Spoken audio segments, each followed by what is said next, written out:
The Mystery of the Barranca. Herman Whitaker, Chapter 1. Oh Bob, just look at them. Leaning down from his perch on the sacked mining tools which formed the apex of their baggage, Billy Thornton punched his companion in the back to call his attention to a scene which had spread a blaze of humor over his own rich crop of freckles. As a matter of fact, the spectacle of two men fondly embracing can always be depended on to stir the crude Anglo-Saxon sense of humor. In this case it was rendered still more ridiculous by age and portliness, but 2 years wandering through interior Mexico had accustomed Thornton's comrade, Robert Sade, to the sight. After a careless glance he resumed his contemplation of the crowd that thronged the little station. Exhibiting every variety of Mexican costume, from the plain white blanket of the peons to the leather suits of the rancheros and the hacendados, or owners of estates, it was as picturesque and brilliant in color and movement as anything in a musical extravaganza. The European clothing of a young girl who presently stepped out of the ticket office emphasized the theatrical flavor by its vivid contrast. She might easily have been the captive heroine among bandits, and the thought actually occurred to Billy. While she paused to call her dog, a huge Siberian wolfhound, she was hidden from Sade's view by the stout embracers. Therefore it was to the dog that he applied Billy's remark at first, "Isn't she a peach?"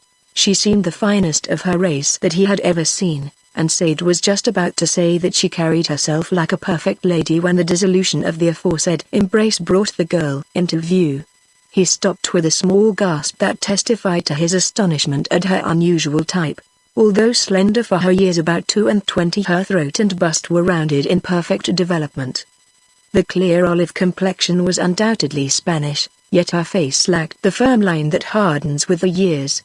Perhaps some strain of Aztec blood from which the Spanish-Mexican is never free had helped to soften her features, but this would not account for their pleasing irregularity. A bit retrosy, the small nose with its well-defined nostrils patterned after the Celtic. Had Sade known it, the face in its entirety, colors and soft contours, is to be found to this day among the descendants of the sailors who escaped from the wreck of the Spanish Armada on the west coast of Ireland. Pretty and unusual as she was, her greatest charm centered in the large black eyes that shone amid her clear pallor, conveying in broad day the tantalizing mystery of a face seen for an instant through a warm gloaming. In the moment that he caught their velvet glance, Sade received an impression of vivacious intelligence altogether foreign in his experience of Mexican women. As she was standing only a few feet away, he knew that she must have heard Billy's remark, but, counting on her probable ignorance of English, he did not hesitate to answer. "Pretty? Well, I should say pretty enough to marry. The trouble is that in this country the ugliness of the grown woman seems to be an inverse ratio to her girlish beauty. Bet you the fattest hacendado is her father. And she'll give him pounds at half his age, maybe," Billy answered. "Yet I'd be almost willing to take the chance." As the girl had turned just then to look at the approaching train, neither of them caught the sudden dark flash, supreme disdain, that drew an otherwise quite tender red mouth into a scarlet line. But for the dog they would never have been a whit the wiser. For as the engine came hissing along the platform, the brute sprang and crouched on the tracks, furiously snarling, ready for a spring at the headlight, which it evidently took for the Adam's apple of the strange monster. The train still being underway, the poor beast's faith would have cost it its life but for Sade's quickness. In the moment that the girl's cry rang out, and in less time than it took Billy to slide from his perch, Sade leapt down, threw the dog aside, and saved himself by a spring to the cowcatcher. "Oh, you fool! You crazy idiot!" While thumping him soundly, Billy ran on, "To risk your life for a dog, Mexicans, at that," but he stopped dead, blushed till his freckles were extinguished, as the girl's voice broke in from behind. "And the Mexican thanks you, sir." It was foolhardy, yes, and dearly as I love the dog I would not have had you take such a risk. But now that it is done, accept my thanks. As the stouter of the embracers now came bustling up, she added in Spanish, "My uncle, senor." At close range she was even prettier, but, though gratitude had wiped out the flash of disdain, a vivid memory of his late remarks caused Sade to turn with relief to the hacendado. During the delivery of effusive thanks he had time to cancel a first impression gained from a rear view of a gaudy jacket of a fat tenor in Spanish opera, for the man's head and features were cast in a massive mold. His big fleshy nose jutted out from under heavy brows that overshadowed wide, sagacious eyes, Indian brown in color. If the wind and weather of 60 years had tanned him dark as a peon, it went excellently with his grizzled moustache. Despite his stoutness and the costume, every fat inch of him expressed the soldier, my cousin, senor. Having been placed, metaphorically, in possession of all the hacendado's earthly possessions, Sade turned to exchange bows with a young man who had just emerged from the baggage room. At least he seemed young at the first glance. A second look showed that the impression was largely due to a certain trimness of figure which was accentuated by the perfect fit of a suit of soft-dressed leather. When he raised his felt sombrero, the hair showed thin on his temples. Neither were his poise and imperturbable manner attributes of youth. It was very clever of you, senor. A slight peculiarity of intonation made Sade look up.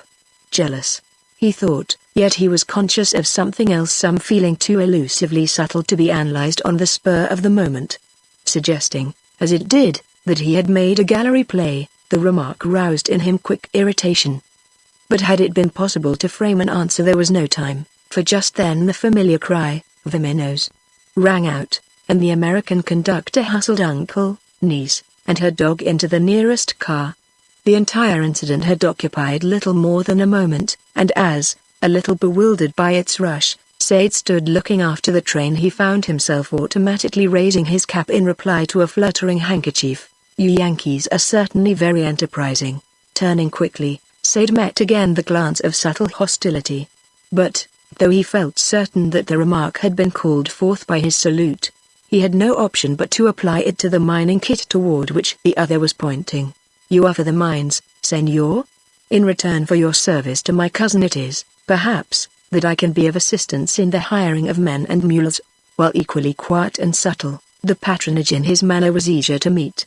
Undisturbed, however, when Sade declined his offer, he sauntered quietly away. Bueno. As you wish. Chapter 2. I'll be with you in a minute, folks. To appreciate the accent which the American station agent laid on folks, it is necessary that one should have been marooned for a couple of years in a ramshackle Mexican station with only a chocolate-skinned henchman, or mozo, for companion. It asserted at once welcome and patriotic feeling. You know this isn't the old United States, he added, hurrying by. These greasers are the limit.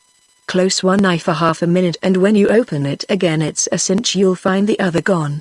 If they'd just swipe each other's baggage it wouldn't be so bad. But they steal their own, then sue the company for the loss. Here, you sons of burros, drop that. With which he dived headlong into the midst of the free fight that a crowd of cargadores, or porters, were waging over the up-trained baggage. Taking warning, the two returned to their own baggage. As they waited, talking, these two closest of friends offered a fairly startling contrast. In the case of Sade, a graduate in mining of California University, years of study and strain had tooled his face till his aggressive nose stood boldly out above hollowed cheeks and black-gray eyes. A trifle over medium height, the 160 pounds he ought to have carried had been reduced a good 10 pounds by years of prospecting in Mexico and Arizona. This loss of flesh, however, had been more than made up by a corresponding gain in muscle. Moving a few paces around the baggage, he exhibited the easy, steady movement that comes from the perfect coordination of nerve and muscle. His feet seemed first to feel, then to take hold of the ground. In fact, his entire appearance conveyed the impression of force under perfect control, ready to be turned loose in any direction. Shorter than Sade by nearly half a foot, Billy Thornton, on the other hand, was red where the other was dark, loquacious instead of thoughtful. From his fiery shock of red hair and undergrowths of red stubble to his slangy college utterance, he proved the theory of the attraction of opposites. Bosom friends at college, it had always been understood between them that when either got his hunch the other should be called in to share it. And as the luck in the shape of a rich copper mine had come first to Sade, he had immediately wired for Billy. They were talking it over, as they so often before had done, when the agent returned. "Why, you're the fellow that was down here last fall, ain't you?" he asked, offering his hand. "Didn't recognize you at first. You don't mean to say that you have denounced the Santa Gertrudis prospect?" Said nodded. He means the opposition I told you we might expect. He answered Billy's look of inquiry. Opposition? The agent spluttered. That's one word for it. But since you're so concernedly cool about it, mister, let me tell you that this makes the 11th time that mine has been denounced, and so far nobody has succeeded in holding it. Looking at Billy, probably as being the more impressionable, he ran on. The first 5 were Mex, and as there were no pesky foreign consuls to complicate the case with bothersome inquiries, they simply vanished. One by one they came, hit the trail out there in a cloud of dust, and were never seen again. After them came the Dutchman, a big fat fellow, obstinate as one of his own mules, and a scrapper. For a while it looked as though he'd make good, might have, perhaps, if he hadn't taken to using his dynamite box for a pillow. You see, his peons used to steal the sticks to fish, and so many of them blew themselves into kingdom come that he was always running shy on labor. So, as I say, he used the box for a pillow till it went off one night and distributed him all over the Barranca de Guerrero. Just how it came about of course nobody knew, nor cared, and they never did find a piece big enough to warrant an inquest. It just went as accidental, and he'd scarcely, so to say, stopped training before a Frenchman jumped the claim. But he only lasted for a couple of days, landed back here within a week, and jumped the up train without a word. Last came the English Johnnies, 2 of them, the real whore boys, no end of style to them and their outfit. As they had hosts of friends up Mexico City, it would never have done to use harsh measures. But if the Johnnies had influence of one sort, Don Luis, he's the landowner, you know, had it to burn of another. Not only did he gain a general's commission during the Revolutionary Wars, but he's also a member of the Mexican Congress, so close to the government that he needs only to wink to get what he wants. So just about the time the Johnnies had finished development work and begun to deliver ore out here at the railroad, presto. Freights went up, prices went down, till they'd wiped out the last cent of profit. Out go the Johnnies and to you. With real earnestness he concluded, of course, there's nothing I'd like better than to have you for neighbors. It ain't so damn lively here. But I'd hate to see you killed. Take my advice, and quit. He had addressed himself principally to Billy. But instead of discouragement, impish delight illumined the latter's freckles. A full-sized general with the whole Mexican government behind him? Bully. I never expected anything half so good. But, say, if the mine is so rich, why don't the old cock work it himself instead of leaving it to be denounced by any old tramp? Because he don't have to. He has more money now than he ever can use. He is worth $500,000 in cattle alone. And he's your old-fashioned sort that hate the very thought of change. By the way, he just left on the up train, him and his niece. What, the girl with the dog? Billy yelled it. Didn't you see? No, you were in the baggage room. Well, he's our dearest friend, presented Sade here with all of his horses, cattle, lands, and friends. A bit of a mining claim ought not to cut much ice in an order like that. You met them? The agent shook his head, however, after he had heard the particulars. Don't count much on Spanish courtesies. They go no deeper than the skin. Nice girl, the niece, more like us than Mex, and she ain't full blood, for matter of that. Her grandfather was Irish, a freelance that fought with Diaz during the French War. His son by a Mexican wife married Don Luis's sister, and when he died she and her daughter came to keep the old fellow's house, for he's been a widower these 20 years.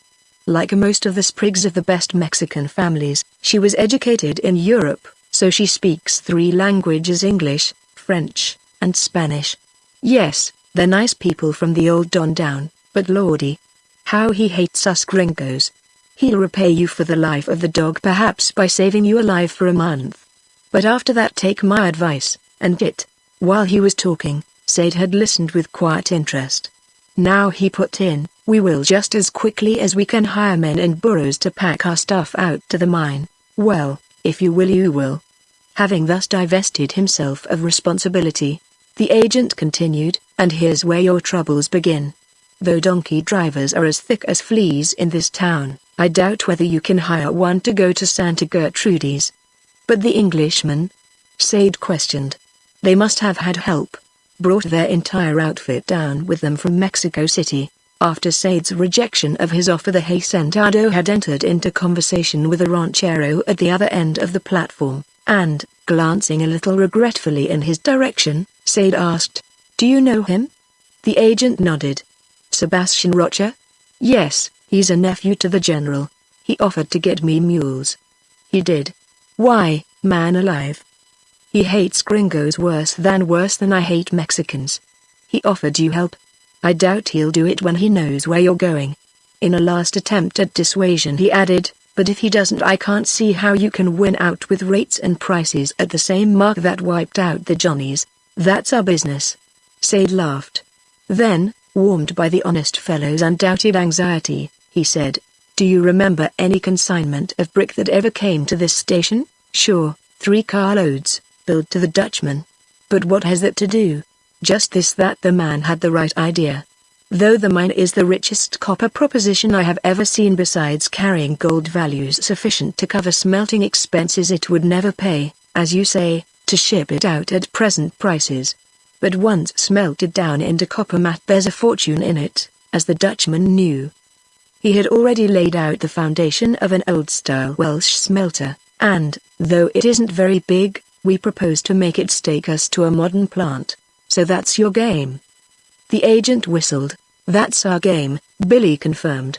"If dear cousin over there can only be persuaded to furnish the mules, we will do the rest." "Go ask him, Bob."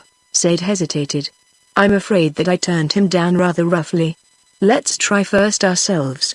For the last half hour their baggage had formed a center of interest for the porters, mule drivers, and hackmen who formed the bulk of the crowd, and the snap of the agent's fingers brought a score of them running. Each tried to make his calling and election sure by seizing a piece of baggage. In 10 seconds the pile was dissolved and was flowing off in as many different directions when Said's answer to a question brought all to a sudden halt. "To the Mina Santa Gertrudis." Crash. The kit of mining tools dropped from the shoulder of the muleteer who had asked the question, and it had no more than touched earth before it was buried under the other pieces. "I told you so," the agent commented, and was going on when a voice spoke in from their ear. "What is the trouble, senors?" The Hacendado had approached unnoticed, and, turning quickly, Said met for the 3rd time the equivocal look, now lightened by a touch of amusement. Suppressing a recurrence of irritation he answered, quietly, "We wish to go to the Hacienda San Nicolas, senor, upon which we have denounced the mining claim known as the Santa Gertrudis. For some reason no one of these men will hire. Perhaps you can tell why, now your fat's in the fire." The agent muttered. Whether or no he had overheard Said's answer to the muleteer, the man's dark face gave no sign. "Quien sabe?" "Ask their blood brother, the burro. One would have little to do and time to waste if he attempted to plumb a mule driver's superstitions. Hola, Carlos." While he was talking the crowd had continued to back away, but it stopped now and stood staring, for all the world like a herd of frightened cattle. The big muleteer who had led the retreat returned on a shuffling run, and as he stood before the Hacendado, sombrero in hand, Said saw the fear in his face. "This fellow sometimes works for me. You will need," he paused, overlooking the baggage, 3 burros and 2 riding mules. "He has only 2. Hola, Mashias." When a second muleteer had come with the same breathless haste, he gave the quiet order, "You will take these senors to Santa Gertrudis." Bowing slightly, he had walked away before Said could lay hands on enough Spanish to state his obligation, and as, pausing, he then looked back, his face once more changed, expressing knowledge and sarcastic amusement at the mixed feelings behind Said's halting thanks. His bow, returning the customary answer, was more than half shrug. "It is nothing." Chapter 3. "If we are on the road at daybreak we shall reach the Barranca early in the afternoon," Said had said, commenting on his order to the mule driver. But, fagged out by the day's hot travel, they did not awaken until a slender beam of light stole between the iron window bars and laid a golden finger across Billy's eyes. "We shall have to hustle now." Said concluded a diatribe on the Mexican mozo in general while they were dressing. "For you must see the Barranca by daylight. Without its naked savagery it is as big and grand as the Colorado Canyon. Besides, if this trail is as dizzy a proposition as the one I went by on the last trip, I'd rather not tackle it after dark. It would have been just as well, however, had they taken their time, for after breakfast came Carlos with a tale of cast-off shoes. It was passing news, the mules the señors were riding. And having roundly cursed the memory of the fool wife who had been induced by an apparently innocent coltard to bestow names of beauty like peace and light upon such misbegotten devils, Carlos further informed them. Never were there such ungrateful brutes, señors. Not content with the good barley I had just fed him, Paz it is that takes a piece out of Padre Celso's arm one fine day and so gets me cursed with candle and book. And the curse sticks, señors, working itself out by means of this devil of a light who, within 1 week, chooses the fat belly of the chief of Tehuantepec as a cushion for his heels. A year's earnings that trick cost me, not to mention the prettiest set of blue stripes that ever warmed a cold back. Neither is there a tree between San Blas and the Arroyo Grande that they have not used to scrape off a load. But this shall be the end. They shall feel the knife in their throats at the end of this trip. In the meantime, would the señors be pleased to wait for an hour? There being no other choice, the señors would, and, returning to their last night's perch on the balustrade, they watched the patio disgorge its dark life upon the street.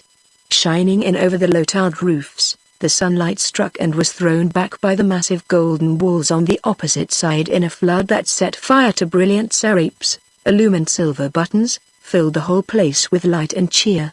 Not to mention their interest in the saddling and packing of the loads to which some refractory mule contributed an occasional humorous touch. A comedy was invariably enacted between the fat landlord and the departing travelers, for only after an altercation which always required the witness of all the saints to the reasonableness of his charges were the gates swung open. With much haggling and confusion of crackling oaths they went out, one by one, cargadores and peons, beggars and pilgrims, the tinkling mule trains with their quaint freights, and not until the last hoof struck on the cobbles did Sade think to look at his watch. 9 o'clock. What has become of those? Fortunately they arrived at that moment with Paz and Luz, the damned and foredoomed, and a quarter of an hour thereafter their bells tinkled pleasantly in the scrub oak and copal which first climbed with the trail up a ravine behind the town and then led on through fields where corn grew, by some green miracle thrusting stout green stalks between the stones. Though it was still quite early in the day, heat waves trembled all over the land. The somnolent hum of insect life, the whisper of a light wind in the corn, were alike conducive to sleep. Before they had been riding an hour both began to yawn. The sibilant hiss of the muleteers urging the mules grew fainter in Sade's ears, and, though he was conscious in a dim way that the trail had led out from the fields and was falling downhill through growths of cactus and mimosa into the copal woods, he drowsed until an exclamation from Billy aroused him to a grisly sight: the dozen and odd mummies whose withered limbs clicked in the breeze as they swung by the neck from the wide boughs of a banyan. Bandidos, señor, thieves and cutthroats. The bigger of the two muleteers answered Sade's question. They were hanged by Don Sebastian. Why, that's our friend back at the station. Billy commented on Sade's translation. I'm sure that was the name the agent gave him. Si, señor, the mule driver confirmed the impression. And these are but the tithe of those that he hanged. For years the whole of this country was overrun with bandidos who took advantage of the absence of the principal men at the wars to rob and murder at will. They were levying regular tolls on the rancheros and hacendados when Don Sebastian returned from his schooling. Though only a lad of 22, he began by hanging the bandits' messenger in the gates of his hacienda, an act that all thought would end by the wiping of the very memory of the place from the face of the earth. But instead of waiting to be attacked, Don Sebastian took the stoutest of his peons and went out after the thieves. And he kept after them all that winter, the following summer, into the next year. No trail was too long, wet, or weary if he could mark its end with a brigand swinging under a tree. Here, there, everywhere within 100 miles of his hacienda of El Quis he hanged them by 2s and 3s and left them to swing in the wind, and it speaks for the fear in which he came to be held that no man, father, mother, sister, or lover dared to cut one down. Scarce a cross trail in this country that lacks its warning, and through his rigor it came to pass that you, señors, might now leave your purses on the open highway where a dozen years ago you would surely have left your lives. No man would dare touch. Except Don Sebastian, Sade put in, laughing. But the man returned only a stare. What use would he have of purses, senor, that has so many of his own? Perhaps to give to the church. But he stopped laughing, surprised by the sudden cloud that spread on the man's face. Never. Though he has a church on his own hacienda, Don Sebastian never crosses its threshold. And Machias, here, can tell you of the talk he gives to the priest. See. In his eagerness to share the limelight, the fellow almost shook off his head. It is, see you, that I am delivering a mule load of charcoal at El Quis on the very day that Don Sebastian hires the priest. You are to see him, as I did, sitting on the gallery above the courtyard puffing his cigar in such wise was there ever such irreverence ! That the smoke rises in the face of the padre who stands before him. And his voice comes ringing down to where Miguel, the steward, is trying to beat me down a peso on the price of the charcoal. I have builded you a church, and for performing the offices I shall pay you 100 silver pesos a month, for, though I did not feel, myself, any need of your mutterings, they serve to keep my people quiet. Over them you shall exercise the usual authorities, and you may come and go at will through the hacienda all but one place. If after this hour I find that your foot has touched my threshold, I'll hang you in its gates. Thus he spoke, senor, and he would have done it to a priest quicker than a bandit, for of the two it is hard to tell that which he hates the most. Billy coughed when Sade had translated. Jerking his thumb at the grisly witnesses to the tale's truth, he commented, I now begin to understand the general respect for our friend. A man who does things like that is entitled to some consideration. Let us be thankful for pump guns and automatics. If this had been the day of the old muzzle-loader, I'm darned if I'd have tackled your hunch. In the next tower the red-tiled colored adobe hamlets of the small farmers began to give place to the jackals of the country, flimsy huts with sides of cane stalks and grass thatched. Then the trail passed out from the eternal succession of corn and Maggie fields into wastes of volcanic scoria, where it began presently to climb mountains, for no apparent reason except to fall dizzily into shallow valleys which were sparsely timbered with copal and other soft woods. In one valley they came upon an Aztec ruin. A huge parallelogram in shape, it was more than half buried and so overgrown with brush and creepers that they would have passed without notice if the trail had not happened to run along the face of one wall. Looking closely, Sade first observed a monstrous squat figure in bas-relief, one of dozens which were interwoven into an intricate design. Then, riding along, he saw frightfully distorted faces peering out from behind a green veil of creepers. Broad and fat, long and thin, some were stretched in a wide grin, others thrust out tongues in ribald mockery. Here the eyes of one were distorted in a painful squint. There a slant upturn of tight-drawn lids revealed the quintessence of priestly cruelty. Another was grossly lewd. Through anger, violence, lust, fear, the expressions ran the gamut of passion to its death in the cold face of the god whose enormous image formed the corner. The oblong ears, triangular eyes and nose, parallel lips, were such as a child loves to draw on his slate, yet on that enormous scale their mathematical lines somehow conveyed an impression of absolute force. The sphinx-like calm of the face stirred Sade's imagination with pictures of captives led to the Aztec altars. Even practical Billy was moved to remark, those old chaps couldn't have been very nice neighbors. No, and they are the lineal ancestors of the neighbors we shall have presently. Later the thought was to recur under conditions that would lend it enormous force. He forgot it in the moment of utterance, saying, as he glanced at his watch, we have been doing pretty well. At this rate we'll make the Barranca quite early. He had failed to allow, however, for the demon which, usually content with the complete possession of pass and lews, suddenly entered into the burros and sent them flying downhill through a grove of trees. Entering on one side fully loaded, they emerged at the other naked, and by the time they were rounded up and reloaded Sade had to recast his schedule. We'll be lucky if we make it now in daylight. We may have to camp at the top. Repeated in Spanish, the latter suggestion drew vigorous headshakes from both muleteers. Carlos made answer. No, senor, at this time of the year one would perish of the cold, and there is an inn in the Barranca with the finest of accommodations. The trail? It is nothing. A peso for every time I have traveled it by night would buy me a rancho, and pass and lews, devils as they are, could travel it blindfold.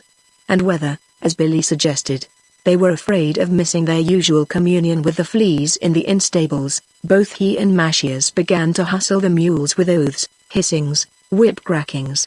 They kept after them so hard that the train trotted out of a forest of upland pine upon the rim of a great valley a full half-hour before sundown. Though prepared by Sade's descriptions for something unusually fine, Billy's blue eyes opened to the limit, and he sat silent upon his mule, staring, altogether bereft of his usual loquacity. From their feet the land broke suddenly and fell into purple depths from which dark hills uplifted ruddy peaks into the blaze of the setting sun. The Barranca was so deep, so vast in scale, that he grew dizzy in following with his eye the tiny zigzag of the trail down, till it was lost in blue haze through which even the giant ceiba's and tall cedars showed like microscopic plants. Across the valley, miles away, naked mountains tossed and tumbled, seemed, scarred, gashed by slide and quake, sterile and desolate, as on the far day that some world convulsion raised them out of the sea. Drunk. Billy breathed, at last. Nature gone on a jag. Drunken mountains loose in a crazy world. The whole earth is turned on edge. Hold me, Bob, before I fall in. How deep do you call this bit of a hole? About 5,000 feet down to the floor. It falls off 1,000 and more in a few miles to the coast. You see, we are still in touch with the old Pacific.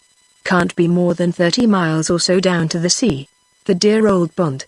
Isn't that pine on the other side? Sure. An American company is taking out millions of feet, 100 or so miles farther up. That's a great old tree, and quite particular about the company it keeps. Look how sharply it draws the line along the slope, lifting its skirts from the contamination of the tropics. That spark of green in the far distance is sugarcane, 2,000 acres of it on the General's hacienda of San Nicolas. And you see the gash over there, all yellow and green, about 3,000 feet down from the top. That is us, Senor, the Mina Santa Gertrudis. And that reminds me, we'll have to be moving if we are to make the inn before midnight. Minnows, Carlos. But the muleteer shook his head. After you, Senor, for if these devils should take to running again, not in 6 months should we fish your baggage out of the cannons. Leading down the trail, which zigzagged along the faces of a V-shaped wall, Sade perceived, as he thought, the soundness of the argument. For at the first turn a stone from his mule's foot dropped 500 feet plumb before rebounding into greater depths, and at no place did the width of the path allow an unnecessary inch for the swing of the packs. Deceived by the succession of stairways through which the trail dropped down to the thin thread that marked its course along the bottoms, Billy objected. 3 hours, you say? Looks to me as though we could make it in one. Less than that if your mule should happen to slip and take it sideways. Let me see, allowing 1,000 feet to a bump, about 14 seconds ought to distribute you nicely among the bottom trees. But if you elect to follow me around the 8 or 9 miles of trail you cannot see, it will take the full 3 hours. Even while he was speaking, the ruddy fires on the valley hills were suddenly extinguished, only the stark peaks on the other side lifted like yellow torches in the last blaze. One by one these also went out, and another hour found them journeying in gloom that was intensified rather than lightened by the section of moon which achieved a precarious balance on the rim above. In darkness and silence that was broken only by the scrape of hoofs and rattle of displaced stones, they followed down and down and down, until Billy presently came under a singular hallucination. Repeatedly he put out his hand to repel the rock wall that seemed to be animated with a desire to crowd him off into the cannon, and because of this pardonable nervousness he endured a real trial that would have drawn a quick protest from Sade, to wit, the senseless way in which the muleteers were driving their beasts on his heels. Twice he rapped a rough nose that tried to force its way in between him and the wall, and he breathed more easily when an easier grade permitted them to draw ahead on a gentle trot. Accustomed, on his part, to leave all to his beast, Sade rode with a loose bridle, lost in thought, his mind busy with mining plans. And thus it was that when Pass suddenly stopped, snorting, at the end of a trot which had carried them well ahead of the train around a rock wall, he almost went over her head. Recovering quickly, he was about to drive in the spurs, and a man of slower intuitions would surely have done it. With him, however, action invariably preceded thought. from instincts almost as acute as those which had brought the mule to a stop. Dismounting, he stepped ahead. Then, to the horror of Billy, who heard the burros slipping and sliding as they came round the wall on a trot, his voice came back, "Hold on, there. A slide has carried away the trail." Chapter 4. Although he had always doubted the phenomenon, Billy's hair stood on end, and when, in the face of Said's shouts in Spanish to stop, the burros still came on, he felt his cap move. "Billy!" Said's command rang out sharply. "Dismount and lie down. It's our only chance." In that tense moment, however, Mr. William Thornton, assayer and metallurgist, had done an amount of thinking that would have required many minutes of his leisure. He was already on the ground, and as he lay there, arms wrapped over the back of his head as a protection against the sharp hooves that would presently grind his face in the dust, uncomfortable expectation gave birth to inspiration. As Said also braced himself for the shock, there came the scratch of a match, and Billy's red head flashed out in relief against the belly of the leading burro as it upreared in fright of the blaze. In the same moment a second blunt head shoved itself like a wedge between the first burro and the wall, and as the grey body shot off sideways into the chasm, Said saw first the others sliding in a desperate effort to stop, and behind them the mule whips swinging to drive them on. As under a flashlight it all flamed out and vanished. In the short time required for Billy to strike a second match, Said's mind registered an astonishing number of impressions. A hoarse yell, a sudden scurry of departing hoofs, and Billy's hysterical profanity formed merely the background of a sequence that flashed back over the events of the day. The scraps of muleteers' talk the night before, the runaway, and other minor delays. The driver's refusal to camp on the rim, their insistence that he and Billy should take the lead, all fused in a belief which he expressed as the second match flaring up showed the trail empty of life between themselves and the next turn. "It's a frame-up." They knew of the slide. They had it fixed to run us off in the dark, but where are they now? Billy gazed down into the dark void. Surely they didn't all go over. No such luck. The burros bolted back on them, and they just legged it out of the way. Listen. A scurry of hoofs sounded on the level above. That they go, and it's up to us to keep them going. Back your mule up and turn. If we don't give them the run of their lives, we'll deserve all they tried to give us. And run they did. Overtaking the burros just as they began to slow down, Said slipped ahead, struck a match close to the tail of the last, and so precipitated the cavalcade once more upon the sweating drivers. Whereafter, they took turns and kept the frightened beasts on a breathless trot up the heartbreaking grades. Under the flare of a match they sometimes caught a glimpse of the muleteers shuffling ahead on a tired run.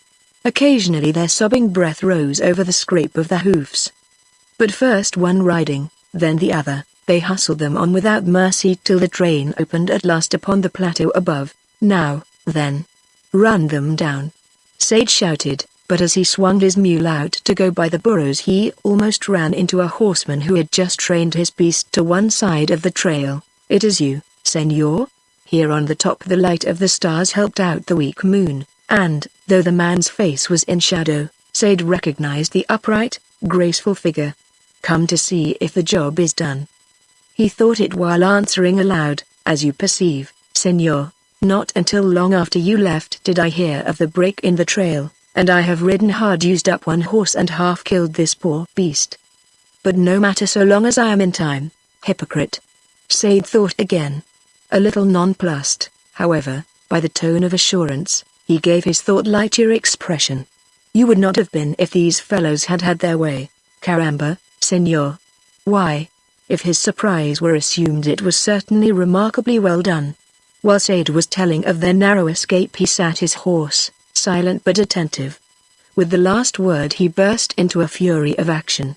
Uttering a Spanish oath, he drove in the spurs and rode his rearing horse straight at the mule drivers, who had turned on Billy with drawn knives, lashing them with his heavy quirt over face, head, shoulders. 5 minutes later his whip was still cutting the air with a shrill whistle, and, richly as the fellows deserved it, Said and Billy shuddered at the pitiless flogging. Strangest to them of all, the men endured this without attempt at flight or resistance. They stood, their arms shielding their faces, whimpering like beaten hounds. It was their abject submissiveness that injected a touch of doubt into Billy's comment. It looks, after all, as though they had done it themselves, Sade shrugged. Perhaps, in any case we have no proof. Now, blind swine, that will serve for a while. Sebastian's cold voice broke in. Off with you and build a fire, then stake out the mules. Sade's suspicion gave a little more before his quiet assurance. You will have to stay here till morning, senors, for it is many miles along the rim to the other trail. Unfortunately, it was your supplely mule that went into the cannon, so you must needs go hungry. However, we have a proverb, a warm fire helps the empty belly, and tomorrow you will be able to recover your goods. Neither did his expression, as presently revealed by the fire, offer evidence for doubt. As he stood looking down at the blaze, Sade was vividly reminded of the Aztec god, for its cold stone face was not more inscrutable than this quiet brown mask. Its inscrutability provoked him to ask a sudden question. Did I not see you at the hotel last night? But the sudden challenge produced only an indifferent shrug. Perhaps. I was there. He did look up at Billy's vigorous comment on his answer as translated by Sade. Then why didn't he show himself this morning? Goodness knows we left late enough. He even asked, what does he say? And the sense having been softened in translation to an expression of mild wonder at his non-appearance, he quietly replied, I do not doubt that the senor's departure was fraught with enormous significance for the country at large, but not being informed of it, there was no reason for me to cut my sleep, though the smile which marked his appreciation of the blush that drowned out Billy's freckles when Sade translated was so slight as to be almost imperceptible, it yet increased his anger. The dago, he growled. I'd punch his head for 5 cents Mex. The gall of him. Standing there poking fun at us after we have just missed death at the hands of his brigands. And you really think that he planned it all? Looks like it. He chose the men, the trail. Was seen last night at the hotel. Appears now at the psychological moment. Any jury would pronounce me guilty. They would be mistaken, sir. Utterly confounded at the interruption which was delivered in fluent English, so surprised, indeed, that Billy glanced around to make sure that nobody else had spoken, they stared at him across the fire in red confusion. When Sade at last found his tongue, he could only stammer the obvious question, You speak English, as you perceive, sir. As he returned Sade his phrase of a few minutes before, not even a twinkle betrayed his knowledge of their ridiculous situation, nor was one needed to increase Billy's anger. Then why don't you speak it? He roughly blurted. Ignoring the question, the man went on addressing Sade.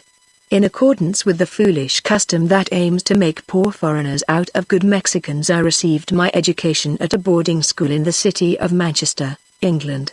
Manchester, England. Center of the Lancashire cotton trade, inner shrine of commerce. Commercial essence exuded from the very name, it smelled to heaven of tin and rosine. Imagination faltered, nay, refused even to attempt to establish a relation between its prosiness and this romantic figure with the face cast in the image of the stone gods. Above all, a Manchester boarding school. Sade almost gasped. For to his knowledge of fags and bullies, form rows, cribs and grams, and education by external application, gained by the perusal of Tom Brown's school days, he had added the later, savagely impish realism of Kipling's Storky. And he knew what a living hell the life must have been to a high-strung Mexican youth. Well, he breathed at last. I don't envy you the experience.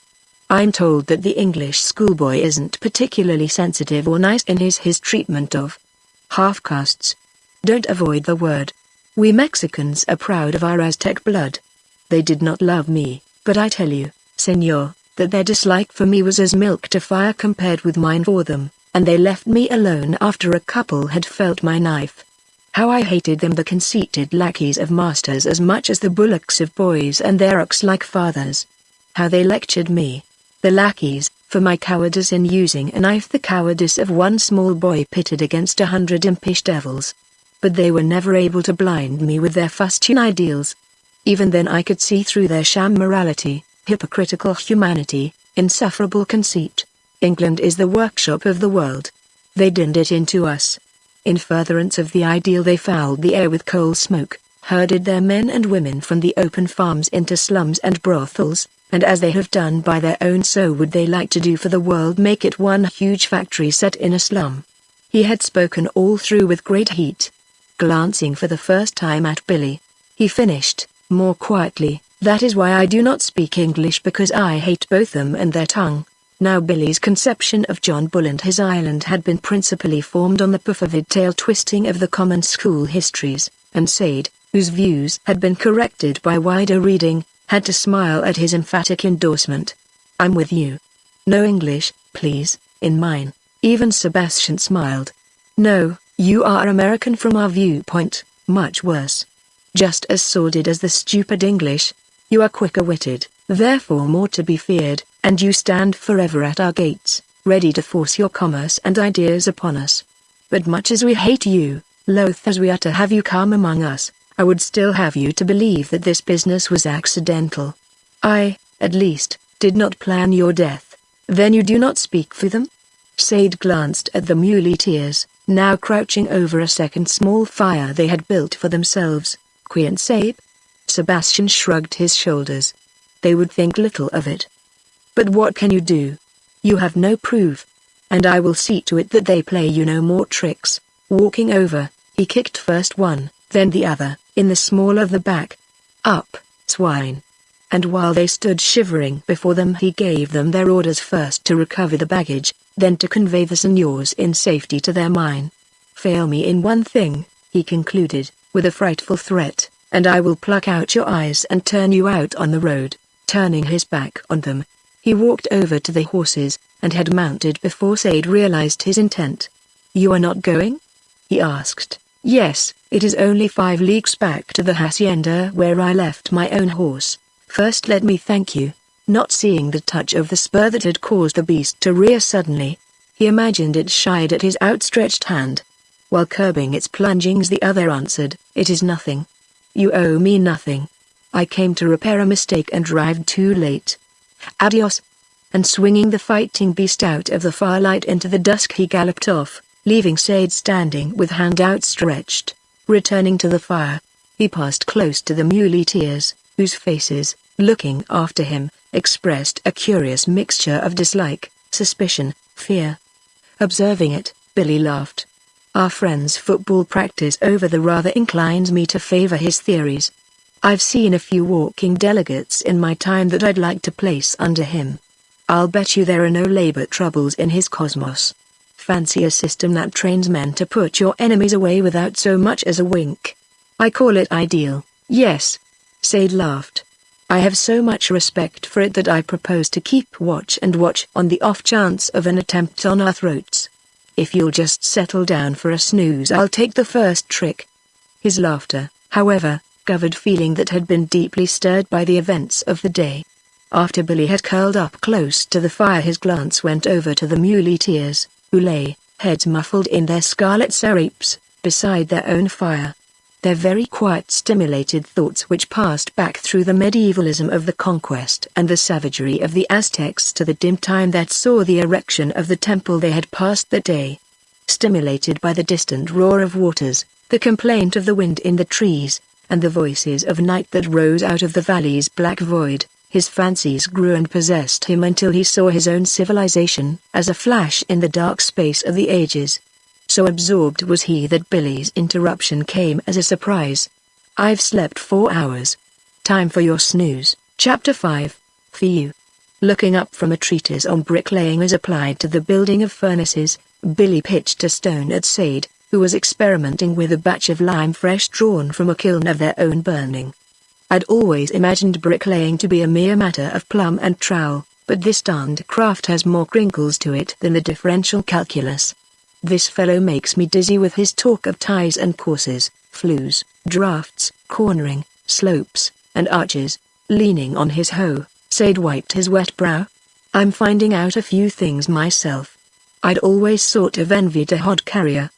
But now I know that the humble mort puts more foot-pounds of energy into his work than the average horse. As a remedy for dizziness caused by overstudy, mixing mortar has no equal. Come and spell me with this hoe." "And the last state of that man was worse than the first," Billy groaned. "Can't we hire a single solitary peon, Sade?" More eloquently than words, Said's shrug testified to the sullen boycott which had been maintained against them for the past 3 weeks. On the morning of their arrival at the mine, while the fear of Sebastian Rocha still lay heavy upon him, Carlos had been half bullied, half persuaded into the sale of pass and leaves at a price which raised him almost to the status of a ranchero. But that single transaction summed up their dealings with the natives. No man had answered their call for laborers at wages which must have appeared as wealth to a peon. The charcoal burners who drove their burros past the mine every day returned to their greetings either muttered curses or black stares. They were as stubborn in their cold obstinacy as the face of the temple god. Indeed, in these days the stony face of the image had become inseparably associated in Said's mind with the determined opposition that had rooted his predecessors and now aimed to oust him. He saw it even in the soft, round faces of the children who peeped at him from the doorways of cane huts, a somber look, centuries old in its stubborn dullness. Not that he and Billy were in the least discouraged. Once convinced that labor was not to be obtained, they had stripped and pitched in. In 1 month they rebuilt the adobe dwelling which had been somewhat shattered by the Dutchman's hurried exit, dug a lime kiln, and hauled the wood and stone for the first burning. They had completed the laying out of the smelter foundation, filling in odd moments by picking for the first charge the choicest ore from the hundreds of tons that the Englishmen had unwisely mined before they ran head-on into the hostile combination of freights and prices. This last had been an inspiriting labor, for so rich were the values which the ore carried that after a trial essay Billy had danced all over the place beating an old pan. It is doubtful whether young men ever had better prospects, and so, knowing that Billy's present pessimism arose from a strong disinclination for physical labor in the hot sun, Said merely grinned. Sitting down on a pile of brick, he mopped his face and stared out over the valley. Situated, as the mine was, on a wide bench which gave pause to the earth's dizzy plunge from the rim 3,000 feet above, Said sat at the meeting place of temperate and tropic zones. 100 feet below, just where they had climbed the stiff trail out of the jungle that flooded the valley with its fecund life, a group of coconut palms stood disputing the downward rush of the pine, and all along the bench pinon and copal, upland growths, shouldered cedars and ceiibas, the tropical giants.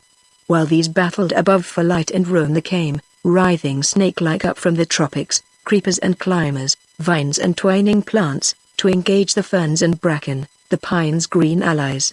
A plague of orchids here attacked the copal, wreathing trunk and limb in sickly flame. The bracken there overswept the riotous tropical life. All along the borderland the battle raged, here following a charge of the pine down a cool ravine, there mounting with the tropic growths to a sunlit slope. But in the valley below the tropics ruled clear down to the brilliant green of the San Nicolas cane fields. By the way, Said spoke as his eye fell on these. Don Luis is back from Mexico City. The hunchbacked charcoal burner told me as he went past this morning. The deuce he did. Of all the black looks that came their way, that of the cripple was the most vindictive. You must have him hypnotized. You wouldn't think so if you had heard his accent. El General is again at San Nicolas, just as though he were sentencing me to hang. Nevertheless, the news comes pat. I think it would be good policy for me to run down and pay the denunciation taxes before we begin work on the smelter. No, I don't apprehend any trouble. Your Mexican hasn't much stomach for litigation, and no doubt the old fellow feels quite safe in his pull with the metals companies and railroads. But while he is still in the mine we had better pay the money and complete title. If he once gets wind of the smelter, just so. Billy threw down a hoe. While you dress I'll saddle up a mule if you will please say to which demon you prefer to entrust your precious neck. Light began the day by kicking me through the side of the stable. She needs chastening. But then peace dined on my arm yesterday. It's peace for yours, and I only hope you get it, He coughed when, half an hour later, Said emerged shaved, bathed, and clad in immaculate white. Is this magnificence altogether for El General? Or did Caliban drop some word of unease? Really, old chap, you look fine. If I were the senorita I'd go for you myself. Though Said laughed, yet the instant he passed out of sight he fell into frowning thought which was evidently related to the letter he pulled out and reread while he rode down the steep grades. Written in a characterless round hand, it covered so many pages that he was halfway down before, After tearing it in shreds, he trusted it to the winds. Its destruction, however, did not seem to change his mood. He let peace take her own way until, having slipped, slid, and tobogganed on tense haunches down the last grade, she felt able to assert her individuality by attempting to rub him off against a tree. Next she attempted the immolation of a fat brown baby that was rolling with a nest of young pigs in the dust outside a hut, and thereafter her performances were so varied that he was simply compelled to take some notice of the sights and sounds of the trail. Not the least remarkable were the frequent and familiar scowls of the people he met. Various in expression, they ranged between the copious curses of the fat senora whose pacing mule was driven by peace off the trail, and the snarling malice of occasional muleteers, but, undisturbed, he pursued his inquiries for laborers at every chance. "No, senor, we do not desire work." The stereotyped answer merely stimulated the quiet persistence which formed the basis of his character, and he continued to ask at the village which raised graceful palm roofs out of a jungle clearing, at the ranchos which now began to cover the valley with a green checker of maize fields, and at scattered huts, half hidden by the rich foliage of palms and bananas. It was while he was questioning a peon who was hulling rice with a wooden pole and churn arrangement that the subdued hostility broke out in open demonstration. The trail here ran between a fence of split poles, which enclosed the peons' corn and frijoles, and the steep bank of a dry creek bed, so that only a few feet leeway was left for the train of burros which came trotting out of the jungle behind him. In single file they could have passed, but looking around he saw they were coming three abreast. Had he chosen, there was time to make the end of the fence. But he had seen behind the train the sparkling, beady eyes of Caliban, the hunchback, and the dark grins of two of his fellows. Flushing with quick anger, he backed Peace against the fence, leaned forward over her neck, and slashed with his whip at the leading beasts. Checked by this, they would have fallen back to single file but for the whips behind that bit out hair and hide and drove them on in a huddled mass. It seemed for a few seconds that he would be crushed. That he escaped injury was simply due to the hereditary hate between the mule and the ass which suddenly turned Peace into a raging fiend. While her chisel teeth slit ragged hides, her other and busier end beat a devil's tattoo on resounding ribs and filled the air with flying charcoal. Yet even her demoniac energies had their limitations. If she held the ground for herself and master, she could not preserve the inviolability of his white trousers, which emerged sadly smudged from the fray. It is a pity she could not. Little things always caused the greatest trouble, and but for the smudges the incident would probably have closed with Sade's challenge. "Can't you be content with half the road?" His patients even survived their insolent grins.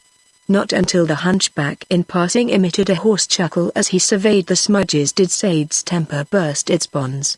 Swinging his whip then with all his might, he laid it across the crooked shoulders once, twice, thrice, before the fellow sprang, snarling, out of reach. The others, who had already passed, came leaping back at his cry, knives flashing as they ran, and though they stopped under the sudden frown of a Colt's automatic, they did not retire, but stood, fingering their knives, muttering curses, a little sorry on his part for the anger which had turned the sullen hostility into open feud. Sade faced them, puzzled just what to do. It was too late to give way, for that would expose him to future insult. Yet if, taking the initiative, he should happen to kill a man, he knew enough of the quality of justice as dealt out by the Mexican courts to realize the danger. While he debated, the puzzle was almost solved by the peon rice huller, who came stealing up from behind the fence. Not until the man had swung his heavy pestle and was tiptoeing to his blow did Sade divine the reason for the glances that were passing behind him.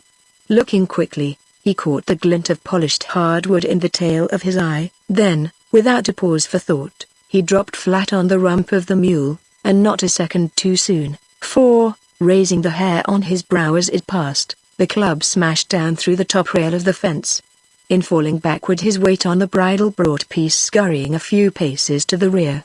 When he snapped upright again, the fourth enemy was also under his gun. But what to do? The puzzle still remained to be solved by another, for just then came a sudden beat of hoofs, and from behind a bamboo thicket galloped first the Siberian wolf-hound, then the girl he had met at the train. Chapter 6. So silently did the girl come that the charcoal burners were forced to jump aside, and, Springing in the wrong direction, the hunchback was bowled over by the beast of the mozo who rode at her back. "Why, senor!" she exclaimed, reining in. Then taking in the knives, pistol, broken club, she asked, "They attacked you?" Thomas. Her Spanish was too rapid for Sade's ear, but it was easy to gather its tenor from the results. With a certain complacence Sade looked on while his enemies scattered on a run that was diversified by uncouth leaps as the mozo's whip bit on tender places. "He struck at you?" She broke in on the rice huller's voluble plea that never would he have raised a finger against the senor had he known him for a friend of hers. "Then he, too, shall be flogged." "I would not wish," Sade began. But she interrupted him. "You were going towards San Nicolas? Then I shall turn and ride with you." Anticipating his protest, she added, "I had already ridden beyond my usual distance." Very willingly he fell in at her side, and they rode on till they met the mozo returning, hot and flushed, from the pursuit. He was keen as a blooded hound. It required only her backward nod to send him darting along the trail, and just about the time they overtook the charcoal burners a sudden yelling in their rear told that the account of the rice huller was in course of settlement. Passing his late enemies, Sade could not but wonder at their transformation.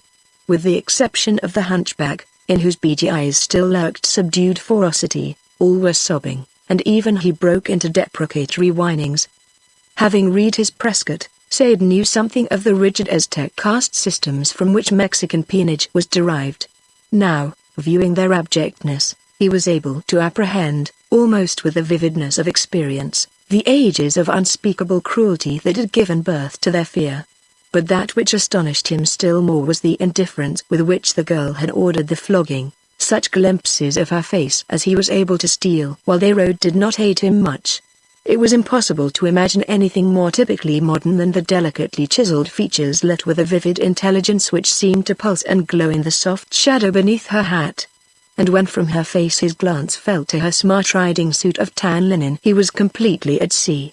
Curiosity dictated his comment, "Your justice is certainly swift. Really, I am afraid that I was the aggressor. At least I struck first. But not without cause." She glanced at his smudged clothes. "Tell me about it." And when he had finished she commented, "Just as I thought. And these are dangerous men.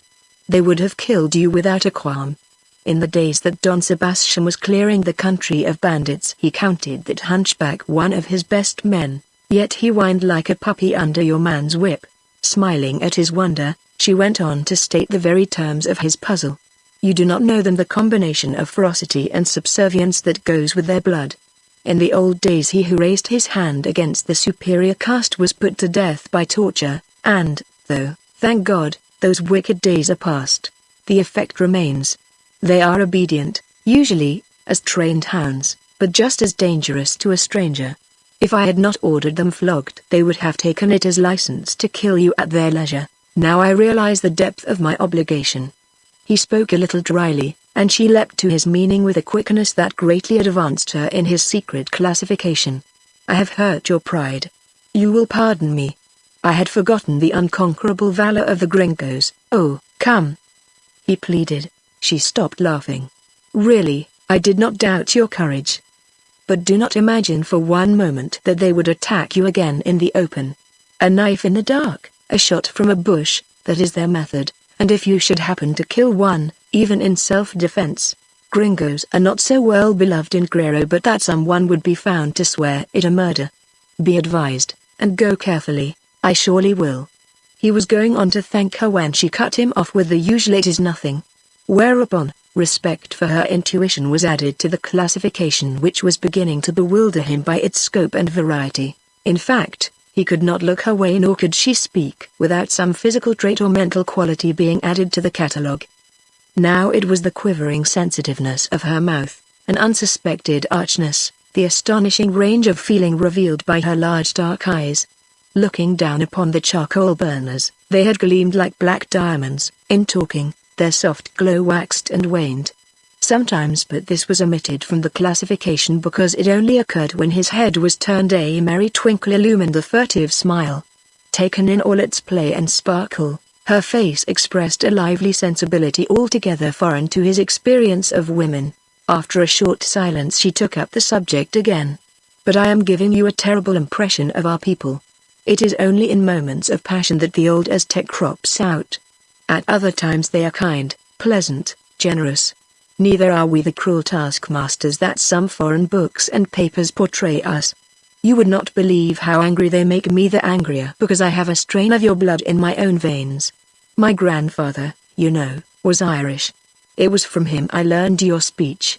The last bit of information was almost superfluous, for from no other source could she have obtained the pure lilting quality that makes the Dublin speech the finest English in the world. To it she had added an individual charm, the measured cadence and soft accent of her native Spanish, delivered in a low contralto that had in it a little break. Her laugh punctuated its flow as she came to her conclusion. But you will soon be able to see for yourself what terrible people we are. He obtained one glimpse within the next mile. He had already noted the passing of the last wild jungle. From fields of maize which alternated with sunburned fields of Maggie they now rode into an avenue that led on through green cane. Rising far above their heads, the cane marched with them for a half-mile, then suddenly opened out around a primitive wooden sugar mill. Under the thatched roof of an open hut half-nude women were stirring boiling syrup in open pans, and at the sight of Francesca one of them came running out to the trail. Her baby is to be christened next Sunday, the girl told him as they rode on. She was breaking her heart because she had no robe. But now she is happy, for I have promised to ask the good mamma to lend her mine, which she has treasured all these years. Soon afterward, as they turned out of the cane into a new planting, they almost ran down her uncle, who had come out to inspect the work. Only his quick use of the spur averted a collision, and as his own spirited roan sprang sideways, Sade noted with admiration that despite his bulk and age, horse and man moved as one. If surprised at the sight of his niece in such company, the old man did not reveal it by so much as the lift of a brow. It was difficult even to perceive the twinkle in his eyes that lightened his chiding. "Oh la, Francesca! If there be no respect for thy own pretty neck, at least have pity on my old bones. It is you, Senor? Welcome to San Nicolas." Neither did Sade's explanation of his business abate his brown impassivity. If assumed, his ponderous effort at recollection was wonderfully realistic. "Ah, see. Santa Gertrude's? If I remember aright, it was denounced before." Yes, by several, but they had no good fortune. "Still, you may fare better. Paolo, the administrador, will attend to the business." With a wave of the hand, courteous in its very indifference, he put the matter out of his province and displayed no further interest until the girl told of the attack on Sade. Then he glanced up quickly from under frowning brows. "You had them whipped? Bueno. The rascals must be taught not to molest travelers. And now we shall ride on that the Senor may break his fast. And thou, too, wicked one, will be late. As thou knowest, it is the only fault the good mother sees in thee. Would that it totaled my sins," she laughed. "To escape another black mark I shall have to gallop. Oh la!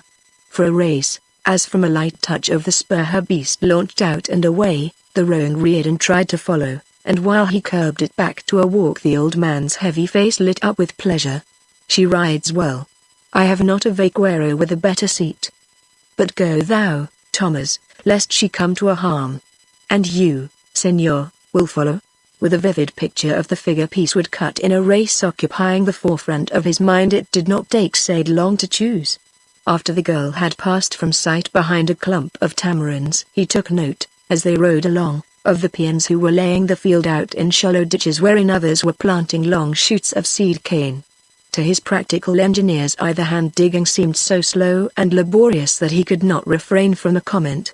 "It seems to me that a good steel plow would do the work much cheaper." "Cheaper? Perhaps."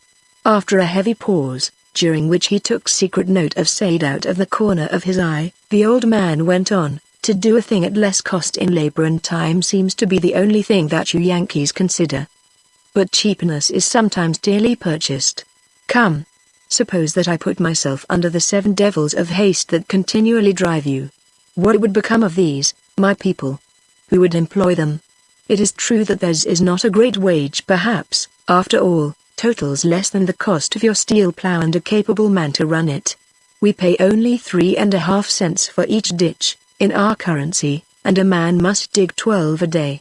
If he digs less he gets nothing. That does not seem just to you? He read Said's surprise. It would if you knew them. Grown children without responsibility or sense of duty are they. If left free to come and go, they would dig 1, 2, 3 ditches, enough and no more than would supply them with cigarros and aguardiente, and our work would never be done. As it is, they dig the full 12, and have money for other necessities. The wage seems small? Again he read Said's mind. Yet it is all that we can afford, nor does it have to cover the cost of living. Each man has his patch of maize and frijoles, and a run for his chickens and pigs. Then the river teems with fish, the jungle with small game. His wage goes only for drink and cigarros, or, if there be sufficient left over, to buy a dress for his woman. They are perfectly content. Slightly lifting his heavy brows, he finished, looking straight at Said, I am an old Mexican hacendado, yet I have traveled in your country and Europe. Tell me, senor, can as much be said of your poor? Now, in preparing a thesis for one of his social science courses, Said had studied the wage scale of the cotton industry, and so knew that, ridiculously small as this peon wage appeared at the first glance, it actually exceeded that paid to women and children in southern cotton factories. In their case, moreover, the pittance had to meet every expense. He did not hesitate to answer. I should say that your peons were better off, providing the conditions, as you state them, are general, and they are, senor, except in the South Tropics, where any kind of labor is murder. But here? It is as you see, and why disturb it by the introduction of Yankee methods? Pausing, he looked again at Said, and whether through secret pleasure at his concession or because he merely enjoyed the pleasure of speaking out that which would have been dangerous if let fall in the presence of a countryman, he presently went on, therefore it is that I do not stand with Porfirio Diaz in his commercial policies. He is a great man. Who should know it better than I that fought with or against him in a dozen campaigns? And he has given us peace, 30 years of slow, warm peace. Yet sometimes I question its value. In the old time, to be sure, we cut each other's throats on occasion. In the meantime, we were warmer friends. And war prevented the land from being swamped by the millions that overrun your older countries, the teeming millions that will presently swarm like the locusts over your own United States. As I say, senor, I am only an old Mexican hacendado, but I have looked upon it all and seen that where war breeds men, civilization produces only mice. If I be allowed my choice, give me the bright sword of war in preference to the starvation and pestilence that thins out your poor. Concluding, he looked down, interrogatively, as though expecting a contradiction. But though, after all, his argument was merely a restatement of the time-worn Malthusianism, coming out of the mouth of one who had strenuously applied it during 40 years of internecine war, it carried force. Maintaining silence, Said stole occasional glances at the massive brown face and the heavy figure moving in stately rhythm with the slow trot of his horse, while his memory flashed over tale after tale that Peters, the station agent, had told him when he was out the other day, to the railroad tales of bravery, hardy adventures, all performed amidst the inconceivable cruelties of the Revolutionary Wars. Even had he been certain that the eventual peopling of the earth's vacant places would not force a return to at least a revised Malthusianism, it was not for his youth to match theories with age. When he did speak it was on another subject. I have been riding all morning on your land. I suppose it extends as far in the other direction. A trifle. A deprecatory wave of the strong brown hand lent emphasis to the phrase. A trifle, senor, by comparison with the original grant to our ancestor from Cortes. From the rim of the Barranca de Guerrero on both sides, and as far up and down from a given point as a man may ride in a day, so the deed ran. Being shrewd as he was valiant, my forefather had his Indians blaze a trail in both directions before he essayed the running. 150 miles he made of it when he started. Not bad riding without a trail. But it is mostly gone by family division, or it has been forfeited by those who threw in their luck on the wrong side of a revolution. Now is there left only a paltry 100 or so thousands of acres, and this, for the first time, pronounced feeling made itself felt through his massive reserve, and looking over the view that had suddenly opened, Said did not wonder at the note of pride. After leaving the cane they had plunged through green skirts of willow to the river that split the wide valley in equal halves, and from the shallow ford they now rode out on a grassy plateau that ran for miles along low lateral hills, dotted with tamarinds, banyans, and the tall saibas which held huge leafy umbrellas over panting cattle. It formed a perfect foreground for the hacienda, whose chrome-yellow buildings lay like a band of sunlight along the foot of the hill.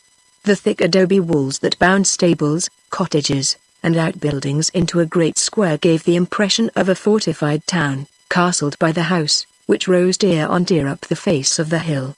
When they rode through the great gateway of the lower courtyard, the interior view proved equally arresting. Mounting after Don Luis up successive flights of stone steps, they came to the upper courtyard, wherein was concentrated every element of tropical beauty: wide corridors, massive chrome pillars, time-stained arches, luxurious foliage. From the tiled roof above a vine poured in cataracts of living green so dense that only vigorous pruning had kept it from shutting off all light from the rooms behind. Left alone, it would quickly have smothered out the palms, orchids, rare tropical plants that made of the courtyard a vivid garden. They call it the Sinvergünze. While he was admiring the creeper, Francesca had joined them from behind. Shameless, you know, for it climbs upstairs, downstairs, nor respects even the privacy of my lady's chamber. Thanks to the good legs of my beast, I escaped a scolding. Sit here where the vines do not obstruct the view. If Sade had been told a few minutes before that anything could have become her more than the tan riding suit, he would have refused to believe. But now by the evidence of his own eyes he was forced to admit the added charm of a simple Batiste, whose fluffy whiteness accentuated her girlishness. The mad gallop had toned her usual clear pallor with a touch of color, and as she looked down, pinning a flower on her breast, he noted the perfect curve of her head. Room for a good brain there, he thought, while answering her observation. It is beautiful. But don't you find it a little dull here after Mexico City? No. She shook her head with vigor. Of course, I like the balls and parties, yet I am always glad to return to my horses and dogs, and though it is wicked to put them in the same category, my babies, there are always at least 3 mothers impatiently awaiting my return to consult me upon names. I am godmother to no less than 7 small Franciscas. I never should have thought it. You must have begun very young? Yes, I was only 15. So my first godchild is now 7. That reminds me, she is waiting below to repeat her catechism. There is just time if you would like it. I would be delighted. So the position is not without its duties? I should think not. Her eyes lit with a touch of indignation. I hold the baby at the christening after helping to make the robe. When they are big enough I teach them their catechism. You could not imagine the weight of my responsibilities, and I believe that I am much more concerned for their behavior than their mothers. If any of them were to do anything really wicked, her little shudder was genuine, I should feel dreadfully ashamed. But they are really very good, as you shall judge for yourself. Francesca. As, with a soft patter of chubby feet, a small girl emerged from a far corner, she added with archness that was chastened by real concern, now you must not dare to say that she isn't perfect. In one sense the caution was needed. After a brave answer to the question, who is thy creator, Francesca? The child displayed a slight uncertainty as to the origin of light, added a week or 2 to the days of creation, and became hopelessly mixed as to the specific quantities of the Trinity, wherein, after all, she was no worse than the theologians who have burned each other up, in both senses, in furious disputes over the same question. But better, far better than letter perfection, was the simple law of the small brown face and the devotion of the lisping voice which followed the tutor's gentle prompting. Fine. Fine.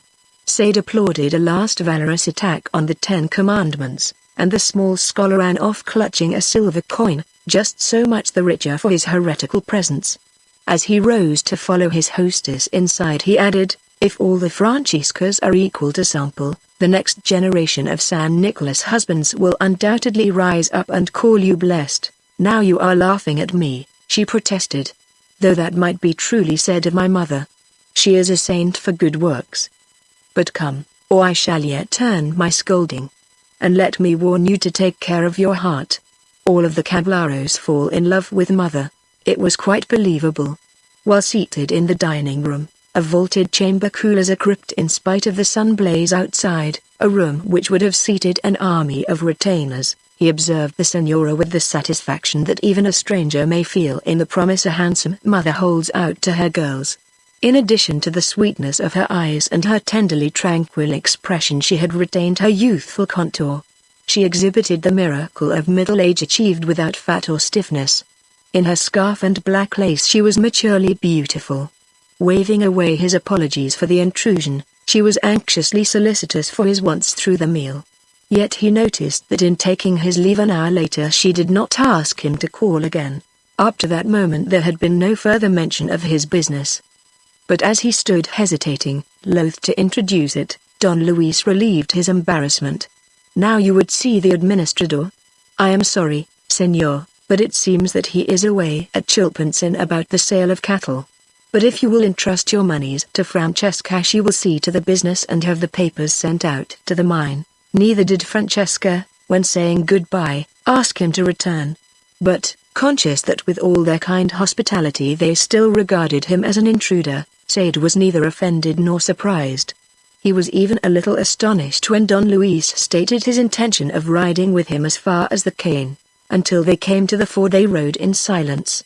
Though only a few inches deep at this season, the river's wide bed proclaimed it one of those torrential streams which rise from a trickle to a flood in very few hours, and when he remarked upon it Don Luis assented with his heavy nod. "See, it is very treacherous. One night during the last rains it rose 50 feet and swept down the valley miles wide, bearing on its yellow bosom cattle, houses, sheep, and pigs, and it drowned not a few of our people. And each year the floods go higher. Why? Because of the cursed lust that would mint the whole world into dollars. Year by year your Yankee companies are stripping the pine from the upper valley, and, though I have spoken with Porfirio Diaz about it, he is mad for commerce. He would see the whole state of Guerrero submerged before he revoked one charter. And they even try to make me a party to it. General, if you will grant us a concession to do this, the other? If you will only allow us to run a branch line into your pine we can make big money, guarantee you 500,000 pesos. When I am in Mexico your Yankee promoters swarm round me like hungry dogs. But never have I listened, nor ever will." He struck the pommel of his saddle a heavy blow, then looked his surprise as Sade spoke. "I should not think that you would. I understand your feelings." "You do? Caramba. Then you are the first Yankee that ever did. In return for your sympathy let me offer you advice. You are not the first man to denounce on my land, nor is Santa Gertrudis the only location. Yankees, English, French, Germans, they have come, denounced claims here and there, but no man has ever held one. No man ever will. Already you have tasted the bitter hostility of my people, and were I to nod not even the American ambassador could save you alive. And this is only the beginning. Let me return your money. Mexico is one great mine. Anywhere you can kick the soil and uncover a fortune. But none like the Santa Gertrudis." Sade smiled. "Of course, I feel it's pretty raw for me to force in on your land, but, knowing that if I don't some other will, I shall have to refuse. As for the opposition that is all in the day's work," he finished, offering his hand. "But I hope this won't prevent us from being good neighbors." Shaking his massive head, Don Luis reined in his horse. "No, senor, we can never be that. But next to a good friend I count a hearty enemy, and you may depend upon me for that."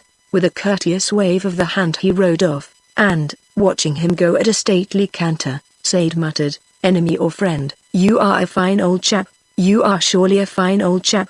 Retracing his path through the long succession of farm, jungle, and fields, Sade repeated it, and as he rode along he saw things in a new light.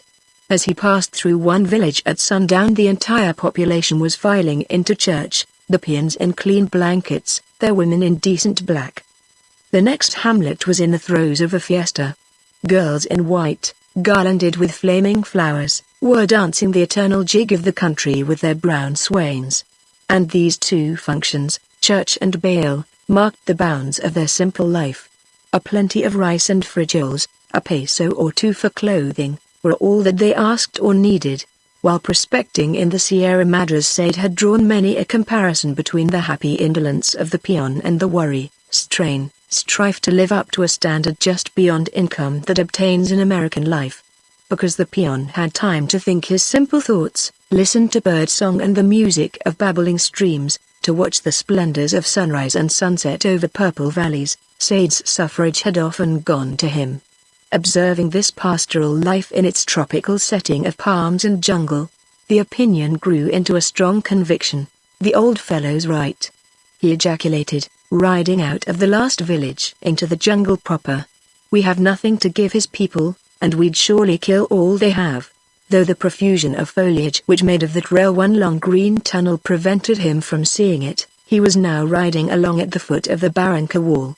Its deep shadow already filled the jungle with a twilight that thickened into night as he rode. But, knowing that whatever her faults of temperament peace could be trusted to fetch her own stable, he left her to take her own way while he pursued his thoughts. While the siren whistle of beetles, chatter of chiquikilotes, wild hens of the jungle deafened his ears, he tried to bring the crowding impressions of the day into some kind of order. No easy task when a fire-eating old general and a typical Mexican mother had to be reconciled in thought with a young girl who possessed the face of a Celt, eyes of a Spaniard, the vivacity of a Frenchwoman, and American intelligence.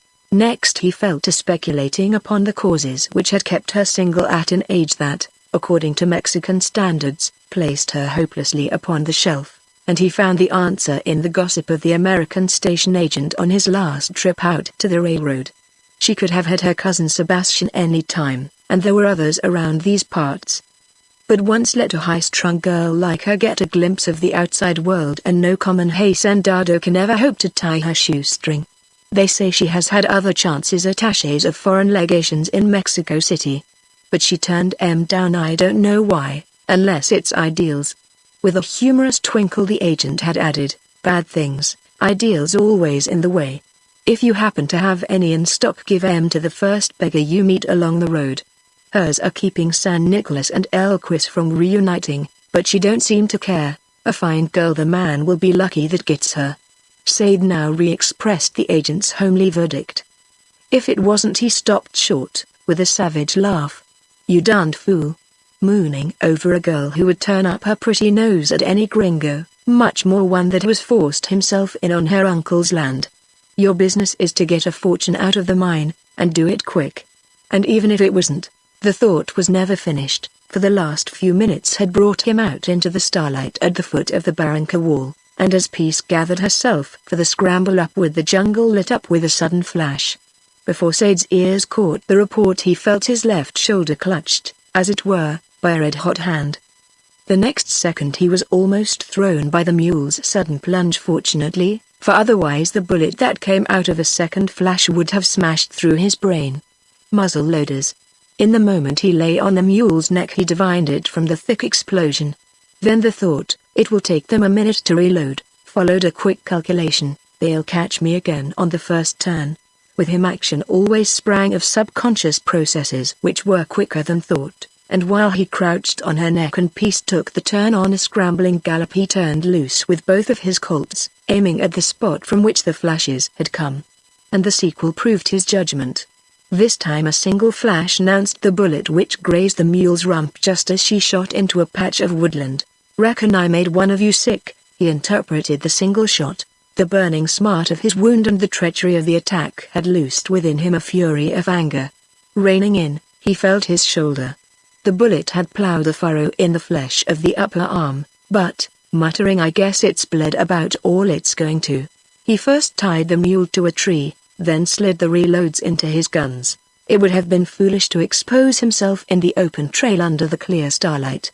Resisting the savage impulse which urged him to close quarters, he crawled back to the edge of the timber and again turned loose his guns, searching the jungle below with a swinging muzzle. Time and again he did it, thanking his stars whenever he reloaded for the forethought which had caused Billy to slip an extra box of cartridges into the holsters, and not until only one charge was left did he pause to listen. Whether or no it was the firing that had frightened even the nightbirds into temporary quiet, not even a twig stirred in the darkness below. He caught only the distant whooping which told that Billy had heard, and as this drew nearer with astonishing quickness, Sade rose and went back to his mule. Coming downhill hell for leather, he muttered. If I don't hurry he'll break his neck. Chapter 7. One afternoon about a week later, Mr. William Thornton was to be seen mixing mortar for the bricks he was laying on the smelter foundation. Rising almost sheer from the edge of the bench behind him, the Barranca wall shut off the western breeze, and from its face the fierce sun blaze was reflected in quivering waves of heat. Coming out from an early lunch, he had noted that the thermometer registered 90 in the shade, and he was now ready to swear that with one more degree he himself would be able to supply all the moisture required for the operation. While working he cast occasional glances toward the house, and when, the mortar being mixed, he began to lay brick, he used the trowel with care lest its clink should awaken Sade. For though the blood loss from a severed artery had left him quite weak, he had obstinately refused to stop work. Today he had even balked at the suggestion of a siesta until Billy had lain down himself. As soon as Sade fell asleep, Billy had slipped out, and when he now paused to listen, the concern in his look passed into sudden attention as the clink of a shod hoof rose up from the trail below. 5 minutes passed before he heard it again, and in the meantime his actions bespoke an intelligent appreciation of the needs of the case. Picking up a Winchester which leaned against a tree, he crouched behind his bricks, and while training it on the point where the trail emerged on the bench, a ferocious scowl overshadowed his sunburn. "If we played it your way I'd brown you the second your nose shows," he muttered as the hoofbeats grew louder. "Thank your musty old saints that we don't." "Ah. Eh? Well." The interjections respectively fitted the wolfhound, her young mistress, and the mozo, as they appeared in the order named. As only Billy's head showed over the bricks, and both were on the same color scheme, he was practically invisible, and, reining up her beast, the girl allowed her curious gaze to wander around the bench from the gaping hole where the drift ran into the vein over the adobe hut and foundation, just missing Billy's head, to the blue-green piles of copper ore. "So this is the Mina." Her tone denoted disappointment. "Good heavens. Thomas, is this the wealth the gringos seek? What an ado over a pile of stones. I should think Don Luis would be thankful to have them carted away." She had spoken in Spanish, but when, having shed his arsenal under cover of the bricks, Billy rose and came forward, she addressed him in English. "Mr. Thornton, is it not? We have brought the papers from the administrator, or at least, Thomas has. I am playing truant. Though it is only 15 miles from here to San Nicolas, this is the first time that I have seen the place. Where is Mr. Sade?" Now then, Billy, was there never a young man more naturally chivalrous? Usually a locomotive could not have dragged from him a single word calculated to shock or offend a girl. But in his confusion at finding an expected enemy changed into a charming friend, he let slip the naked truth. "He was shot returning from your place, senor. He is not dead?" There was no mistaking her concern. Sorry for his abruptness, Billy plunged to reassure her. No. Only wounded." "Is he much hurt?" It occurred to Billy that a flesh wound was, after all, rather a small price for such solicitude. But where a touch of jealousy might have caused another to make light of Sade's wound, his natural unselfishness made him paint it in darker colors. "The bullet cut an artery, and he's pretty weak from loss of blood. Yet he won't lay off.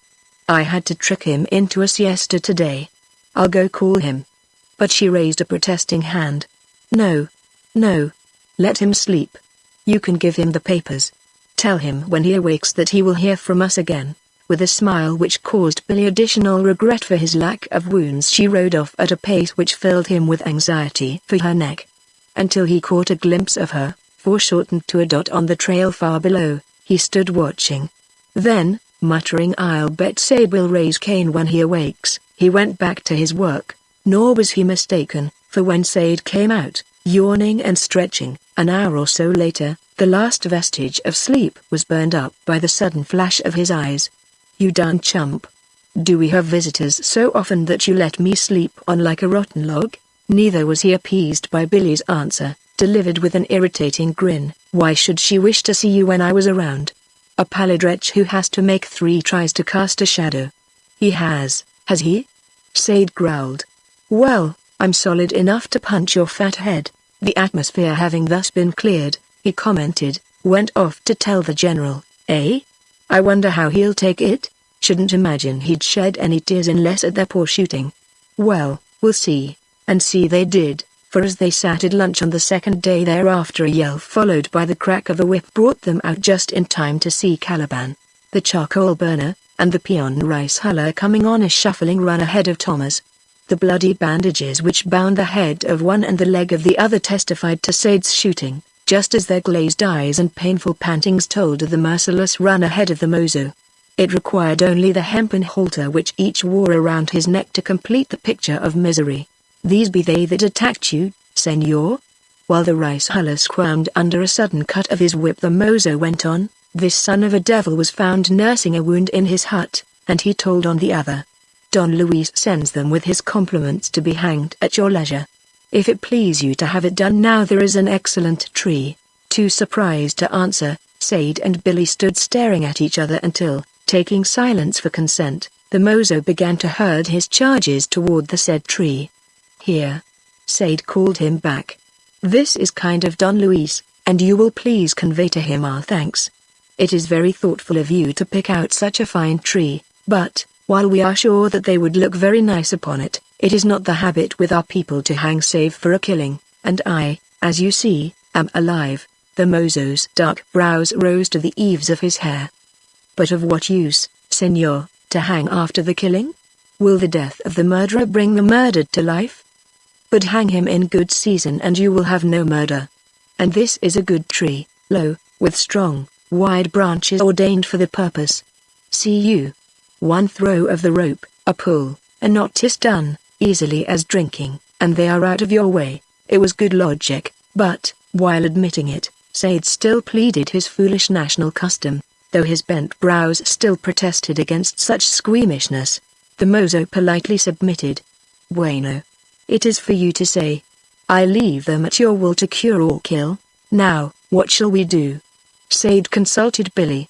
"If we send them back, the old Don will surely hang them." "Well, what if he does?" "I'm sure that I don't care a whoop." He paused, then suddenly exclaimed, "Are we crazy? Here we have been chasing labor all over the valley, and now that it is offered us free we turn up noses. Keep them, you bet. Put it into Spanish as quickly as you can." Smiling, the mozo nodded comprehension. "As you say, senor, a live slave is better than a dead thief. They are at your orders to kill by rope or work." Though it was scarcely his thought, Sade allowed it to go at that. Throwing the ends of the halters to Billy, the mozo concluded his mission.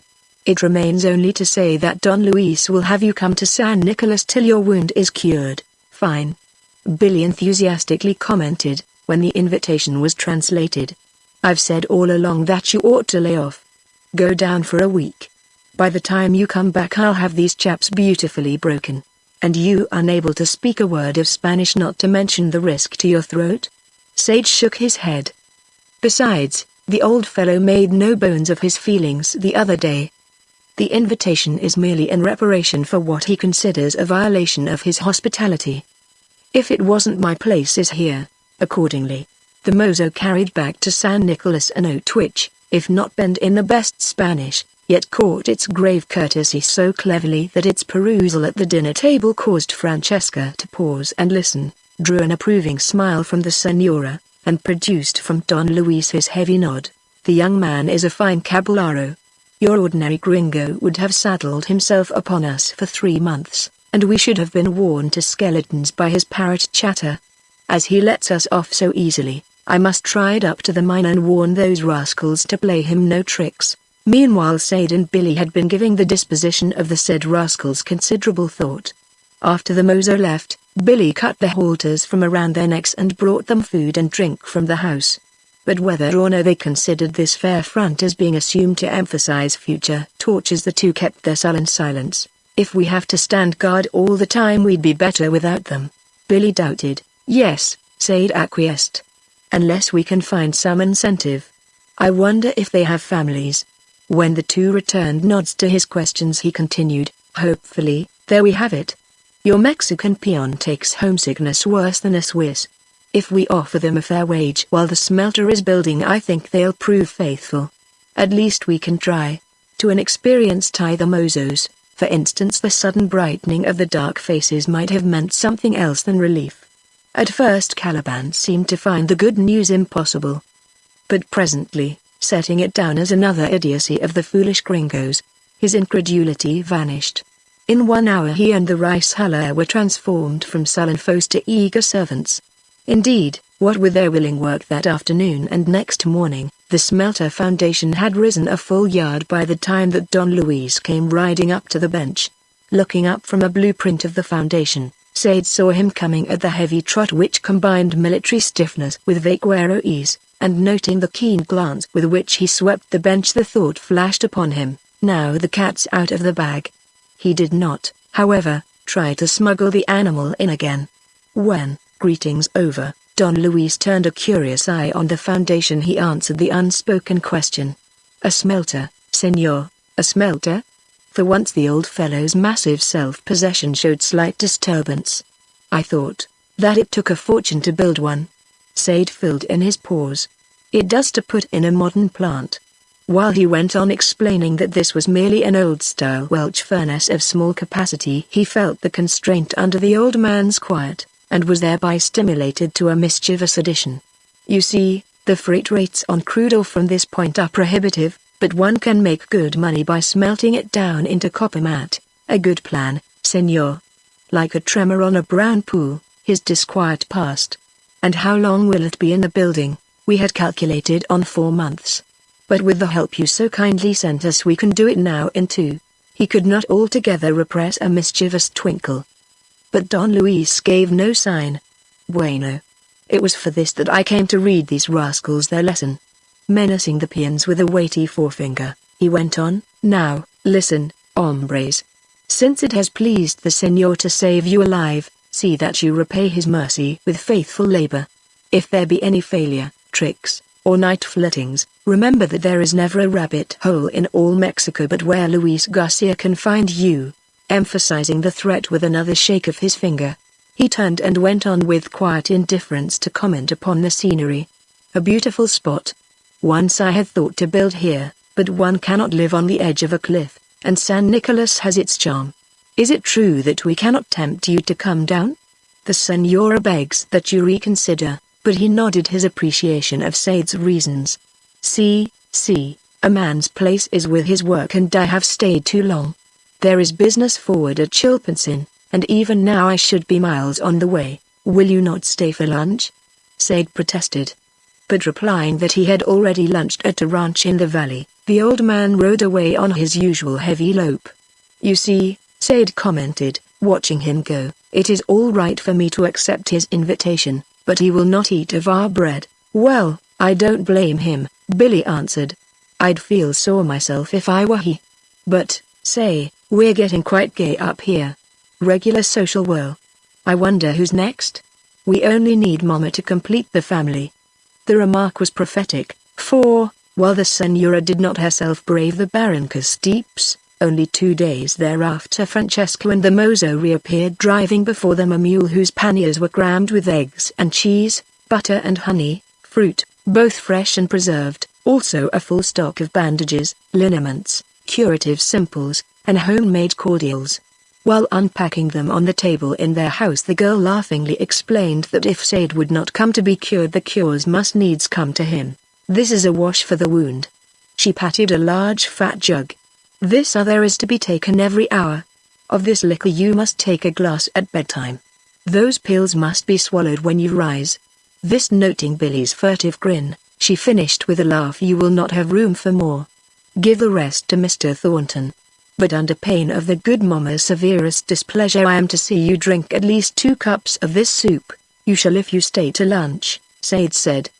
"Billy makes gorgeous biscuit, and they'll go finely with the honey. If you can eat bacon we have only that and a few canned things," Billy added, a little dubiously, and would have extended the list of shortcomings only that she broke in. "Just what I like. I'm tired of Mexican cooking, and I am dreadfully hungry." That this was no idle assertion she presently proved, and while she ate of their rough food with the appetite of perfect health, their acquaintance progressed with the leaps and bounds natural to youth. Before the end of the meal she had drawn Billy completely out of his painful bashfulness, and he was telling her with great pride of his beautiful sister while she contemplated her photograph with head held delicately askew. "Yes, she's fair," he told her, adding with great pride, "but not a bit like me." The most wonderful hair. Sade volunteered. Darkest tissue above a skin of milk. Oh, you make me envious. She cried, with real feeling. I love red hair. Luisa Zuluaga, my schoolmate in Brussels, had it combined with great black Spanish eyes. She got her colors from an Irish great-grandfather who came over a century ago to coin pesos for the Mexican mint. Now, why couldn't I have had them?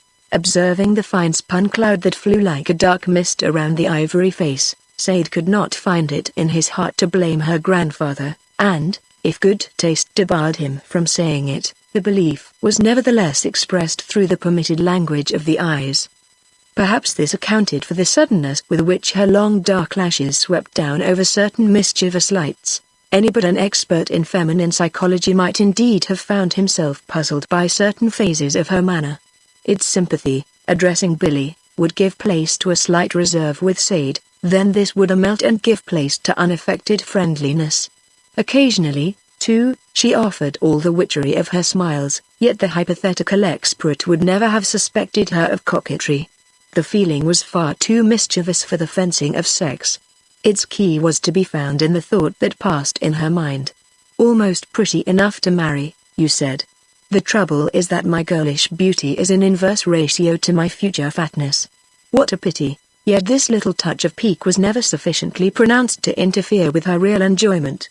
As for them, it was a golden occasion. If they ate little, they still feasted their eyes on the face that bloomed like a rich flower in the soft shadows of the adobe hut, their ears on her low laughter and soft woman's speech. They found it hard to believe when she sprang up with a little cry, I have been here 2 hours. Now I have earned my scolding. The Madeira only let me come under a solemn promise to be back before sunset. Had they been unaware of the principal concomitant in the charm of the hour, knowledge would have been forced upon them when she rode away. For, though the birds still sang and the hot sun poured a flood of light and heat down on the bench, somehow things looked and felt cold and grey, and she? Going down grade, an afterglow of smiles lent force to her murmur, Gringos or no, they are very nice. Chapter 8. A hard gallop of 8 miles carried Francesca to the forks where the path to and from Santa Gertrudis joined the main valley trail, and she had traveled no more than 100 yards beyond before she was roused from renewed musings by the thud of hoofs. Turning in her saddle, she saw Sebastian coming along the valley trail at a gallop. Passing the mozo, whose beast had lagged, the hacendado pulled his beast down to a trot, and as Thomas, answering a question, nodded backward toward the hills, vexation swept the girl's face. It cleared, however, as quickly, and while waiting for Sebastian she measured him with a narrow glance. The straight, lithe figure, easy carriage, dark, quiet face could stand inspection, and she paid unconscious tribute. If I hadn't gone to Europe, I suppose, a decided shake of the head completed while dismissing the thought.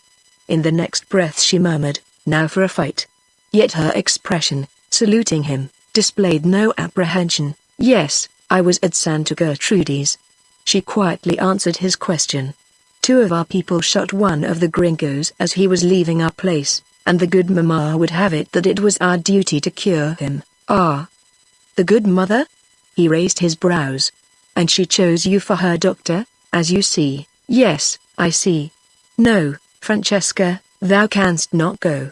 It would not be right for a young girl. Well, if you must, I hear it as though I had been there, and wonder that the senora, who was brought up in the letter of our conventions, should send her daughter to a gringo camp with only a mozo for escort. But Don Luis? Is he also mad? No, only wise. She answered with irritating simplicity. Take care that you do not put heavier strains on a slight kinship. 3rd, 5th, 10th, just what is the degree of our cousinship, God knows. He shrugged. The slighter the better. 'Twill serve till replaced by a closer, which will be never, only the gods say never. He quoted the proverb. But returning to your amigos, the gringos, my amigos, you have received and repaid their visits. But listen. It is not that I would set bounds for your freedom, but if you had stood, as I have, on a street corner in Ciudad, Mexico, and had heard the gringo tourists pass comments on our women dios, I choke at the thought. If you but realized their coxcombry, conceit, the contempt in which they hold us. She had flushed slightly, But with a toss of her head she broke in, "It is not necessary. I have heard young Mexican men comment on both our own and American women. If the gringos can teach them any lessons, apes." He burst angrily in. "Fools. The degenerate apes who put on the vices of civilization with its collars, perhaps. But, even so, it makes for the same point. There are gringos and gringos just as we have Mexicans and Mexicans. And these, of course, are the other sort." "Exactly." She robbed his sarcasm by her quiet. "If one judges, as one must, by their behavior. I am pleased to find you, for once, of my opinion." "Of your opinion?" He regarded her with sudden sternness. "That is, to be friends with these men who have forced themselves in on your lands?" I had never expected to hear it fall from the lips of a Garcia. "Now listen. What if your people did wound this man? Is he the first? Will he be the last?" His face darkening under a rush of blood, he continued, "I had thought this pair would soon ruin themselves as did the other fools before them. But since they are working on a surer plan, what do you mean?" She searched his face, so anxious. He laughed bitterly. "What is it to you? Only that I could not have them murdered. And would they be the first? Is there a foot of Mexican soil which has not been soaked with good Mexican blood that you should be so careful for a gringo?" Slanting through an opening in the trees overhead, the sun shone on his face, transforming it into a red mask of hate. "As yet no one of them has secured himself in the Barranca de Guerrero. So long as a Rocha is left to do the duty that belongs to the Garças, no one of them ever will." But now he had touched another string, and, straightening in her saddle, she gave him look for look. "When the Garças need the Rochas to settle their quarrels, it will be time for you to interfere. I should not advise you to speak thus to my uncle." Nevertheless she flinched a little at his answer. "That is my intention this very night." With that they rode on, in silence for a while, then speaking of other things. But when he left her in the upper courtyard an hour later, she stood at her door, listening apprehensively to the jingle of his spurs along the gallery. When he took a chair beside Don Luis, who sat there smoking, she listened for a while. Then, flushing suddenly, she hastily went in. If she had remained there was nothing to hear, for during many minutes the conversation ran all together on the herds as they came winding in from distant pastures to the corrals in the square.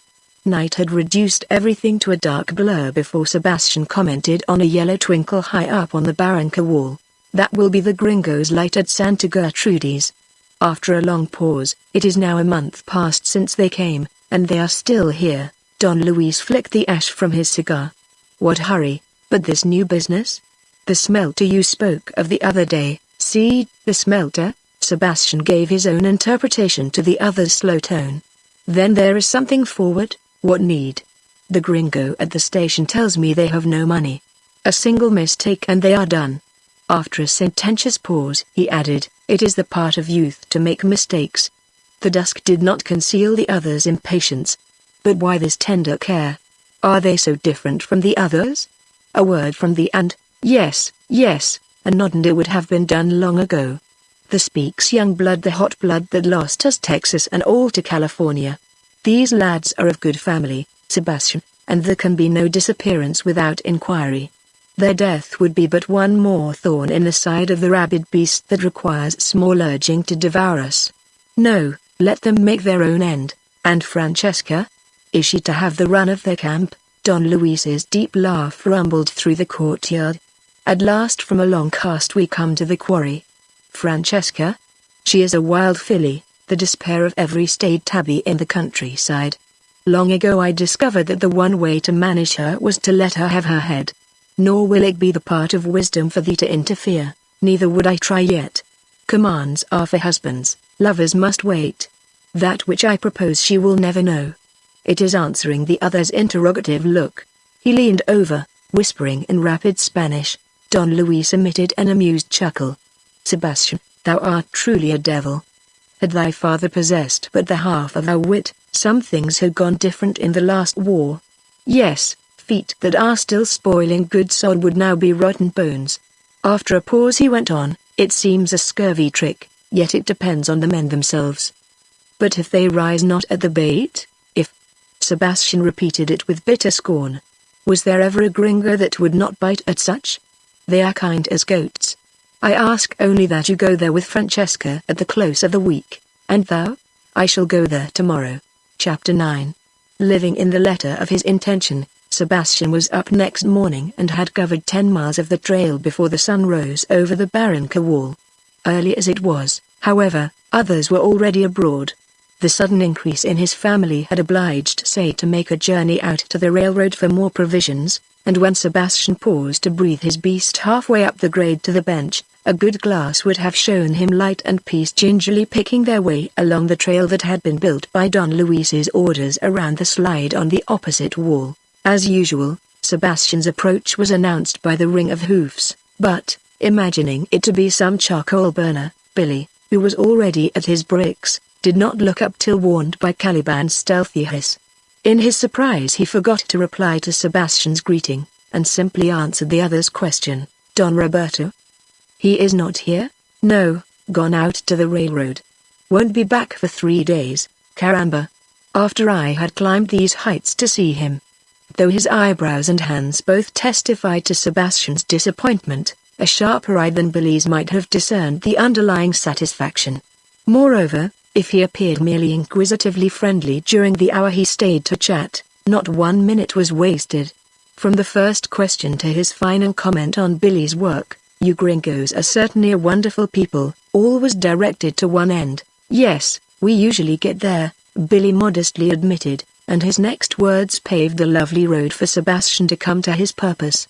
"The building would go faster if I hadn't so many things to do.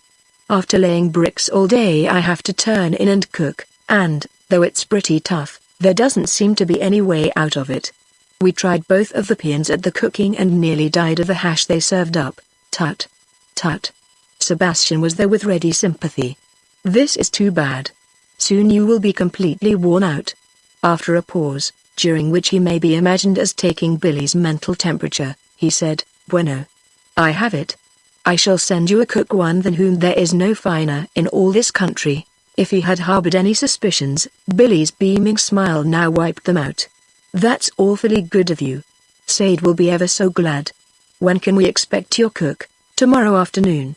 Scenting hospitality in Billy's glance toward the hut, Sebastian hastily added, "That is, if I reach home tonight, to do which I shall have to be going."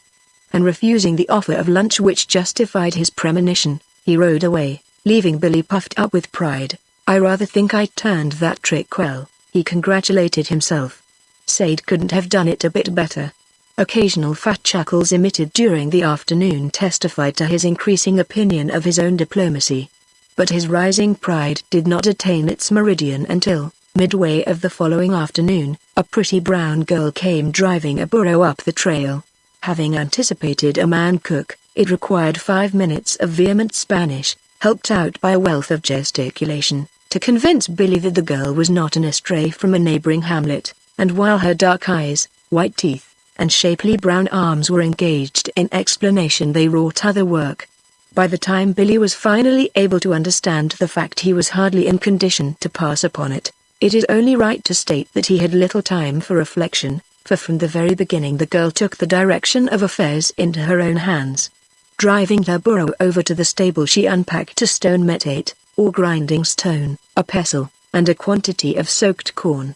She turned the beast out to graze, then dropped at once on her knees and began grinding paste for the supper tortillas, or cakes. When, toward evening, Billy dropped in for a drink, he found her mantle spread on his bed and certain articles of feminine wear depending from the nails which had hitherto been sacred to his own clothing. Blushing furiously, he went out without the drink. But, though his colors would have done credit to a girl, they were not to be weighed in the same balance with the green peppers stuffed with minced beef that she served at supper with the tortillas. While eating with an appetite born of a protracted canned diet, it is to be feared that he fed just as ravenously on the atmosphere shed by her luxurious presence. When, after supper, he sat in the doorway and watched the blood reds of the sunset flow through the valley, he might, with his fiery stubble, have passed for some ancient Celt at the mouth of his cave. Not until he caught a second glimpse of the mantle while stealing a look at the girl washing up dishes did he return to his usual bashful self. Slipping quietly inside, he gathered up the blankets off Sade's bed and carried them out to make his own couch under a tree.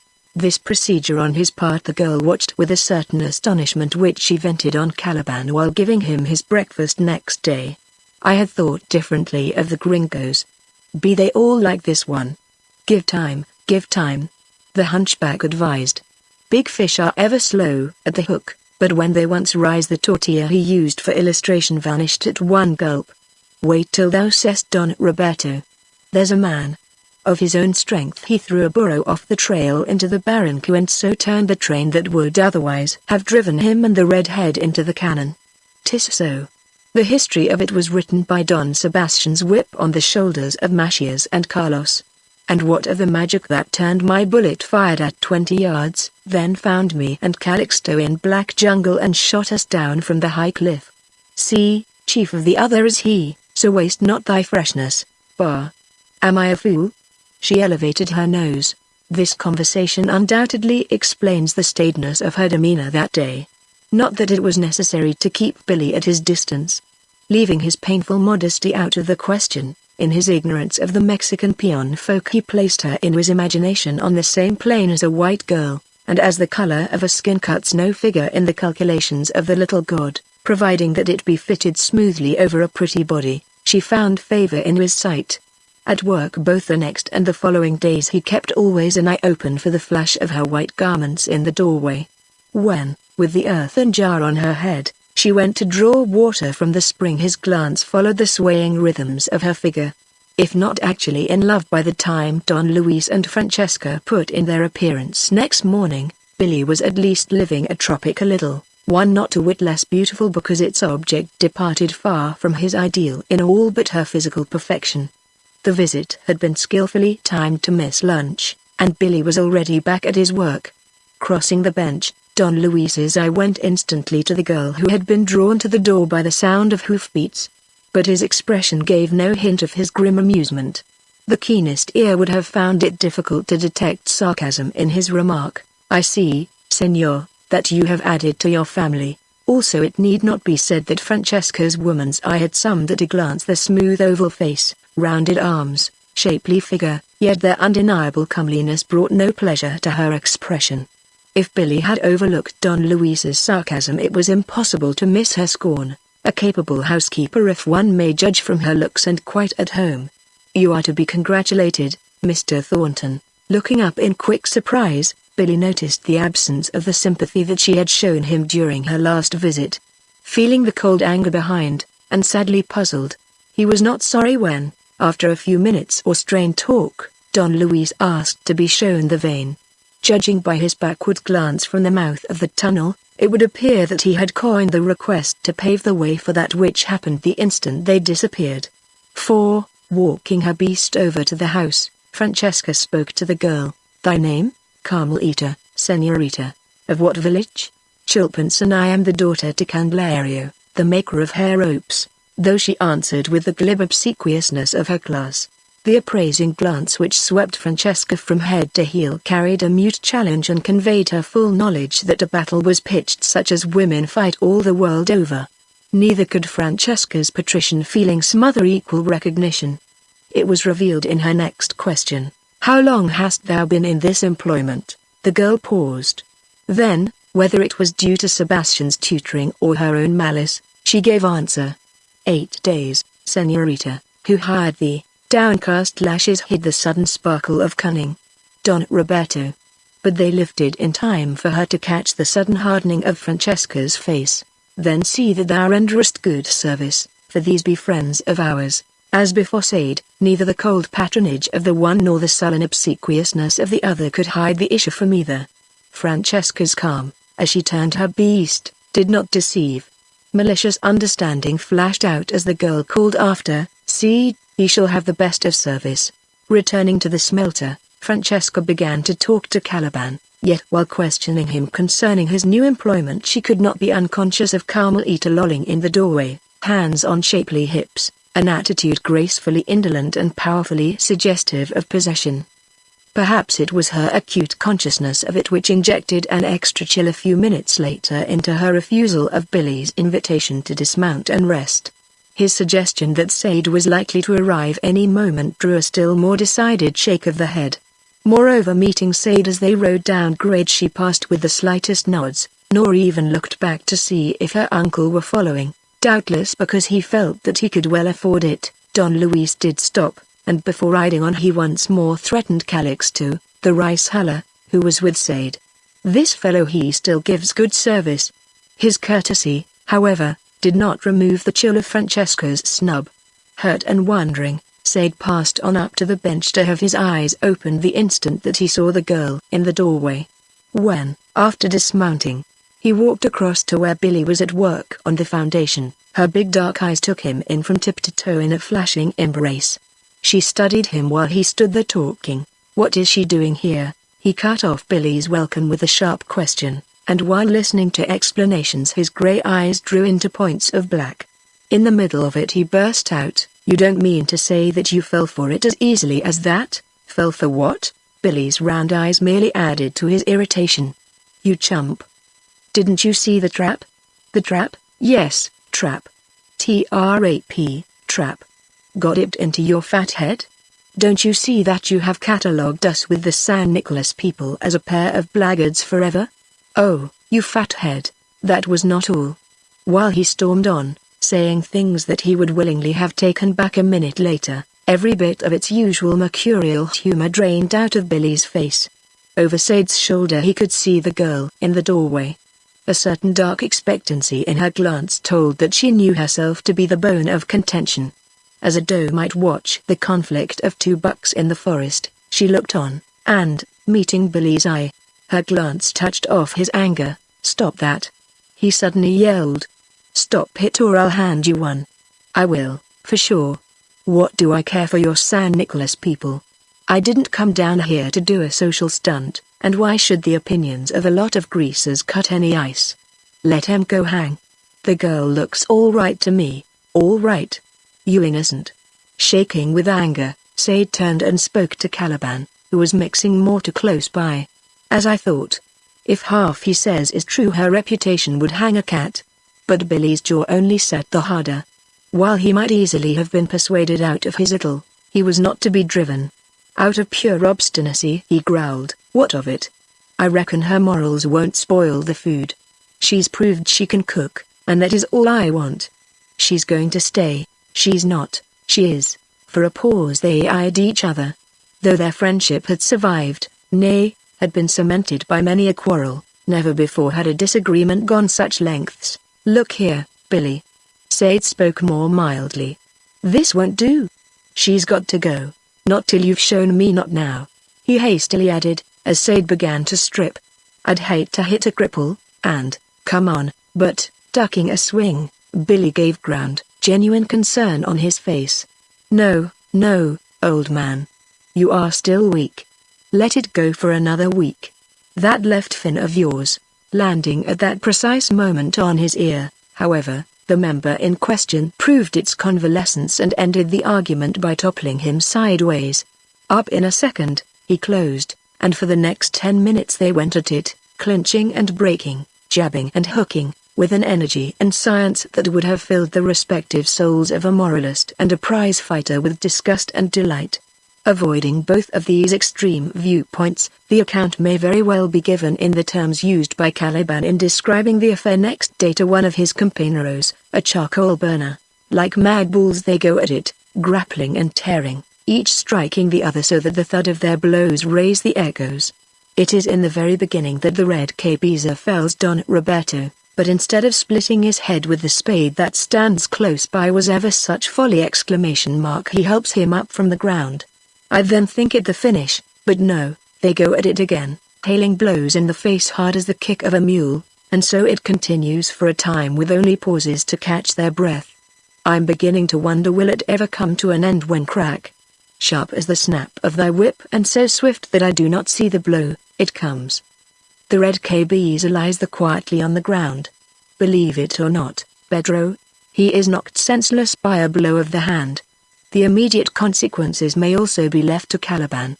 Their quarrel, as I have said, is over Carmelita, the dove of Chilpansin, and I now expect to see Don Roberto take her for his own.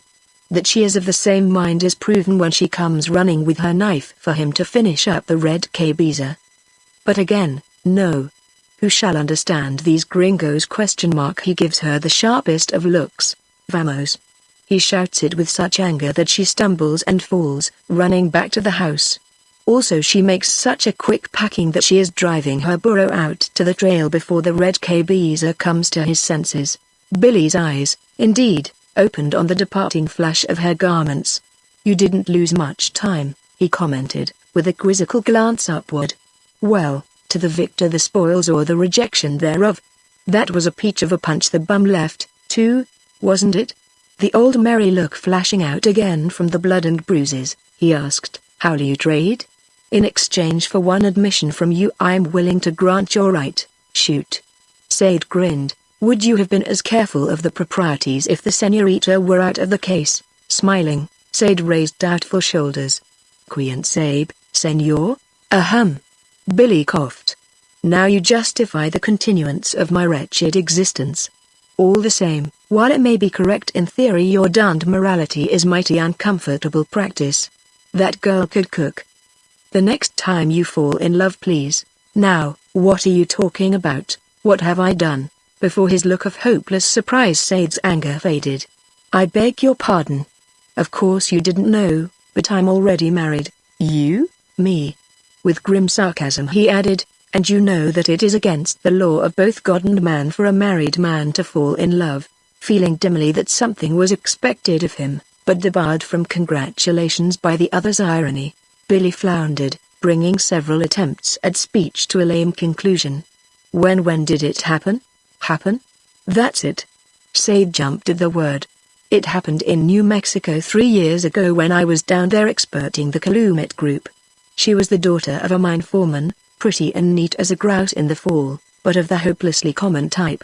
I don't have to describe her. You've seen them, in pairs, swinging their skirts along the boardwalks of any small town, their eyes on every man and a burst of giggles always on tap. I should never have paid her any serious attention if several of her admirers hadn't done me the honor of getting jealous. Until one big lout warned me to leave her alone under penalty of broken bones. It was never more than a mild flirtation, but after that I went deeper, so deep that it was soon impossible for me to withdraw. At least, I thought it was then, though I have since come to regard my marriage with her almost as a crime. You see, I thought it would break her heart, but in less than a week after the marriage I discovered that she was nothing but a bundle of small vanities bound up in a pretty skin, that she hadn't a thought above the money and position she expected to gain through me. And how she changed. As a girl she was soft, fluffy, and innocent as a kitten, but one by one her small vanities and frivolities developed into appetites and passions, and I awoke to the fact that she was altogether animal, a beautiful animal, prettier than ever in her young wifehood, but without the slightest capacity for intellectual or spiritual development. If that had been all, one can love a handsome horse or a dog, and I have seen women of his lower type to be lifted out of themselves by the strength of their love. But she was absolutely selfish, loved only herself. What made it even more unbearable, she was conceited with the supreme conceit of absolute ignorance that scorns all that is unknown to itself. She would try to impose her own 1.5-inch notions of things upon me, and she did not hesitate to pit the scraps of knowledge she had picked up around the mines against my professional training. She was bound to remold me on her own crude model. Actual wickedness would have been easier to bear, and I can assure you that the 3rd month of our married life found me absolutely miserable. Fortunately, I received a commission just then to expert a group of Mexican mines, and, as she preferred civilization as it goes in New Mexico to the hardships of a trip through the Sonora Desert, I left her behind. Later I came south on a prospecting trip through the Sierra Madres, and have never seen her since. All through he had spoken with the furious vehemence of a man easing a load off his mind. Thrusting a letter into Billy's hand, he finished, walking away. Read that I got it at the station yesterday. It reveals more than I could tell you in the next 24 hours. And it surely did. The stiff round hand, as much as the bold statement of want and desires, revealed nature blind to all but its own ends. Every phrase was a cry or complaint. He had no business to go off and leave her alone. All her friends agreed that it was a shame and a disgrace. But he needn't think that she would stand such treatment forever. He had better come home, and that at once. So far she hadn't tried to better herself. But it wasn't for lack of the chance. There was a gentleman, no fresh dude or college guy, but a rich mining man, eminently respectable, who had shown a decided interest. He, Sade, had better look out. Thus and so did the awkward hand run over many pages, and, while Billy's eye followed, his expression gradually settled in complete disgust, hopelessly common. "You poor chap," he muttered, looking after Sade, who was now helping Caliban to arrange the goods as he carried them from the mules into the adobe.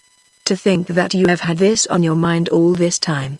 After a moment's reflection he added, "But married or unmarried, you are still in love." Unaware of this frank opinion, Sade went on arranging the stores. While working, the eager vehemence of his manner settled into heavy brooding, and it was not for some time that a cheerful flash indicated his arrival at some conclusion. "I've got it," he murmured. And turning so suddenly that Caliban dropped the package he was carrying in, he asked, "Hast thou any acquaintance at San Nicolas?" Reassured that the strange gringo madness was not to be vented on him, the hunchback nodded. "One of the kitchen women is daughter to my sister." He nodded again in answer to a second question as to whether his niece could convey certain information to the Señorita Francesca's ear. "See, there is always gossip moving among the women." It could be passed through Rosa, her maid. For a man who had just taken offense at the very suggestion that he was in love, Sade's face expressed a surprising amount of satisfaction.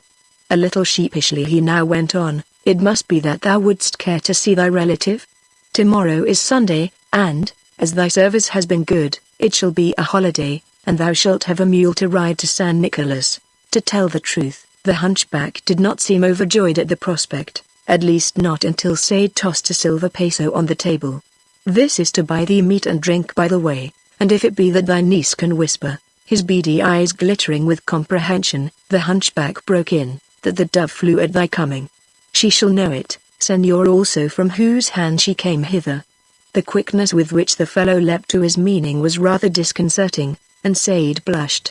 But, commanding his guilty colors, he brazened it out. "But see. She is not to know that it proceeds from me, see, Senor." The man's quick grin indicated an unearthly comprehension. "It will be a bit of gossip from the mouth of a muleteer." It was at this juncture that Billy, who had just returned to work after washing the blood from his face, heard a cheerful whistling inside. When, an hour later, he went in to help with supper, he found Sade his usual cheerful self. Next morning his spirits were still higher, but did not attain their meridian until Caliban departed for San Nicolas, bravely attired in a gaudy suit which he had dug from some obscure corner of the stable. Toward evening, however, a touch of anxiety dampened his mood. It might almost have been regarded as premonitory of the news Caliban delivered in the dusk outside. "The Señorita Francesca has gone to visit her mother's people at Cuernavaca. It is not known when she will return." "Very well, thou hast done thy share," Sade answered. His quiet tone, however, did not deceive the hunchback. "Did I not say these gringos were a mad people?" he demanded of Calixto, showing 2 pesos by the light of the stable lantern. "He pays me a peso to bring him good news, and gives me 2 when I return with bad, and to think that I was minded to feed him lies. Truly, there is no knowing when to have them. 'Tis the truth serves best with fools and gringos." Chapter 10. Done at last. Sprawled on the flat of his back, with his curly head propped on his hands and his lime-eaten boots spread at a comfortable angle, Billy gazed upon their completed labor. The well into which the liquid copper matte would presently be flowing, crucible, slag spout, blast pipes, or 2 ears, and canvas blowers, even the inclined way that led up to the platform over the loading trap, all were finished, and from the solid bed to the tip-top of the brick chimney shaft Billy's vision embraced it all, including the tons of charcoal that Caliban had burned and brought in from the woods, and the piles of ore which Sade and Calixto had broken into smelting size with spalling hammers, all stood ready for the match that Sade scratched while echoing Billy's observation, "Done at last." When the shavings and wood were fairly started under the mixed charge of charcoal and ore, Sade also lay down to watch the first smoke. Under the vigorous blast it quickly appeared a thin blue spiral which waxed in volume and blackness. In 30 minutes it laid a sooty finger halfway across the Barranca above the hills, a sinister portent to the rancheros and peons, one that found a dark reflection in Don Luis's frown as he looked out from the upper patio of San Nicolas, far away, unconscious, however, of alien observation. Sade watched the fluctuations of the black smoke with lazy enjoyment. He permitted his fancy to float with the waving pennon out over the valley down the river, where it set him aboard a log raft with his first shipment of copper matte and set him drifting down to the coast, where he could either sell to the United Metals Company or ship by sea to California smelters. There was nothing impractical about his musings. Independent of the gold values it carried, one smelting would transmute their $30 ore into copper matte worth $120 a ton. At a liberal estimate, the extra 20 would pay expenses, and with a profit of $100 on an output of 60 or 70 a week during the 2 months before the rains, there was a small fortune in it. Next year they could both import their labor and put in a regular plant. Thereafter they would be in a position to deliver blister copper instead of matte to the market.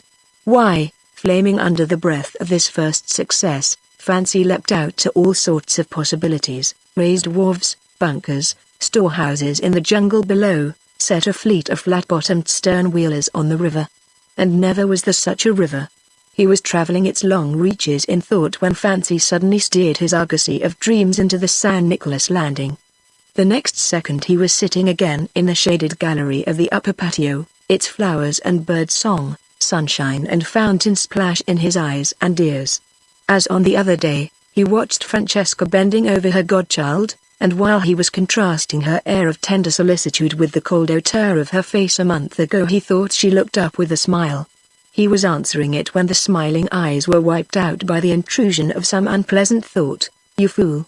he chided himself. Then, sitting suddenly up, he smote Billy on the thigh with force that drew a yell of anguish. "It's a mint, boy. A blooming mint.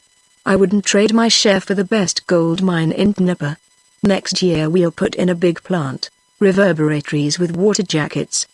Billy enthusiastically took up the tale. "Sure, and we'll build down on the flat by the river and deliver the ore by gravity. Aerial cable self-dumping buckets. We'll refine our own matte, market our own copper and gold." His blue eyes shining, Billy ran on. "In 5 years we'll be rich, then for a rest and a trip. New York, London, Paris, with Nice and Monte Carlo thrown in. Europe in a touring car, by golly. Egypt and the pyramids. A steam yacht and a trip round the world. Hooray for us." In the meantime Sade led him gently back to earth. "Remember, please, that this is your trick.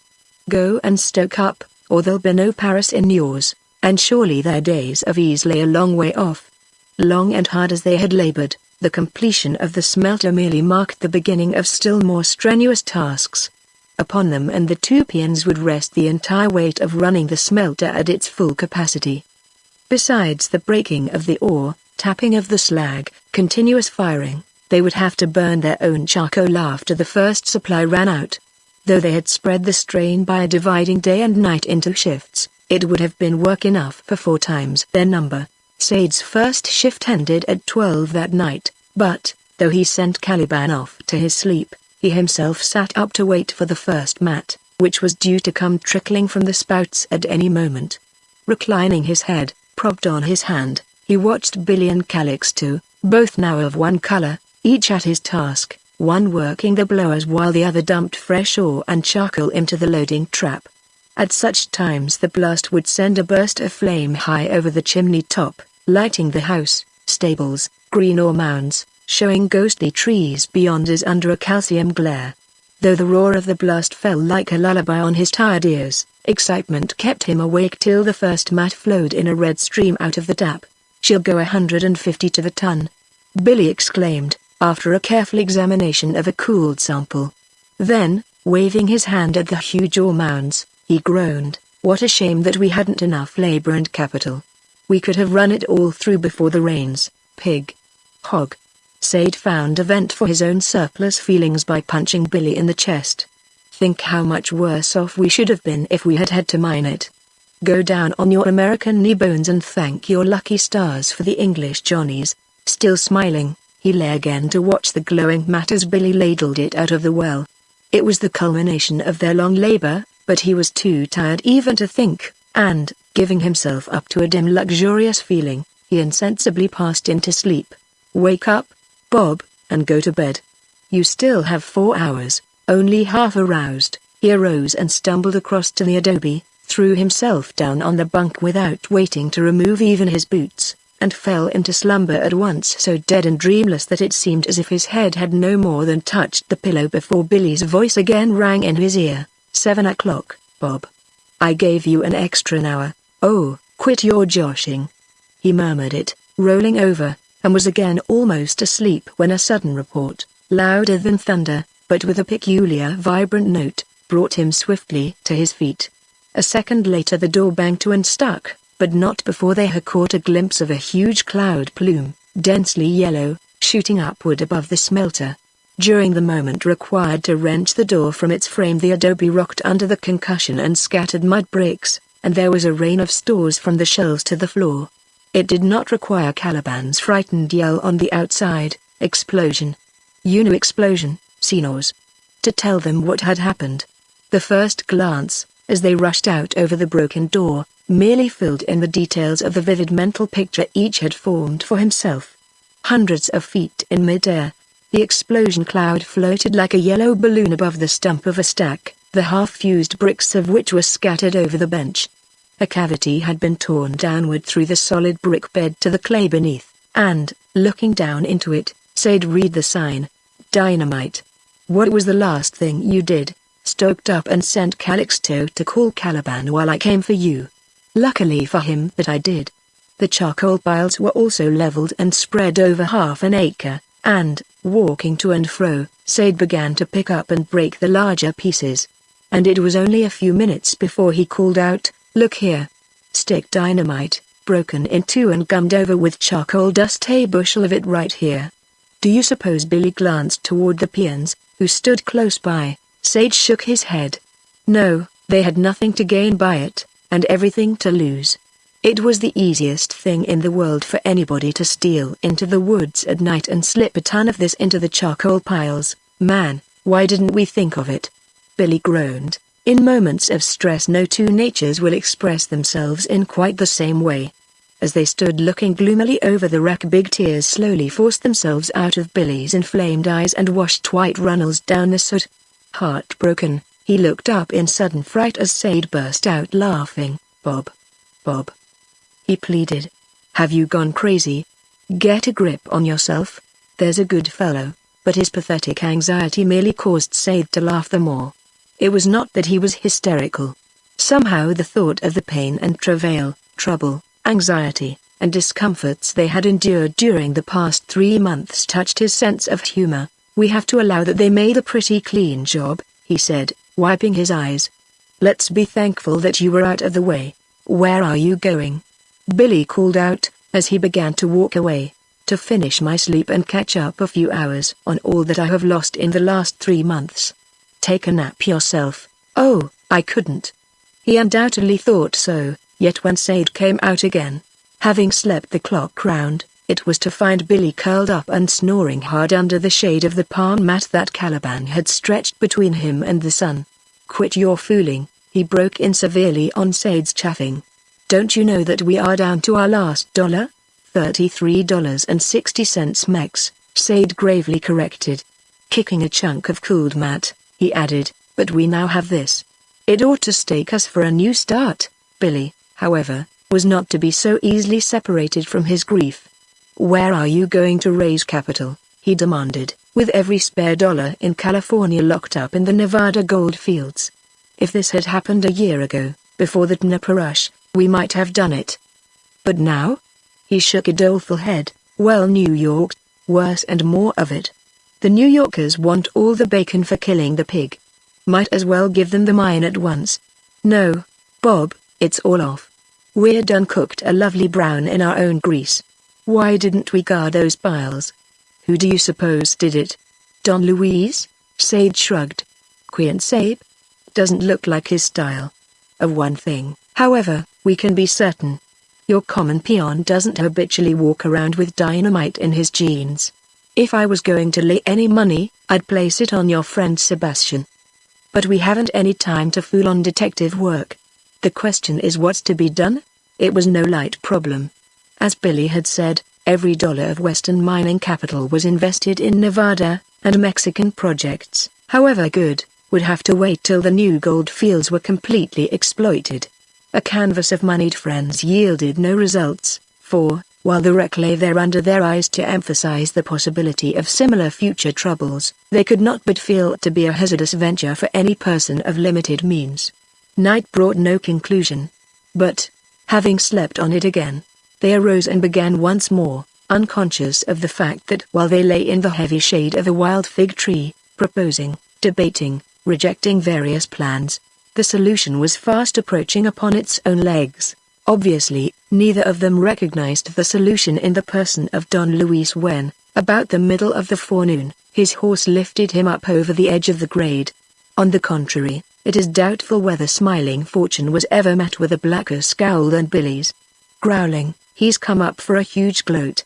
He would undoubtedly have returned some insult to the old man's greeting but for Sade's stealthy kick on the shins. Prepared as he was by the reports that charcoal burners had brought to San Nicolas, Don Luis's face expressed his utter astonishment at the extent of the ruin. "We but heard of it last night," he told them. "It was, I suppose, accidental? I understand that these furnaces dynamite? Senor?" He glanced with an interrogative frown at the peons asleep in the shade of the adobe. It was not they. Reassured on that point, he nodded in confirmation of Sade's statement that it would be foolish to hunt for the culprit. As well try to single out a flea on a peon's dog. "I warned you, senor, to expect an enemy in every stone of the Barranca. It would have been well had you listened." But his eyes, hands, and shoulders expressed his acceptance of fate. "It is done. And now, we shall rebuild as soon as we can raise the money." Turning to survey the destruction, Don Luis hid a sudden gleam that was evenly compounded of admiration and irritation. When he spoke again, shrewd calculation peered from his half-closed eyes. "This time you will build a larger plant?" Sade supplied the word. "No.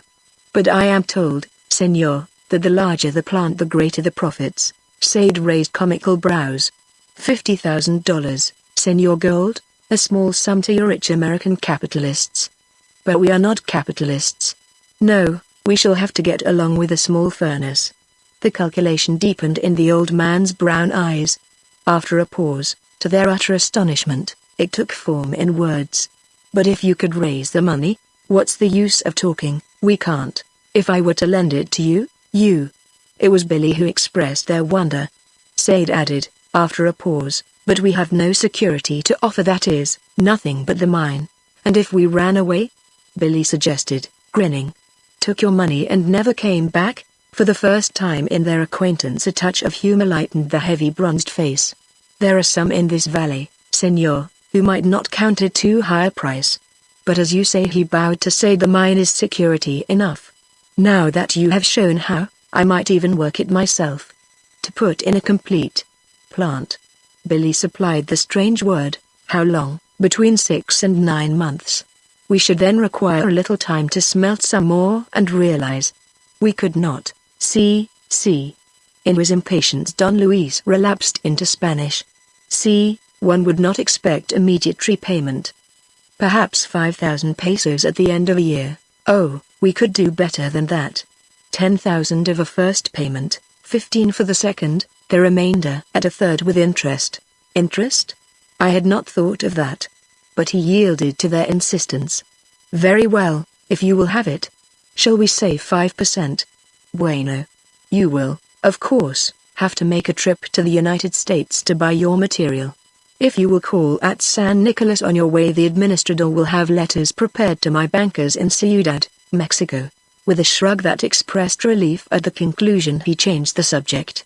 Riding forward to obtain a closer view of the furnace, he again clucked his surprise at the complete destruction, wagged a grave head over the half-bushel of dynamite that the peons had picked out of the charcoal, curiously examined a piece of copper mat, lifting heavy brows over the statement of its values, then rode quietly away, leaving Sade and Billy to recover as best they could from this fortunate stroke. "Am I dreaming?" Billy's exclamation defined their mental condition. "Hit me, Bob.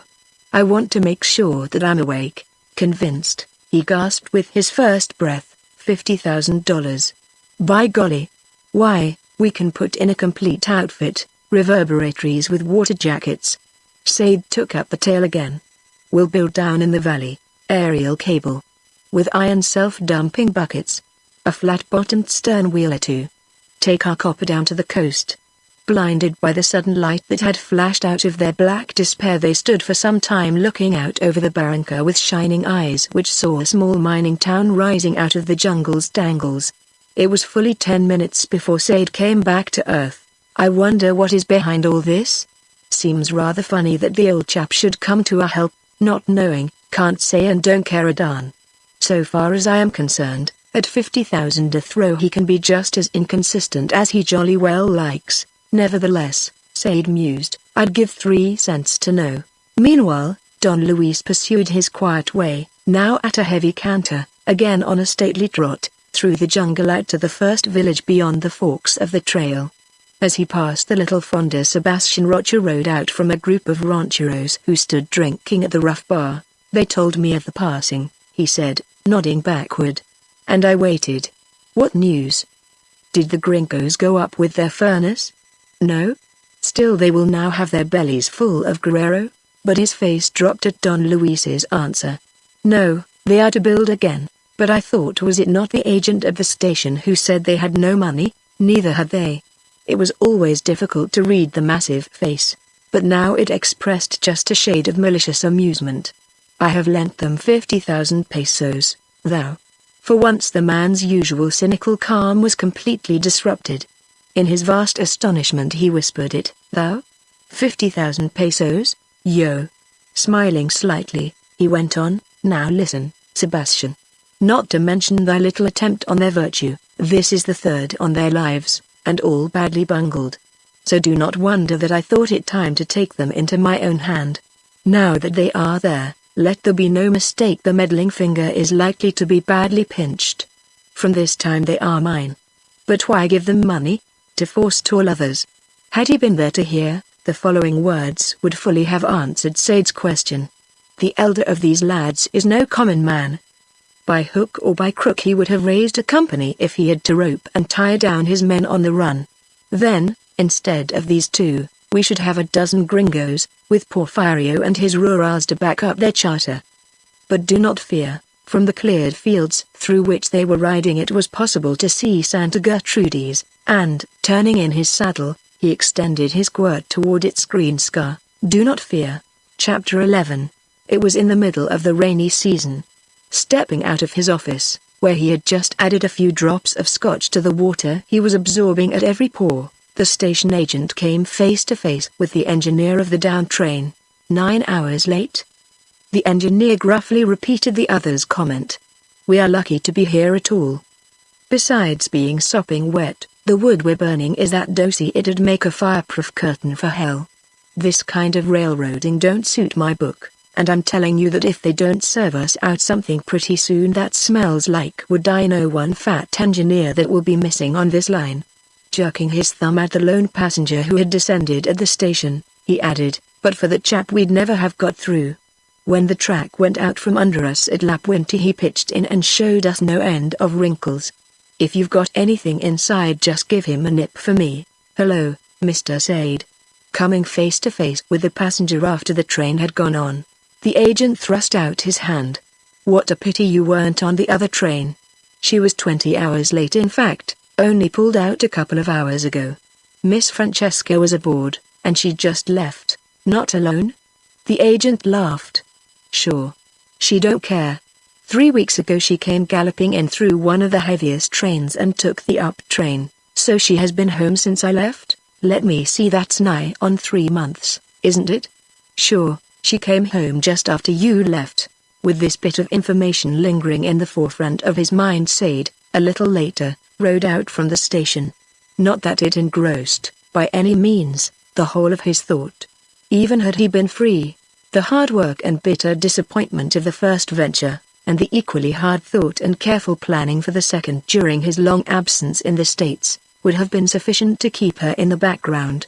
If he had never happened to see Francesca again, she would probably have lingered as an unusually pretty face in the gallery of his mind.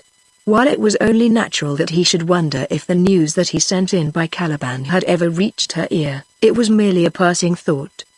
His mind soon turned again to his plans. Up to the moment that, 4 hours later, he came slipping and sliding downhill upon her, she was altogether out of his thought.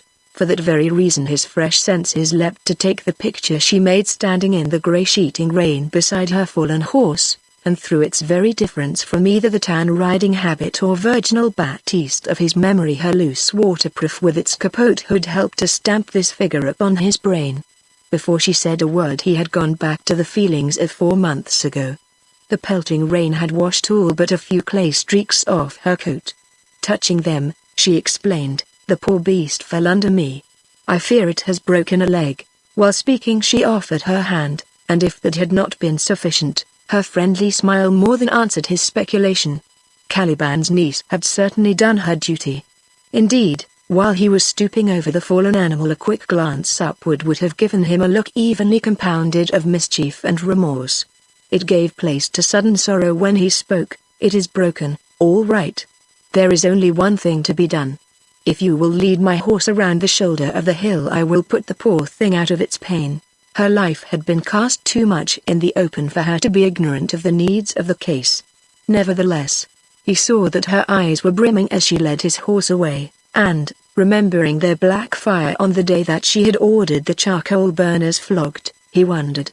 It would have been even harder to reconcile the two impressions had he seen the tears rolling down her cheeks when the muffled report of his pistol followed her around the hill. But she had wiped them away before he rejoined her. If the sensitive red mouth trembled, her voice was under control. "No, I had not waited long," she answered his question. "You see, the poor creature lost a shoe earlier in the day, and I had to ride back to have it replaced. It would have been better had I stayed there." For the moment he was puzzled. An hour ago he had ridden past the last habitation, a flimsy hut already overcrowded with the peon, his wife, their children, chickens, and pigs. All around them stretched wide wastes of volcanic rock and scrub. They were, as he knew, on the Hacienda San Angel, but the buildings lay 5 leagues to the north. With hard riding he had expected to make the inn at the foot of the Barranca wall that night.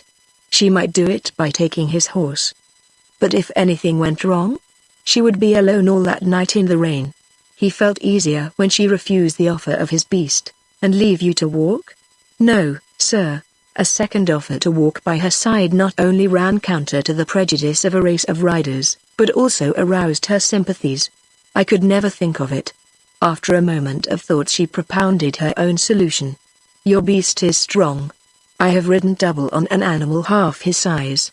We will both ride." Now, though Sade had long ago grown to the sight of rancheros on their way to market in the embrace of their buxom brown wives, the suddenness of it made him gasp.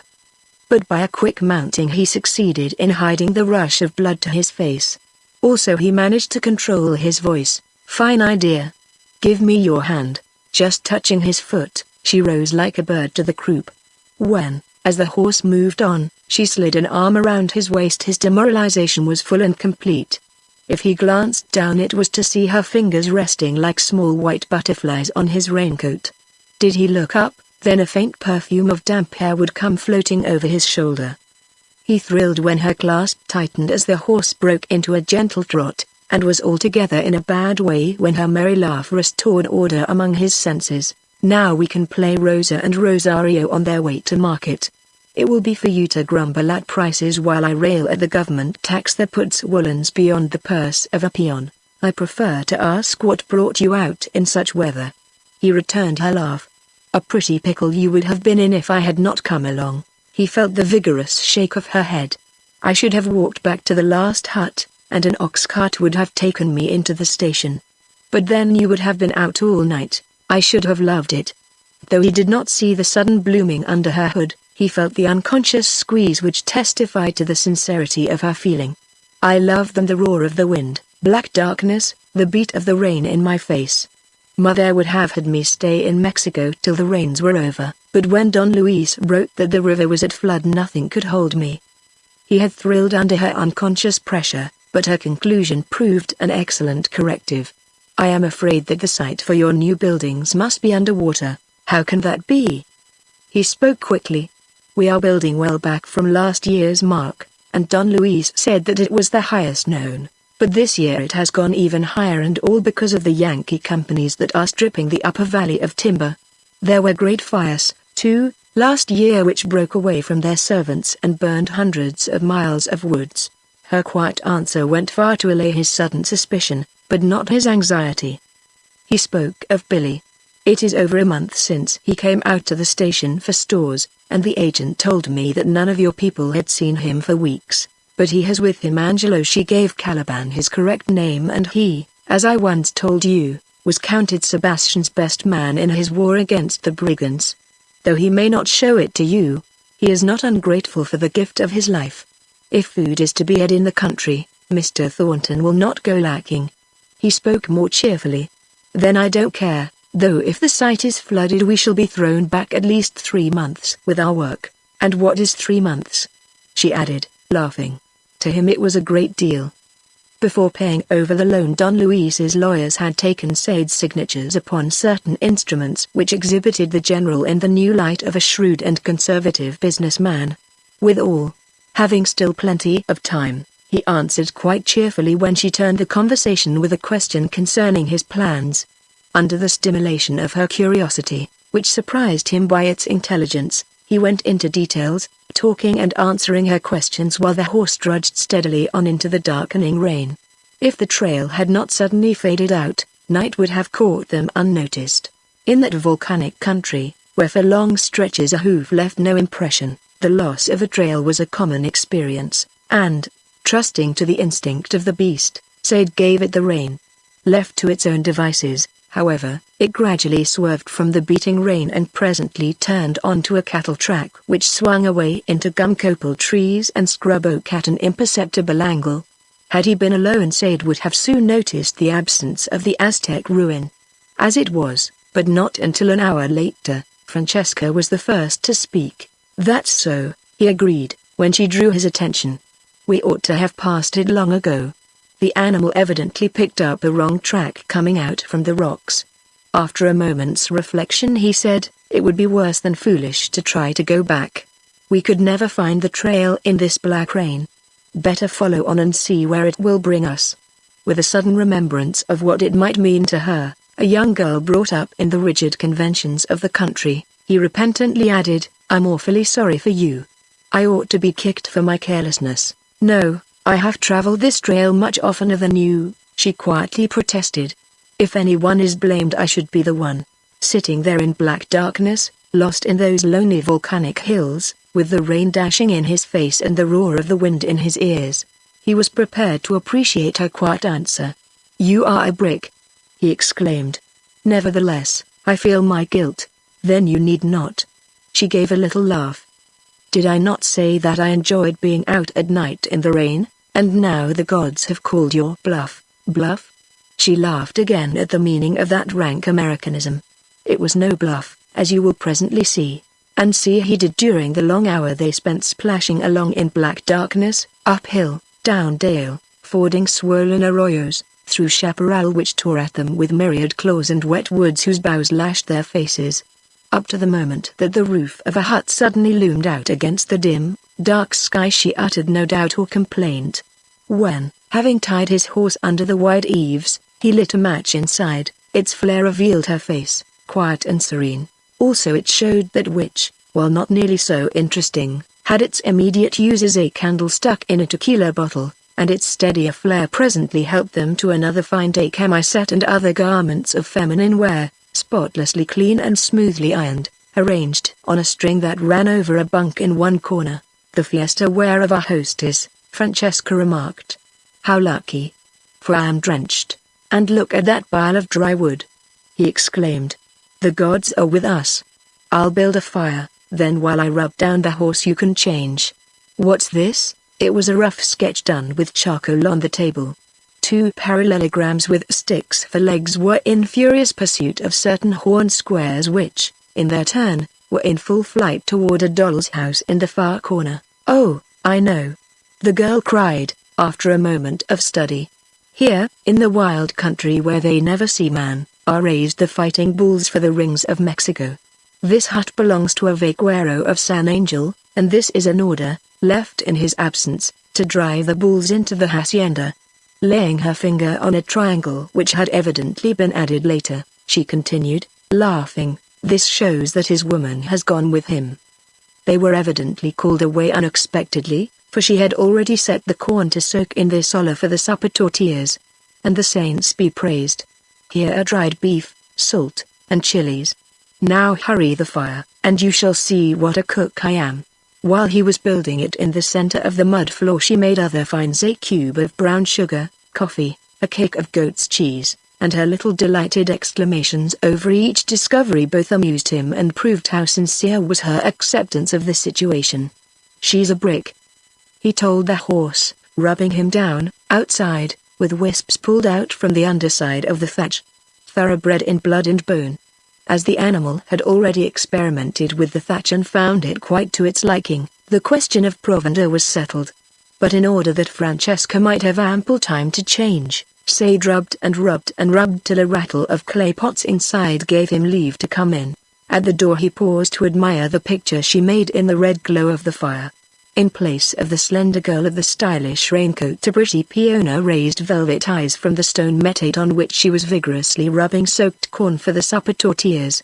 By emphasizing some features and softening others, strange attire always gives a new view of a woman. The sleeveless garment showed the round white arms and foreshortened and filled out her slender lines. Glancing down at her arms, she confessed, with an uneasy wriggle, I don't like it, though I wear décolleté every evening when we are in the city. But I shall soon get used to it. Conscious of his admiring eyes, she found them employment in watching the tortillas. But, having grown accustomed to the new dress by the time supper was ready, she left him free to watch the white arms and small hands which hovered like butterflies over the clay pot.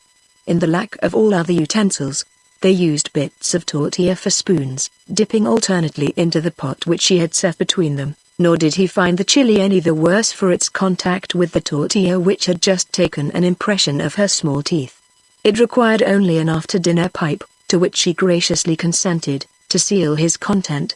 After the wet and fatigue of the trail, the warmth and cheer of food and fire were extremely grateful, but not conducive to talk. While he sat watching the tobacco smoke curl up into the blackened peak of the roof, she leaned, chin in her hands, elbows on crossed knees, studying the fire.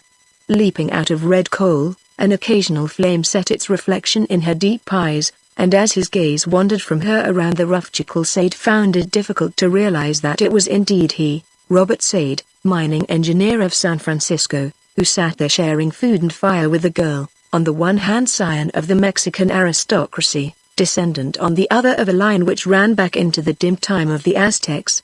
The thought stirred the romance within him and helped to prolong his silence. It would have held him still longer if his musings had not been suddenly interrupted by her merry laugh. See? He inquired, looking suddenly up. I was thinking what they would say, my mother, Don Luis, the neighbors. Horrible. He agreed. Your mother? What would she say? As the white hands flew up in a horrified gesture, it was the Senora herself. Santa Maria Marissima. And Don Luis? Her expression changed from laughter into sudden mischievous demureness. His remarks, Senor, are not for me to repeat. Well, the neighbors? Once more her hands went up. Was it not that we always said it of that mad girl? Maria, thou shalt not speak with her again. Smiling, she added, for you must know, Senor, that I have been held as a horrible example of the things a girl should not do since the days of my childhood. Like the devil in the old New England theology, he suggested, smiling, you make more converts than the preacher? He had to explain before she understood. Then she laughed merrily. Just so. What they would do were I to marry, die, or reform, I really cannot tell. It would leave a gap almost equal to the loss of the catechism. She finished with a mock sigh. They will never appreciate me till I'm dead. Any present danger? The smiling mouth pursed demurely under his whimsical glance. I am afraid not. You saw my performance at supper. I am the despair of my mother, who would have me more delicate and refined. Marriage? No one wants me, Don Sebastian. It slipped out, and he was immediately sorry, but she only laughed. Tut. Tut. A cousin? Surveying him from under drooping lashes, a glance soft and warm as velvet, she added. I will confess. There were others. Some too fat, some too thin, all too stupid, here at home. In Mexico they were triflers or worse. But on the honor of a lone maid, senor, never a man among them. With a sudden relapse into seriousness she repeated, among all of them never a man. Though she was looking directly at him, her glance seemed to go on, flight to some further vision which, for 1 second, set its reflection in her eyes. Then her long silky lashes wiped it out. When they rose again it was over mischievous lights. Never a man, with a change of accent, but he will come someday, he teased, and go after the fashion of dream men, and dream women. For a while she studied him curiously. Then she has not come? Yes, he answered, with sudden impulse. But, she softly filled the pause. But and because a woman's reasons, unhappily, sometimes man's, he gravely answered, and, feeling, perhaps, that the conversation was drifting into unsafe latitudes, he rose and began to pull dry grass from the underside of the thatch. For you, he exclaimed, with a glance at the bunk. I knew you wouldn't care to sleep there. Having arranged a thick layer at a safe distance from the fire, he gathered another armful, and was going outside when she called him back. To make my bed, he answered her question. In the wet? Oh, it isn't so bad here under the eaves. Only an inch of water, she answered him, with pretty sarcasm, and, indicating certain small trickles that were coming through the cane siding, she gave him his orders. You will sleep here inside, but he began. Senor, I said that you would sleep inside. As a matter of fact, the prospect outside was not inviting, and his acquiescence lowered the quick colors his previous obstinacy had raised. She had already settled down on one elbow, and when, having arranged a bed on the opposite side of the fire, he lit a second pipe, she studied him through the smoke, wondering what pictures were responsible for his earnest gaze. But warmth and comfort presently produced their natural effect, and she began to nod. After a few shy, sleepy glances that showed him still staring moodily into the fire, her head sank upon the white fullness of her doubled arm. As a matter of fact, it was his wife's face that returned his steady gaze from a nest of red coal. Absorbed in bitter musings, he received the first intimation of Francesca's sleep from a sigh which caused him to start as though at the report of a gun. Then while the warm blood streamed through his drumming pulses, every sense vividly alive, he looked down upon her.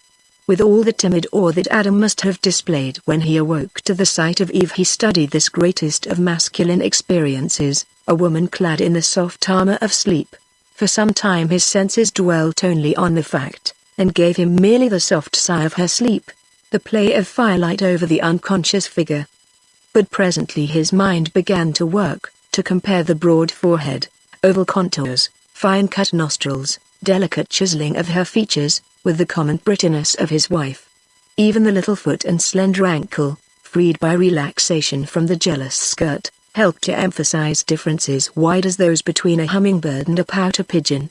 It had required the rigid selection of 1,000 generations, the preeminence in strength and brains of a line of fighters to produce the one, just as the slacker choice of a commoner breed had created the other, and Sade, whose own blood had come down through the clean channels of good colonial stock, recognized the fact. As never before he was impressed with the fatuity of his chivalric rashness. While the firelight rose and fell, he strained at the ties which stretched over mountains, desert, plains, binding him to the coarse woman in Albuquerque. His sudden jerk forward was the physical equivalent of his mental strain. Though homely, even slangy, his mutter, "Your cake is baked, son. The sooner you let this girl know it the better," was none the less tragic. The thought was the last in his waking mind. Before going to sleep he performed one last service. Noticing that she shivered under the wet breath of the night, he took off his coat, tiptoed across, and, after laying it softly across her shoulders, returned with equal caution. She did not stir or even change the slow rhythm of her breath, but he had no more than lain down before her eyes slowly opened. When his deep respirations told that he was fast asleep, she rose on one elbow and looked at him across the fire. In her turn, with glances shyly curious as those with which Eve, newly formed, may have eyed Adam still in deep sleep, she noted their wide-spaced, deep-set eyes, strong nose, the ideality of the brows, the humorous puckers at the corners of his mouth. Though she did not analyze their individual meanings, the totality made a strong appeal to instincts and intuitions formed by the vast experience of the race. Her impression phrased itself in her murmur, "A wholesome face," only the cleft chin seemed to carry a special meaning. Surveying it, a gleam of mischief shot through the soft satisfaction of her look, and she murmured beneath her breath in Spanish, "Oh, fickle. Fickle. Thy wife will need the sharpest of eyes." The thought brought a little laugh, and for a minute thereafter she sat, a finger upon her lip, listening for a break in his breathing. When it did not come she rose slowly, stole like a mouse across the floor, and laid his coat, light as a feather, over his unprotected shoulders. Back again on her own couch, she looked across at him again, a glance naive in its enjoyment of the romantic impropriety of the entire proceeding. Then, curling up under the raincoat, she fell fast asleep. Chapter 12. Thoroughly fagged out by 6 weary nights on the train, Sade slept like the dead, and did not awaken until a sudden clatter of pots aroused him to knowledge of a golden cobweb of light streaming in between the flimsy siding of the hut. Through the open doorway he obtained a glimpse of a bejeweled world, resonant with the song of birds. After informing him of these facts, his eyes reintroduced him to the young lady in the tan riding habit who had ousted the pretty peona of last night from her command over fire and dishes. The satisfying odor of hot coffee completed the verdict of his senses. "Breakfast all ready? I must have slept like a log." "You did." She laughed. "I rattled the dishes in vain. I was just about to throw something at you, now." His last waking thought had outlined a purpose to inform her at once of his marriage, and while they were eating breakfast it recurred again. But not with the same force. That which, when imbued with the sentimental values of firelight and silence, appeared necessary and right somehow appeared almost absurd when viewed in broad day. Checking sentiment, too, by its very friendliness. Her manner did not invite confession. It would be impertinent, he concluded. She has no personal interest in me. If he had observed her only an hour earlier re-entering the jacal after a shivering exchange outside with the peona he might not have been quite so sure. Once or twice she had indulged in softer thought, whose key was to be found in her murmur just before she tried to awake him. "Adios, Rosario." Also the morning had brought its own problem to fill his mind. He could not but see that their appearance at the inn in the Barranca so early in the day would be a confession of their breach of the most rigid of Spanish conventions. But how to broach the subject without offense?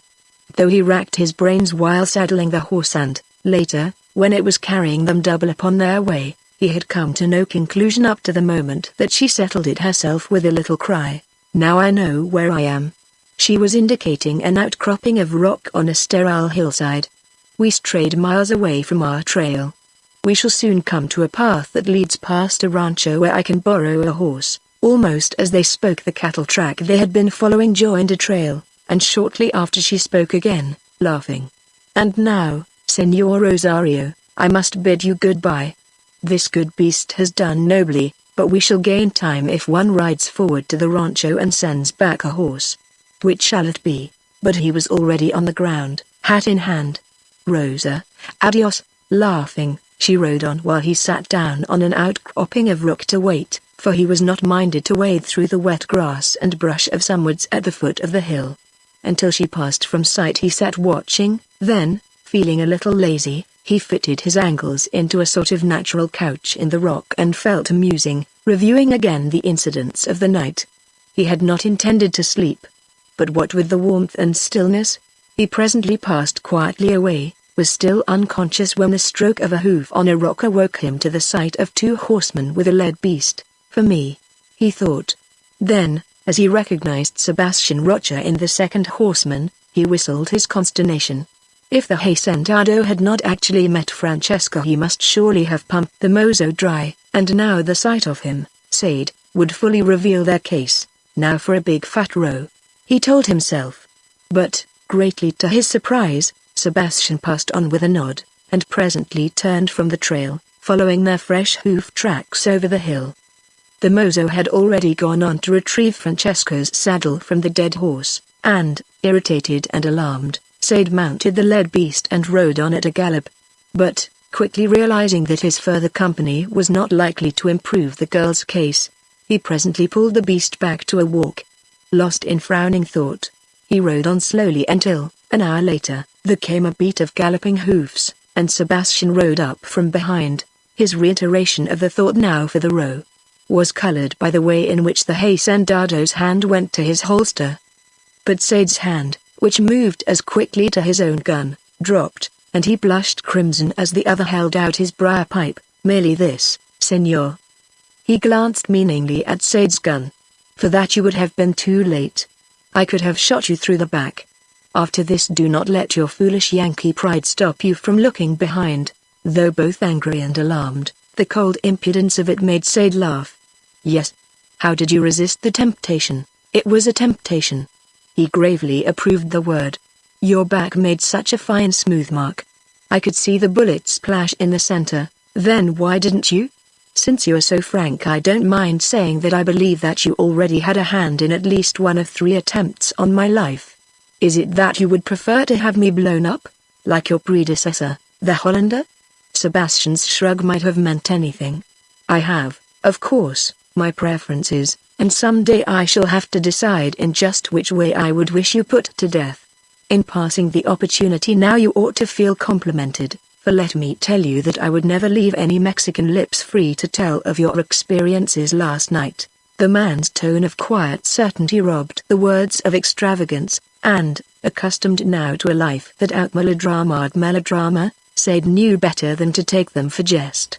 "That's very nice of you," he quietly answered, and as just then the trail narrowed to pass through a copal grove, he added, "Forewarned is forearmed. Just to keep you out of temptation, will you please to go first?" "With pleasure." Faint though it was, the smile that loosened the firm mouth made it easier for Said to continue when they were riding once more side by side. "For the young lady's sake, I am glad to have you take such a sensible view of an unavoidable situation. I take it that you were going the other way. If you can trust me. Trust no one and you will never be deceived. If I had my way of it, there would be an end to the girl's wild tricks. But since she will be abroad, what better escort could she have than her kinsman?" "None," Said agreed. "I overtook her by accident, cared for her the best that I could. Now she is in your hands." Sebastian shook his head. "Not so swiftly. She would hardly thank me for your dismissal." While the shadow of a smile lifted the corner of his thin lips, he added, "The last time I mixed in her affairs she refused to speak with me for over a year, and I have no mind to repeat the experience. We are all going to San Nicolas. It would be foolish to ride apart." "Very well," Said agreed, not, however, with any great degree of pleasure. Apart from the strain involved by a day's travel with a man who had just confessed to a permanent intention of killing him, he felt more disappointment than he would have cared to admit at the spoiling of the tete-a-tete with the girl. In fact, the feeling was so acute that he found it necessary to justify it in his own thought. It was only for a day, he mused, slightly changing his previous conclusion to fit the case, and I'd like to have seen it out, so. The storm proved a little too much for this one. They had just ridden into Copal Woods, and, looking up, Said saw that he was pointing at a pile of bones and wet tatters of clothing that lay under a swinging fray of rope. If possible, it was more grisly of appearance than a second mummy which still swung, clicking its miserable bones in the wind. Whether or no he noticed Said's shiver of disgust, Sebastian ran easily on. He was a stout rogue, this fellow, with a keen eye for a pretty woman and small scruples as to how he got her. It was, indeed, through this little weakness that we caught him, using a girl to bait the trap. But he died game with a joke on his lips. "Senor," he said, as the mule went from under him, "if but one half of my brats walk in my steps, thou wilt have need of an army to finish us up." He had humor, too. He it was that stole the altar service from the church of San Anselmo to pay the priest of Guadalupe to say 1,000 masses for the repose of his soul. He was dead, and the masses said before the service was traced by a pilgrim to the Guadalupe shrine, and ever since the priests have been at war both over the return of the service and to decide the burning question as to whether it is possible to nullify a heavenly title obtained through fraud. It makes a pretty point in theology, and the battle still rages. Being debarred from physical expression, the brute in a priest exercises itself through the tongue, and they will not leave such a choice morsel till the last shred of meat has been gnawed from the bones. In presence of those dumb witnesses to its truth, the grim banter sounded even grimmer. During the long white nights that followed hard days at work on the smelt, nothing had suited Caliban more than to be drawn on to talk of the war against the brigands. Under the red light of a campfire, with the vast night of the Barranca yawning below, the tales had been spun, tales that had outdone the dime novels of Sade's youth. Of them all, that which had ended with the hanging of the last bandit in this very glade had outdone all in sheer desperation, kindling to the romance of it all. He took stealthy note, as they rode on, of the lithe muscular figure, which was as extraordinary in its balanced strength as the calm power of the quiet brown face. When memory drew a vivid contrast between Sebastian and his early training in the sober atmosphere of the English commercial boarding school, Sade wondered, and finally put his wonder into words. "Didn't you find the transition from Manchester rather sudden? It must have been like plunging headfirst into the romance." Romance? For the first time that morning, for matter of that, in all their intercourse, Sebastian laughed outright. "Oh, you Anglo-Saxons. Romance is a creature of your own dreamy idealism. We do not know it. We are passionate, nervous, hysterical, gross, materialistic, but for all our heat we see life more clearly than you. It would be better for us if we did not. For where in the mirror of your imaginings you see your strength enormously magnified, our clearer perceptions show our weaknesses. Even at the point of death you neither see nor accept defeat. But we, cowering before it, are swept the quicker away." Just as on that other occasion when he stood talking beside their fire on the rim of the Barranca, this came out of his quiet with volcanic heat. Dropping as quickly into his usual calm, he finished, "No, I did not find it romantic, merely amusing." Nettled a little by his amused contempt, Sade quickly retorted, "I fail to see how you can claim to have no ideals? You who are striving with all your might against the American invasion?" Sebastian shrugged. Racial aversion backed up by the instinct of self-preservation. Even cattle will band together against the wolves. But remove the danger and the bulls fall at once, fighting for command of the herd. Before DS we had 65 rulers in 60 years, very few of whom died in their beds. Once remove his iron hand from our throats and we shall go at it again, revolution upon revolution, for the sole purpose of satisfying some man's personal ambition, lust, or individual greed. No, senor, we are individualists in the extreme. We have nothing in our makeup to correspond to the racial ideal that makes you Northmen subordinate personal interest to the general good. And because of our lack you will eventually rule us, yet you strive against it, for the one reason, as I told you, that the weaker wolf declines to be eaten. Individually, I find it amusing. I would much prefer shooting gringo soldiery to hanging Mexican bandits. And the General Don Luis?" Once again Sebastian laughed. "That old revolutionist. He would deny all I have said as rank heresy, though he himself is its most startling example. He would say that he was for Mexico, but Mexico, to him, is Mexico with a Garcia for president. Selfish to the backbone, every one of us," in a phrase he had described Don Luis, and, while he could not but smile at its truth, Sade was just a little startled by the keen intelligence and flashing intuition. Even after allowing for advantages of travel and education, the man's sharp reasoning and originality were remarkable.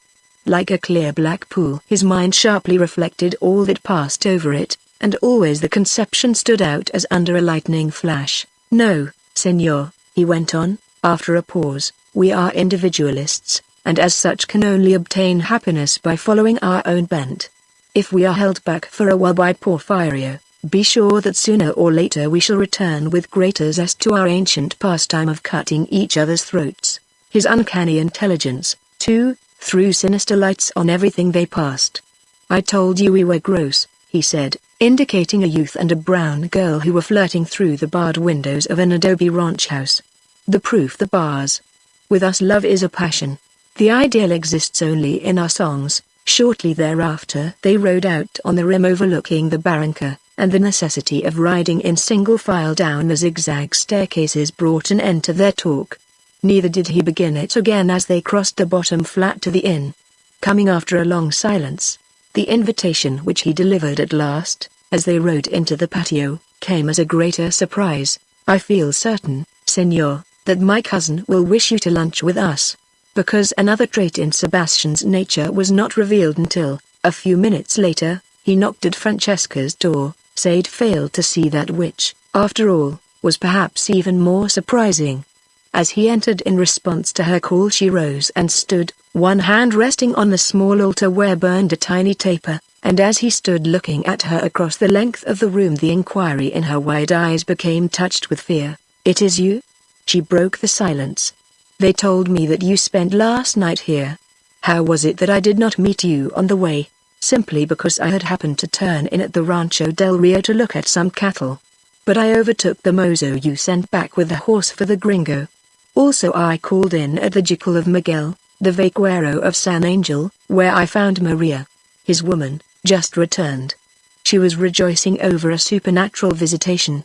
It seems that while she and Miguel were away, the Virgin Guadalupe abode in their house, and even honored Maria by putting on her best fiesta clothes. In proof thereof she showed me a silver peso that the Virgin left tied up in one corner of her camisette. It was truly remarkable, and I was well on my way to a healthy conversion when I happened to stumble on the gringo's pipe. At least, he claimed it on sight. And you immediately turned about to tattle this to me?" He merely smiled under her bright scorn. "To see you home, where you will proceed to make my mother eternally miserable, and uncle infernally angry? On the contrary, I am prepared to back up with pistol and knife the tale of Maria's visitation. Why should I wish to bring suffering to the good mother? It was a hap of the trail, and, much as I hate all gringos, it was far better that you should have been in this man's hands. Some day I may have to kill him, and I shall do it with greater pleasure because of this. If the attempt does not fail as miserably as that which you made on his soul, put it morals, cousin, just to bring it within the bounds of my comprehension. You know my beliefs as to souls. In any case it was a mean trick. Tricks are tricks only when they fail. Successful, they rise to the dignity of stratagems. And he ought not to complain. Did he not come out of the ordeal unscathed, tricked out in the flowers of virtue? He's really in my debt. But returning to my point, someday I shall kill him, but in the meantime I have asked him to lunch with us. As he looked hungry, I should suggest a little haste. I am ready now." Going toward him, she spoke, hesitantly, "Let me thank you. Were you always thus, Sebastian? We should be better friends." "Gracias, anything but that." Bowing, he stood aside to permit her to pass.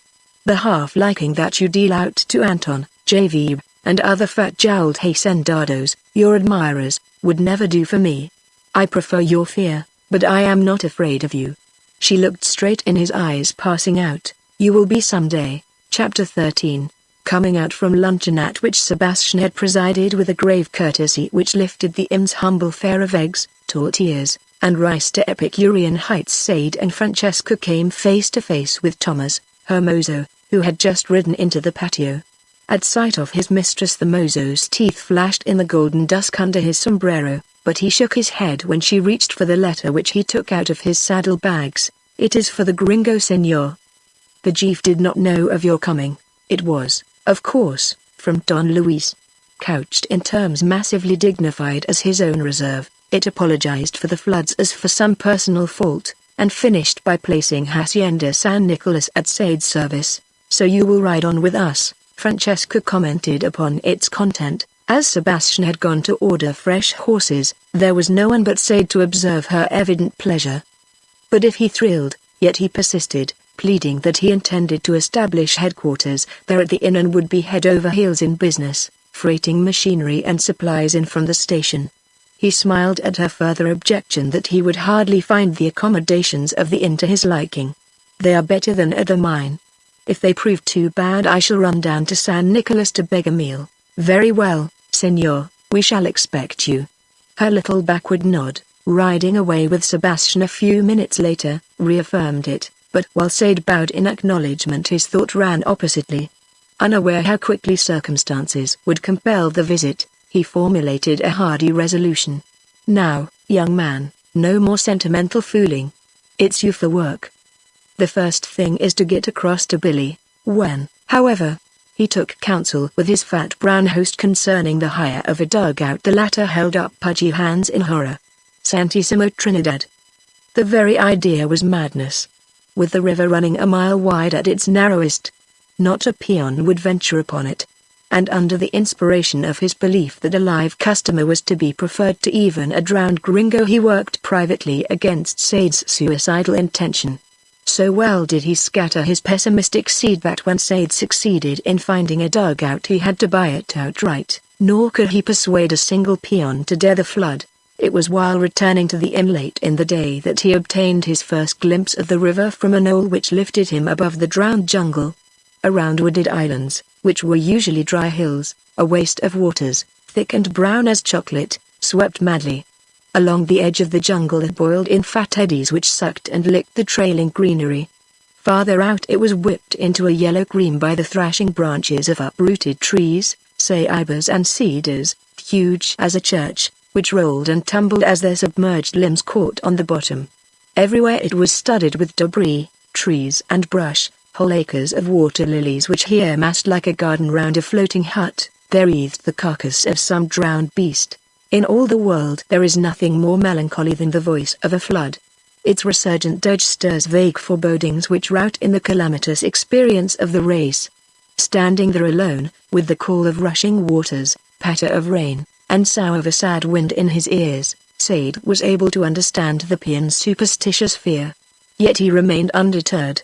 The water being far too deep for pulling, he made a pair of oars and fitted wooden thole pins in the dugout that evening, and next morning put off by himself on the tangled breast of the flood with such food as he had been able to buy. Once afloat, he found navigation even more precarious than the direst prophecy of his host. Now backwatering until an opening showed in a bristle of brush and water lilies, he would next almost crack his back in a supreme effort to cross the currents which ran like mill races between wooded islands. Once a quick spurt saved him from disastrous collision with a derelict log, and, dodging or running, he was kept so busy that Billy's sudden hail came as a surprise. "Hello, Sade. Got any decent grub? We've lived on frigol straight for the last 30 days. The monotonous diet, however, did not seem to have impaired Billy's customary cheerfulness. At the sight of eggs, honey, chickens, and bananas in the stern of the boat his freckles loomed like brown spots on a shining sun. Neither had misfortune affected his industry. Though as Francesca feared 10 feet of water now covered the new foundation, he had immediately started another on a bench which rose 50 feet above the flood. And, now munching a tortilla rolled in honey, he led the way to where Calixto and Caliban, with half a dozen others, were hard at work. It was their first meeting since Sade left for the States, and there was, of course, no end to the things each had to tell.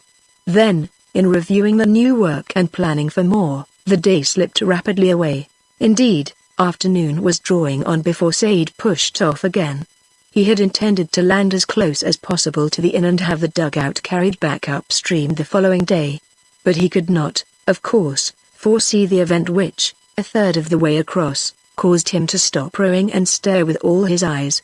For as he backwatered to avoid a huge ceiba that bore down upon him with a slow, leisurely roll, he spied a patch of white amidst the branches, and as it drew closer this presently resolved into a drenched camisette which clung to the limbs of a young girl, a slim brown thing under 13. Terror had drained away every particle of her natural color, leaving her big dark eyes looming dead black in the pale gold mask of her face. Though she had seen Sade first, the inborn humility of her subject race deterred her from making any outcry. She just sat perfectly still astride the thatched peak of a submerged hut which, caught in the branches, acted as an outrigger to keep the great tree on an even keel. Only her eyes expressed the pitiful appeal whose utter hopelessness was emphasized by flash of wonder when Sade drove the dugout in among the branches. Rising, then, she leapt into the bows, and, whether because the mass rode in a balance too delicate to endure the sudden change of weight or that a submerged branch happened to catch just then on some obstruction, the tree rolled heavily upon the dugout while Sade was pulling his oars. Fortunately, the one heavy stroke had carried them out from under all but the thinner branches, and, though the dugout was capsized and forced under, it rose instantly, with Sade and the girl clinging at each end. The hut on which she had been floating also emerged, and, working alongside, Sade was able to right his craft and bail it out with his Stetson sombrero. A few yards away he recovered one oar, and, Using it as a paddle, he tried to work across the flood. By the time he had gained half the way, however, he was miles below the inn, and dusk found him floating on the wide lake which now covered the San Nicolas cane fields. Here, where the water ran more slowly, he made way faster toward the shore, and through a leaden dusk he presently made out red twinkles which grew, in another half hour, into the lights and fires of the hacienda. Soon his oar struck bottom, and, using it as a pole, he drove rapidly into a landing. The night rains had already set in and they came down in sheets which soaked him to the skin and made of the girl, who had fallen asleep in the bows, a dim white nude. She had given him her simple history of the 5 who were asleep in the hut when it was swept away by a cloudburst, she alone had survived. Utterly tired and exhausted, she did not awaken when he picked her up, and she lay quietly in his arms during the long sloppy tramp across the upland pastures. She was still asleep when, aroused by the baying of his dogs, Don Luis peered down from the upper patio upon their draggled figures. Hombres. Hombres. Looking up as his heavy bass boomed through the hacienda calling the mozos, Sade caught a glimpse under the portal lantern of Francesca's face in its frame of dark hair through a glittering mist of rain. The next moment she came flying down the great stone stairs, followed by an eruption of brown maids. The Nina. Oh, the poor Nina. Though she was wearing an evening dress of delicate white, she gathered the soaked child into her bosom, and, a center of flying skirts and soft womanish exclamations, hurried her away to the upper regions. In the longer time required for him to descend, Don Luis subdued his first astonishment, but it broke bonds again when Sade explained his plight. You crossed and recrossed the flood? Poor Dios mio. I would never have dreamed that man could do it and live. You are wet to the skin. Come up at once. I had not expected Sade began, but the old man cut him off at once. You gringos are difficult folk to please. Surely a dry bed in San Nicolas is to be preferred to a wet night on the river. Nevertheless, he was not displeased. Conferring with Francesca concerning a change of clothes after Sade was safely bestowed in a bedroom, he expressed his secret admiration. See you, an enormous Saiba rolls over and sends him and the canoa to the bottom, yet he speaks of it with shamed laughter as though of a fault. Also he would have borrowed a mozo and horse to travel back to the inn. What a man he would have made for the old wars. A charro suit, so close to Sade's size as to be almost a fit, was the best that Francesca, after a voluble consultation with her maids, could offer in the way of change, and, though he experienced modest qualms at the sight of himself in tight trousers and short bolero jacket of soft leather gorgeously embroidered with silver, they undoubtedly brought out qualities of limb which were altogether lost in his usual clothing. If he could have seen the touch of admiration that softened the mischief in Francesca's dark eyes when he entered the living room, his misgivings might have vanished. But the phenomenon occurred behind his back, and his recent vow against sentimental fooling did not prevent him from coloring at her whispered remark. You remind me of one Senor Rosario. Later, he was to spend considerable time trying to appease conscience with plausible explanations of his feeling, to set it down to relief that their adventure had brought her no trouble. But while relief may have entered in, it was principally due to the fact that she had chosen to retie the thread of their acquaintance just where it had been severed by Sebastian's intrusion. Yet, whatsoever its constituents, his pleasant embarrassment did not paralyze his tongue. I cannot return the compliment. Neither could he. With Rosa, the pretty peona, this young lady in foamy white had nothing in common, and Rosa would have certainly felt out of place amidst the luxurious appointments of the room.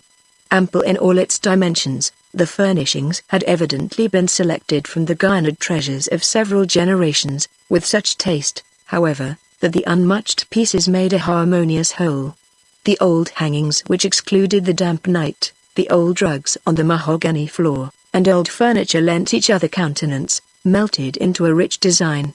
Even the grand piano, undoubtedly the latest addition, was taking the tone of age.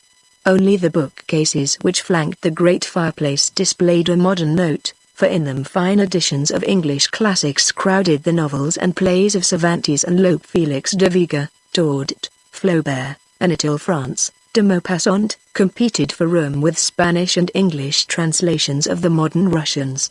Her taste, Sade had summed the room. Your books. he asked, with a nod at these astonishing shelves. Yes, no one else reads them, she added, with smiling directness, or could understand. If the dear mother read French, oh, what a bonfire we should have. And you like them, the Frenchmen? Some in some things. Her brows arching in the effort for clear expression, she went on, they know life, and one cannot but enjoy their beautiful style. But the delicate penciling drew even finer they see only with the eye. They are brilliant as diamonds, and just as hard, cold. They analyze, dissect, probe life, take it apart, then forget to put it together. Love they see only as passion devoid of sympathy, affection, friendship. Their art is of the senses, their refinement of manner. Under the veneer they are gross and hard. To his astonishment she had expressed his own feeling for French literature, and, intensely curious, he went on probing her with questions, in his interest forgetting both his clothes and hunger till Don Luis interrupted. Lindita, the senor cannot live on words. The girls are calling dinner. But after the meal, which was set out with silver, glass, napery, all of the finest, and served by brown maids who moved in and out with the soft stealth of bare feet, they went at their talk again, gleaning in fields of common knowledge while Don Luis alternately smoked and dozed by the fire. It was a revelation for Sade, and while he watched the play of feeling over her face, the flow of her soft color, the swift moods of the arched brows, and the lighting and lowering of dark eyes in unison with the change of her talk, his hardy resolution of yesterday already sapped by his present luxurious comfort underwent further disintegration. After all, he thought, why shouldn't I run down and see them occasionally? Following Don Luis to his bedroom, he arrived at this conclusion, and in his argument with conscience he reaffirmed it with even greater force. After all the old man's kindness, it would be blackly ungrateful to flout his hospitality. No reason why you should, conscience conceded. But added the unpleasant rider, providing you don't sail under false colors, of course. Sade here grew quite huffy with conscience. I always intended to let her know I was married, not that it is necessary. I'm not so conceited as to think that she feels the slightest personal interest in me. If it were really sincere, his belief might have been shaken. Could he have reviewed a little scene that was being enacted at that very moment across the patio? After the waif from the floods had been bathed and fed, she was put to bed on a couch in Francesca's own room, and, aroused by the brilliant sheen of wax candles on the dresser, she lay and watched with eyes of awe the young lady at her toilet. In her simple sight the dresser, with its big French mirror and gleaming silver appointments, doubtless appeared as the altar before which was being accomplished the marvelous transmutation of a woman into the exact semblance of those angels of light pictured on the stained windows of the church of Chilpansin. From the plaiting of the dark cloud of hair into a thick cable, to the final assumption of filmy white, she remained quiet as a mouse. Francesca had risen to blow out the candles before a small voice rose behind her. He said you were beautiful. Could he but see thee now? After a sudden start, Francesca moved over to the couch and collapsed beside it in a white heap. Awake, Nina? What is this? He said I was beautiful? Who? The gringo senor. When I began to cry for my mother and little Pedro that was drowned with her in the flood, he said for me to take comfort, that he was going to place me with the most beautiful senorita in all Guerrero, one that would be kinder to me than my mother, and that I will be. Drawing her close, Francesca kissed the small gold face. But did he really say no? You shall tell me all about it from the very beginning. While the tale was proceeding in soft lisping Spanish, Francesca's eyes eloquently illustrated its varied course. But their wide horror, moist pity at the drowning of the poor brown mother, suspense until Sade and the child had climbed back into the dugout, merged in a soft glow at the repetition of his promise. The most beautiful senorita in all Guerrero? Then he could not have meant me. See. The girl emphatically nodded. Also he said you would take me into your service, and so I will. I shall have thee trained for my own little maid. I shall call thee Roberta, after him, and every night it will be thy duty to speak for him in thy prayers. Are they said? Si, senorita.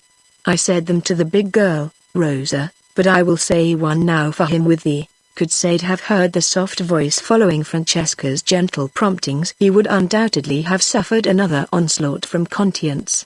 As it was, just to prove his disinterestedness, he rose at dawn.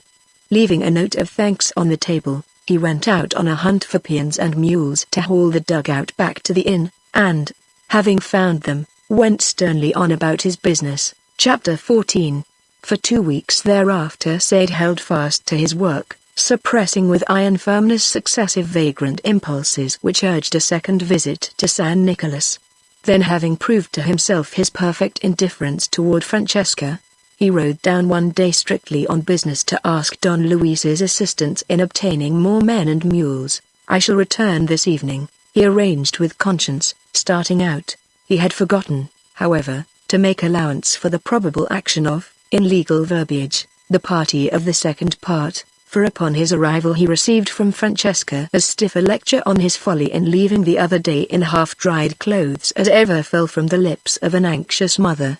Upon it, too, Don Luis set the stamp of his heavy approval. "One may do it in the high altitudes, senor, but here in the tropics such carelessness leads to the fever. This time we shall not let you forth till properly fed and dried." Now, while a girl's acceptance of flowers, candy, and other favors may mean anything or nothing, no sooner does she begin to concern herself with a man's health and clothes than the affair becomes serious, for it clearly proves that she has been touched in the mother instinct, which forms the basis of woman's love. In his masculine ignorance of this fundamental truth, however, Sade gave her solicitude a sisterly interpretation, and congratulated himself upon the fact that their acquaintance was established at last on such solid ground. Agreeing with himself that it would be the worst of taste for him to disturb a purely friendly relation with any reference to the squalid tragedy of his marriage, he continued silent. It is to be feared, also, that several subsequent visits were based upon rather frivolous excuses. In the next month he carried down to San Nicolas the news of at least a dozen cases of destitution through the floods, and when, for some inexplicable cause, deliveries of his material at the railroad suddenly ceased, he plunged head over heels into the relief work which had been instituted under Don Luis's direction. Sometimes alone, more often with Francesca and Thomas, he rode up and down the valley hunting out the sufferers. And it was on one of these journeys that the fates which dog insincerity laid bare his pretense. It came his awakening a week or so after a sudden fall of the floods foretold the end of the rains. Though the river still ran wide of its banks, most of the ranches with intervening patches of jungle had come again to the surface, and, riding through one of the latter on his way to San Nicolas, Sade overtook Francesca and Thomas. "Is it not good to see the fields again?" she greeted him. "The crops will be late this year, but Don Luis says that the yield will be all the richer because of the flood. But the jungle, the poor jungle, it has been swept clean of shrubs and flowers. It did look most forlorn, shorn of its luxuriance, the orchids and wildflowers, and all the tide of vegetation which usually flowed everywhere in waves that rose and tossed a froth of green creepers into the tops of the tallest trees. The jungle was now a fat black marsh littered with bejucos which lay in twisted masses like drowned snakes, edged with draggled grass. Still others hung down from the trees, writhing darkly in the wind that had sprung up in the last hour. Taken in all, it was weird, gruesome, a fit setting for the tragedy that lay waiting for them amid the roots of a dead ceiba just ahead. Twisted back and forth by the storms of the last month, the tree now stood in a hole of mud, ripe and ready for the gust that snapped the rotten taproot just as Francesca was riding by. Without noise the tree inclined, reaching out huge arms above her head. So silently it fell that Francesca never saw it at all, and Sade, who was riding just behind her, received first warning from the sudden swing of a bejuco across his eyes. Leaning over his horse's neck, he lashed her beast across the quarters. Almost unseated by the wild forward plunge of her beast, the girl recovered her seat and looked back just in time to see him knocked out of the saddle. Had he been struck by one of the main branches, thick as a barrel, both he and his horse had surely been crushed down into the mud beyond need of other burial. But though he had gained almost from under, even a twig strikes a shrewd blow after describing a 300-foot arc, and he lay in the mud under her eyes, white and still, with an ugly bruise showing across his brow. "Thomas! Thomas! Ride thou for help!" Crying it, she leapt from her horse, sank beside Sade in the mud, and lifted his head into her lap. With water from a pool which was soaking her skirt she laved the bruise with one hand, intently studying his face, and when, some minutes later, he gave no sign of life, her dark anxious eyes blazed with the sudden passion of fear. Gathering his head in against her bosom, she rocked back and forth with passionate murmurs, "Oh, he is dead. He is killed for me." But though, if told of it, he would have sworn that such treatment would really have brought him back from the dead, he neither felt, saw, nor heard the soft cradling arms, burning black eyes, the broken murmurs in English and Spanish. He did feel her lips when, stooping suddenly, she kissed the bruise, because it happened just as her lowered face hid the first quiver of his eyelids. Also he felt the unconscious embrace and saw the deep blush which told that she knew he had felt her kiss. But she did not try to avoid his gaze. From the midst of her blushes she answered it with the bravery of love, discovered and unafraid. "Querido, I had thought thee dead." In the wonder of it, the foolish, tender wonder, Sade, on his part, forgot all else. Perhaps the delicate brain plexuses which govern memory were still stunned, leaving his mind clean as a new slate till some stimulus should presently rewrite upon it the pretty, common face of his wife. Conscious only of this new bursting love, he reached up at her murmur and pulled her face down to his. Then it came, the stimulus. With the powerful association of some other kiss, the moist clinging of her lips started the wheels of memory, but, remembering, he did not desist. For simultaneously there had burst upon him a vision of love, rounded and complete, with the perfect fullness which satisfies every instinct and need.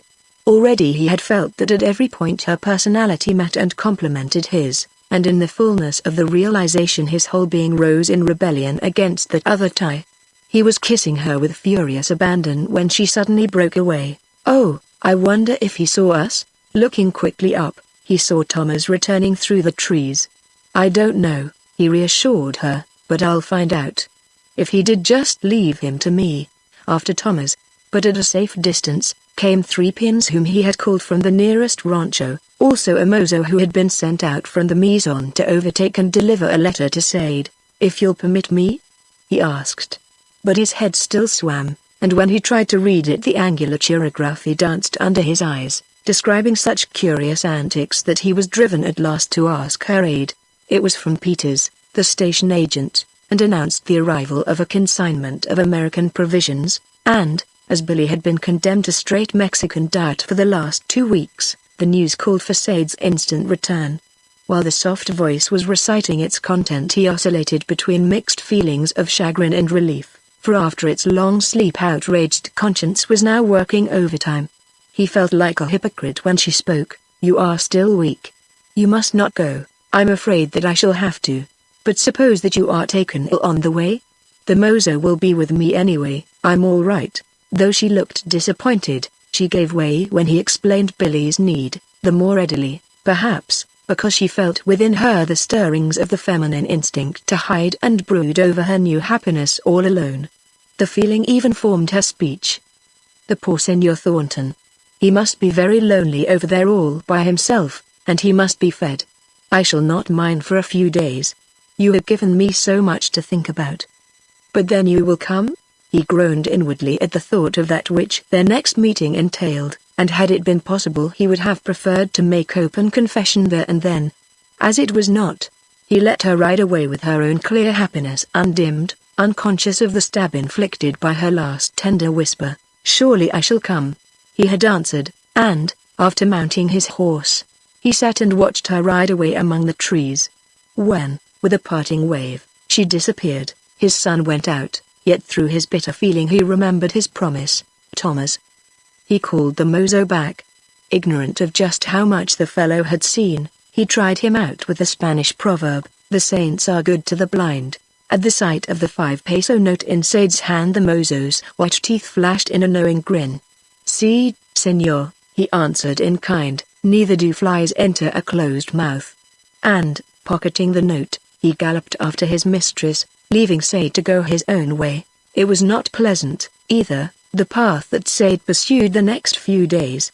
Going back to the inn, following the mules out to and back from the railroad, crossing and recrossing the river with Billy's supplies, fits of rebellion alternated with moods of black self-reproach. If you had declared yourself in the beginning she would never have given you a second thought. up to the moment when he turned his horse's head once more toward San Nicolas. A few days later, this formed the text of his musings, and if he winced when the gold of the hacienda walls broke along the green foothills, it was not in pity for himself. If it would have freed her from pain, he would have hugged his own with the savage exultance of a flagellant.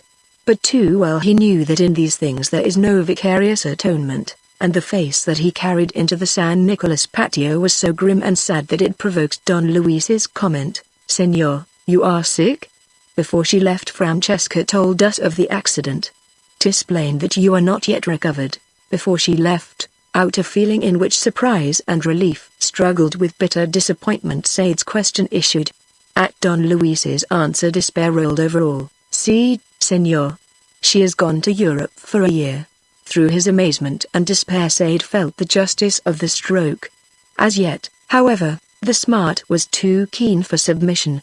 In open mutiny once more against the scheme of things, he repeated the phrase, "Gone to Europe." "See," Don Luis nodded.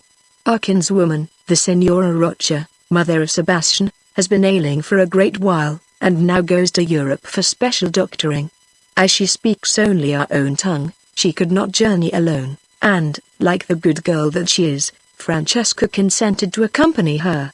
Chapter 15. As a matter of fact, Don Luis knew even less than Sade of the real reason behind his niece's departure. Like many another and much more important event, it was brought about by the simplest of causes, which went back to the afternoon when, on her arrival at San Nicolas, Francesca found Sebastian waiting there with the news of his mother's illness. First in the sequence of cause and effect which sent her away stands Sade's 5-peso note, next, Pancho, Sebastian's mozo, for the conjunction of these two gave birth to the event. Ordinarily, that is, when in full possession of his simple wits, Thomas, Francesca's mozo, would have suffered crucifixion in her cause, and had he chosen any other than Pancho to assist in the transmutation of Sade's note into alcohol at the San Nicolas wine shop, the process would have been accomplished without damage to aught but his own head. But when in the course of their tipplings Pancho began to enlarge on the benefits that would follow to all from the blending of their respective houses by marriage, Thomas began to writhe under the itch of a secret and superior knowledge. From knowing winks he progressed to mysterious hints, and finally ended with a clean confession of all he had seen that afternoon. "But this is not to be spoken of, hombre," he warned Pancho, with solemn hiccups, at the close. "By the grave of thy father, let not even a whisper forth." As being less difficult to find in a country where parenthood is more easily traced on the feminine side, Pancho swore to it by the grave of his mother. But, though he added thereto those of his aunts, grandmother, and entire female line, the combined weight still failed to balance such astonishing news. Inflamed by thoughts of the prestige he would gain in his master's sight, he moderated his potations. After he had seen Thomas comfortably bestowed under the cantina table, he carried the tale straight to Sebastian's room. In this, however, he showed more zeal than discretion, for in lieu of the expected prestige he got a blow in the mouth which laid him out in a manner convenient for the quirting of his life.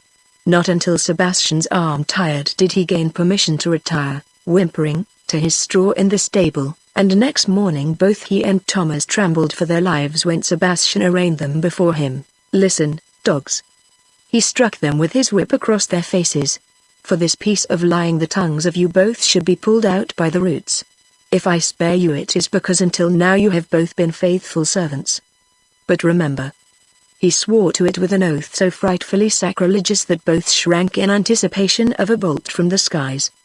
"But remember, if ever, drunk or sober, there proceeds out of either of you one further word, 'twill surely be done." Leaving them shaking, he passed out and on upstairs to the patio where Francesca was sitting, with Roberta at her knees, in the shade of the corridor's green arches.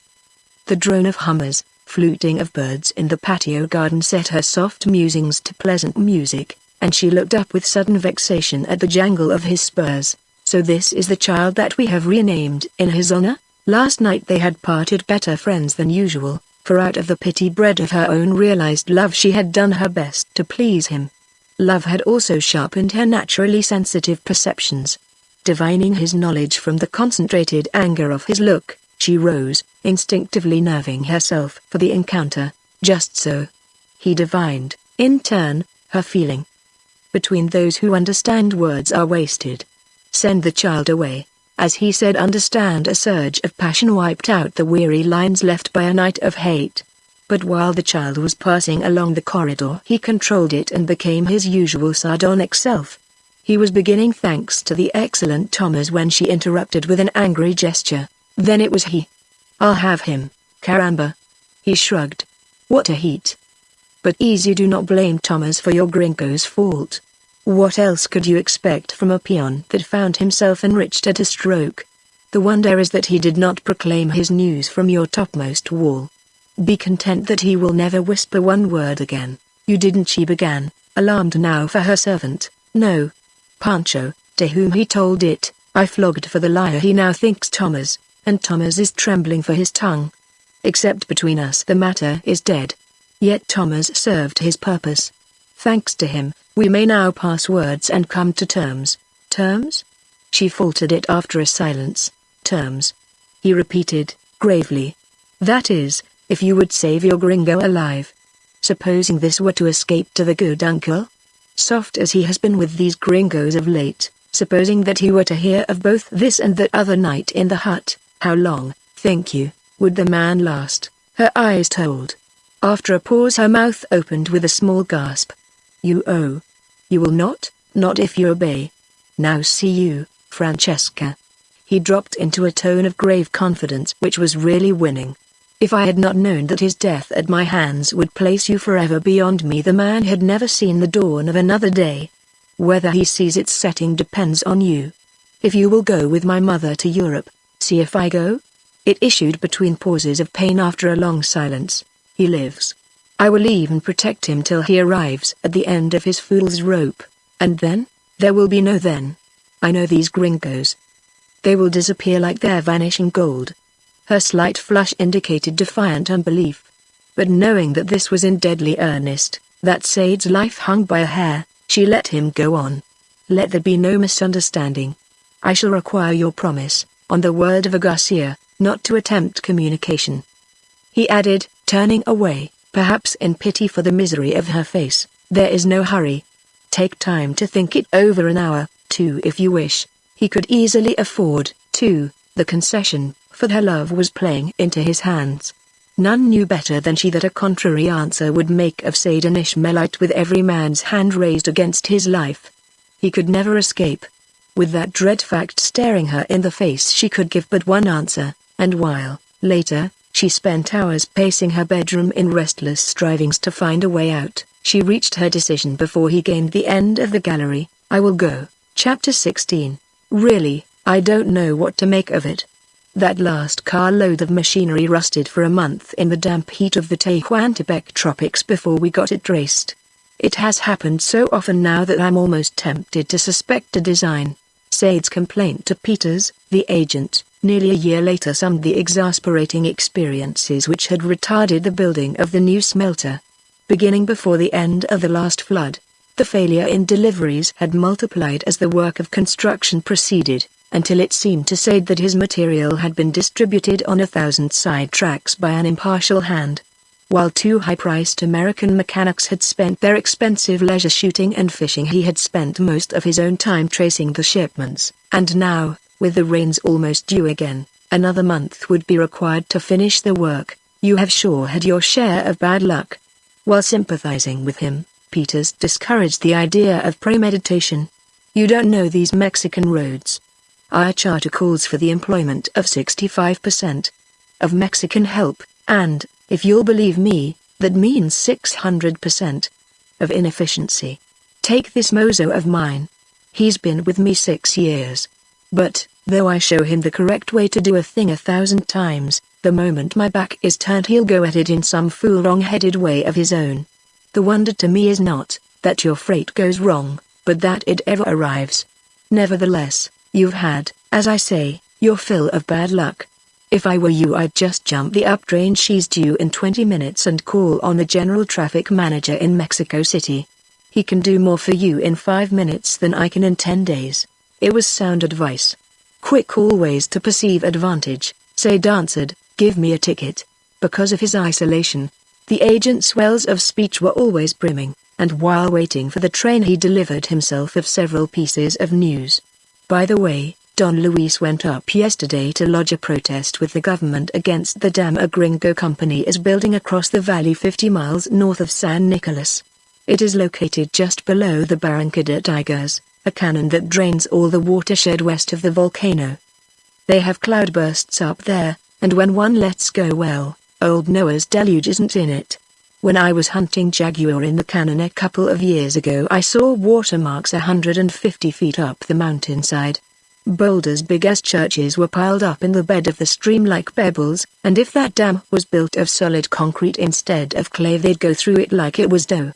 Though I'd be the last man to go back on my own folks, I'm bound to confess that we do carry some things with a bit too high a hand. If that dam ever breaks, the wave will sweep the Barranca clean between its walls. But, lordy, that won't cut any figure with the paint-eaters that hedge Indias. To secure a rake-off they'd see all Guerrero drown, and I'm doubting that the general's kick will do any good. Sade nodded. No, the times are against him both in this and his other efforts to hold back civilization. So far, he and Sebastian have succeeded pretty well in checking it here in Guerrero. But it is creeping in around them. Someday will flow over their heads. There might as well stand in the path of a Barranca flood. The naming of Sebastian brought the second piece of news. That reminds me, you almost had him for a fellow traveler. I forwarded a cable message last night that his mother had died in France. I rather thought that he'd be in for this train. Then she is coming back? Sade meant Francesca. But Peters misunderstood. Yes, they've shipped her by a German line that runs to Havana and Veracruz. By mistake the cable was sent to another Rocha somewhere up in Sinaloa, and, being a Mexican, he slept on it a week before replying that his mother was there, quite lively and frisky at home. So it arrived here 10 days late, long enough to put Miss Francesca and her mother into Veracruz. Yes, the senora was there, had just joined them luckily, for death is too grim a thing for a young girl to face by herself. Just then the train drew into the station, and as Sade climbed on, he added, if you could find time to pass the word on to Don Luis, he'd surely appreciate it. He puts up at the Iturbide. Sade's nod was purely automatic, for the news had loosed once more bitter tide which had lain dormant these last few months under the weight of his business cares. Unconscious, too, of the import that events would presently give to such apparently trivial consent, he nodded again when Peters asked permission to look through a batch of American papers which had come for him by yesterday's mail. For that matter, it would have been difficult to discern anything unusual or alarming in the spectacle of Peters as he sat in his office after the departure of the train, heels on the table and chair comfortably tilted, while he slit, one after the other, the covers of Sade's papers. Yet while he smoked and read his way down through the pile, he unconsciously but surely prepared the way for the event which was approaching at the top speed of Sebastian's horse. Had he read, or Sebastian ridden, a little faster or slower, things had gone differently. But, just as though it had been predoomed and destined, eyes and hoofs kept perfect time. Just as Peters opened Sade's Albuquerque paper, Sebastian walked in. Left an hour ago. Yawning, Peters laid down the Albuquerque paper on top of the pile, and as the train usually ran from 2 to 12 hours late 365 days in the year, he lent a sympathetic ear to Sebastian's vitriolic curses. I can wire for a special, he suggested. They could send an engine and car down from Cuernavaca in little more than an hour, if you will be so kind, senor. In all Guerrero, Peters was the one gringo with whom Sebastian was on speaking terms, and he now accepted both a cigar and a paper to while away the time. After one glance had shown it to be a gringo sheet, he would have cast it aside. But the one word Mexico in scareheads caught his eye. Setting forth the international complications that were likely to come from the lynching of a Mexican in Arizona, it held his interest. He not only read it to the bottom of the column, but followed over to the next page, upon which heavy ink lines had been scored around a local article. As the heading caught his eye, he started, looked again, then bent over the paper and read to the end. For a few seconds thereafter he sat thinking. A stealthy glance showed Peters at the key clicking off the call for the special. Quietly folding the paper, he slid it beneath his coat. Chapter 17. With Sade and his cargo of reflections aboard, the train meanwhile puffed steadily up the 4%. grades which carry the railway 11,000 feet high to the shoulder of the old giant volcano, Aguasoa.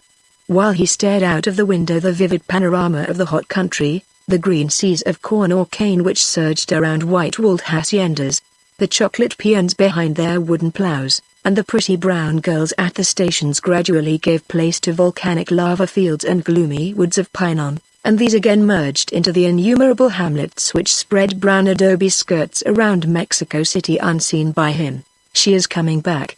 She is coming back. It ran all the while in his mind, and formed the undertone of his conversation with Don Luis in the patio of the Iturbide that evening. When the old man stated his intention of taking the night train down to the Gulf, it was only by a powerful effort that Sade avoided the lunacy of offering to accompany him. All that night he burned in a flame of feeling, and as a consequence he rose tired out and presented such a picture of meekness when ushered into the office of the general manager, one so opposite to the usual fiery mien of the wronged shipper, that the stony heart of the official was melted within him. "You certainly have a kick coming," he admitted. "A big one, at that. I'll look into this myself, and if you'll please return at 4 I hope to have news of your freight." In their passage down through the departments, however, his inquiries soon came to a stop. "So this is the fellow who has been bucking old General Garcia in the Barranca de Guerrero?" he commented to his third assistant, and his further remarks were equally enlightening. "Well, politics are politics, but this has gone far enough. I like the boy's looks, and this railroad isn't going to be used to fight the general's battles any longer. After this, Mr. Chavez, see that Mr. Sade gets his freight. Where is that last car?" The third assistant's shoulders executed the Latin equivalent of "search me." At last news, peon brakies on the National had been using it as a roller coaster on the mountain grades going down to Monterey. If Providence had intervened before it ran off into the sea, Mr. Chavez opined that it would most likely be found on that city's wharves. All of which, after some clicking and humming of wires, culminated in the manager's report to Sade at 4. "It seems that your freight was switched by mistake over to Monterey. If you leave it to us," his stern eye used to twinkle, "you'll probably get it sometime in the next 6 months. But if you'll take these passes for the evening train and hunt it up yourself, you can have it tagged on to the train that leaves tomorrow night." Though the vicissitudes of 30 years railroading had almost petrified his heart, the organ stirred faintly as Sade returned hearty thanks. Watching him go out, he even muttered, "It's a damned shame. But I'll take care that he's bothered no more." More grateful on his part than he had any legal right to be, Sade would have been better pleased had the passes read to Veracruz. Knowing that Francesca must pass through Mexico City on her way home, he would have preferred even to stay where he was. But the thought of Billy fretting himself thin at the mine reinforced his naturally strong sense of duty, and he took the train out that night. And his steadfastness made for his good. During his 3 days' absence the flame of feeling which was consuming his resolution and blinding his thought burned itself out. The morning after he had seen his cab build through to his own station, he rose with his mind clear and a renewed purpose to do the right thing. "At the first favorable opportunity I shall tell her," he told himself, in the coach going down to the station. With the thought strong in his mind he stepped on the train and came face to face with Francesca herself. "Oh, it is you. I thought you were already gone." While he blushed and stammered confusedly, his senses, nevertheless, took cognizance of the fluttering rush of her hands, the happy eyes in the midst of her flushes, other things that answered, without words, several questions which had greatly perplexed him. Whatever the cause behind her long silence, it was neither the resurrection of her racial pride nor, as he had sometimes suspected, her discovery of his marriage. Indeed, her very next words gave him an inkling. "You must have wondered why I did not write? But I could not help it." She glanced at her mother, who, with eloquent hands, was telegraphing him welcome from the other end of the car. "I will tell you later all." In his surprise and gladness his mind still clung to his resolve, and, nearly as possible, he kept his pact with himself. "I also have something to tell." She looked up quickly, but his eyes indicated no diminution of the old feeling. "Satisfied?" she asked, with a little sigh. "The mine? Something gone wrong? You will tell us now." The senora, who had caught the last sentence, added her word. "See, for we, are your friends. Making room for him by her side, she punctuated his tale of the summer's mishaps with pitiful exclamations, and comforted him at the end with maternal solicitude. See, at the first glance I saw it, that you had suffered. But, courage, amigo, it will make for your greater enjoyment in the end. Francesca had taken the seat opposite, and, catching her eye just then, Sade saw, along with the sympathy and understanding, a gleam of exultation. You suffered, see. But I'm glad for it was for me. Her glance said it plainly as words, and he ached to answer it, but, in accordance with the honest course he had laid out for himself, he refrained, and went on talking to her mother. Don Luis, she answered his question, is in the front car with Sebastian in attendance on our dear friend, his mother. He knew that he had no part in their grief, and, tentatively, he began, if I can be of any help. Divining his feeling from the pause, she answered at once, you are very kind. Francesca, poor Nina, has been under a great strain. 'Twill be a mercy if you will stay here and talk. Now that her first blushes had died, he could see it for himself. Her smile added the soft confession, you did not suffer alone. Under her look Sade felt his resolution weaken. To save it he looked out of the window, whereupon it gained strength from the thought of his impending confession. But it relaxed again the next time their glances met, and, as love is an anarchist who scoffs alike at law and death, their communications proceeded with alternate thawings and freezings, while, in reverse order, the black lava fields and gloomy Pinon gave place to the painted hamlets, pink churches, and villages of huts in green seas of corn. Yet, if a little worse for wear, his resolution held. Indeed, it found definite expression when the train stopped at last at their station. I must see you soon, he said, as they went out. I have something very serious to say. Once more she looked up quickly. We shall be at El Quiz, Sebastian's place, for 3 days.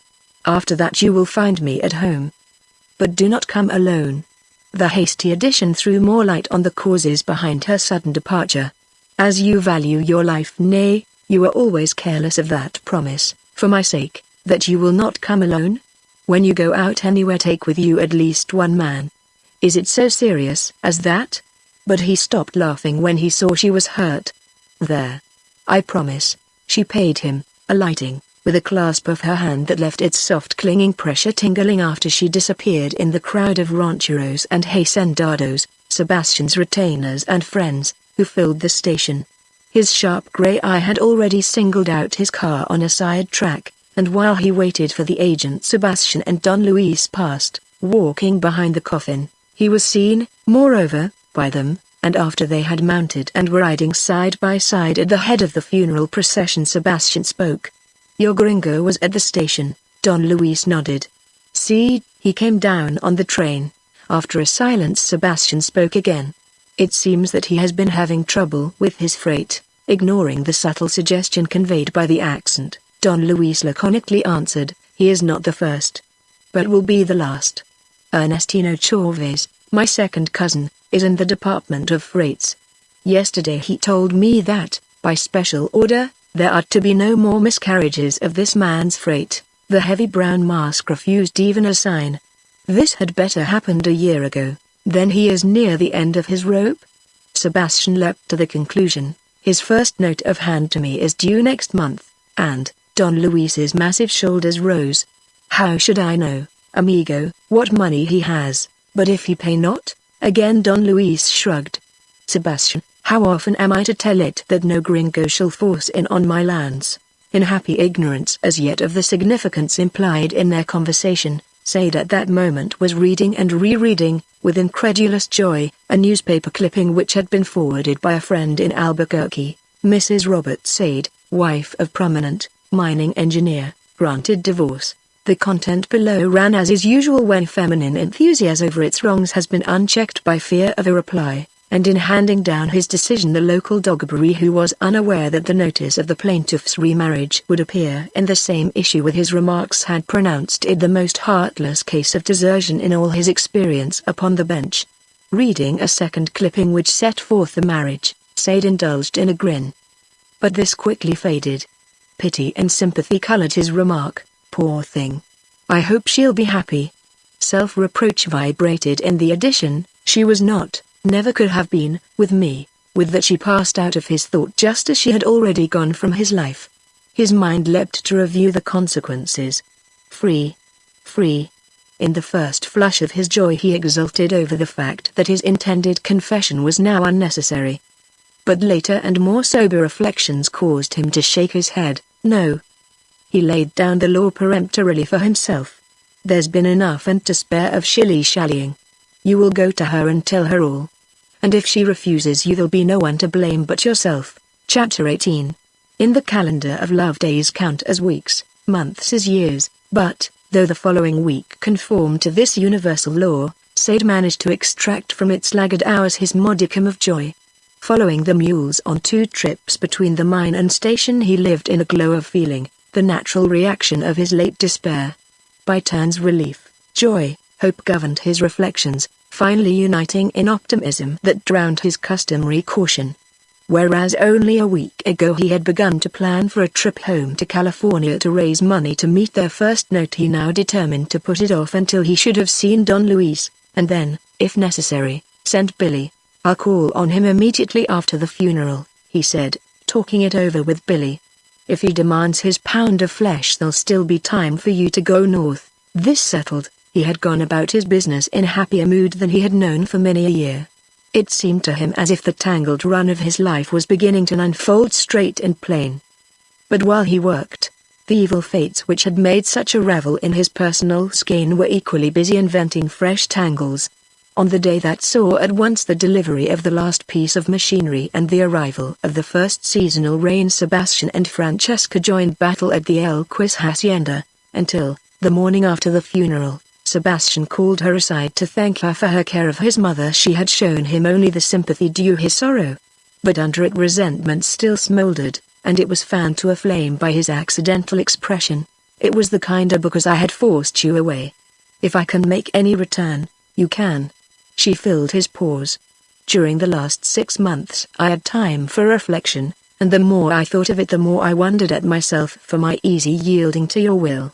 It is not that I was unwilling to do that or more for your mother. But to be sent away like a naughty schoolgirl under a solemn vow against correspondence, the price of your consent, you remember, was the gringo's life? His eye lit with the old saturnine sparkle. As you see, he still cumbers good Mexican earth. You dared not have harmed him in any case, no, no. She met without flinching his look of sarcastic interrogation. Porfirio Diaz will not stand for the killing of Americanos. As you well know, Sebastian, he would surely have hunted you down, if there had been any to tell. Even your folly would hardly have arisen to that. 'Twould not have been necessary. If I had warned him, placed your threat on record with his friends, 'twere sufficient. If not, there is still another argument that would have held you, and that? The sure knowledge that I would hate you forever, good reasons, both of them. He shrugged. But you overlook the fact, my cousin, that a whisper in the ear of the good uncle would have taken the matter out of my hands. That would not have cleared you with me. Now listen, Sebastian. I yielded because at the time it seemed the only way, and after I realized my folly I still lived up to my promise. But now I give you warning. Henceforth I shall not permit your interference in my affairs, your love affairs, bueno. Looking him straight in the eye, she accepted the correction. My love affairs, it will not be necessary. Instead of the violent outburst she expected, he stood looking at her, in his eyes a peculiar light, half of pity, half vindictive. A trifle nonplussed, she returned his gaze. Perhaps, with feminine inconsistency, she was not altogether pleased by his tame acceptance, for her color rose and one small foot tapped the polished floor tiles. I am glad you take it so reasonably. Again he failed with the expected outburst, and her uneasiness grew in correspondence with the pity in his glance. You mistake me. I said it would be unnecessary. Read. He turned and went out, a mercy she appreciated when, after a puzzled glance at the paper he had stolen from Peters, her eye was guided by the heavy ink scorings to the article that set forth Sade's divorce. At first she hardly realized its import. But when she did, surely the hand that guided the pen had achieved revenge far beyond its owner's blackest hope. Going out, Sebastian heard the paper crackle. Looking back, he saw her standing frozen, eyes wide and black in her mute white face, and, stricken with sudden pity, he softly closed the door. But he did not go away. He knew her too well. Given her wild Irish blood plus her Spanish pride, there could come but one result, and while she struggled toward it within, he paced the corridor without. When at last she opened the door and came on him there, he knew that he had won by the scorn that set her soft mouth in straight red lines. In the dusk of the corridor her face loomed, pale and drawn, the eyes red and swollen. But when she saw the deep pity in his stern eyes, her own lost something of their hardness. "You were always kind and wise." Her mouth quivering, she gave him both hands. "'Twould have made for my good had I listened to you more." For him it was a perilous moment. The touch of her hands aroused an intense desire to seize and comfort her with kisses.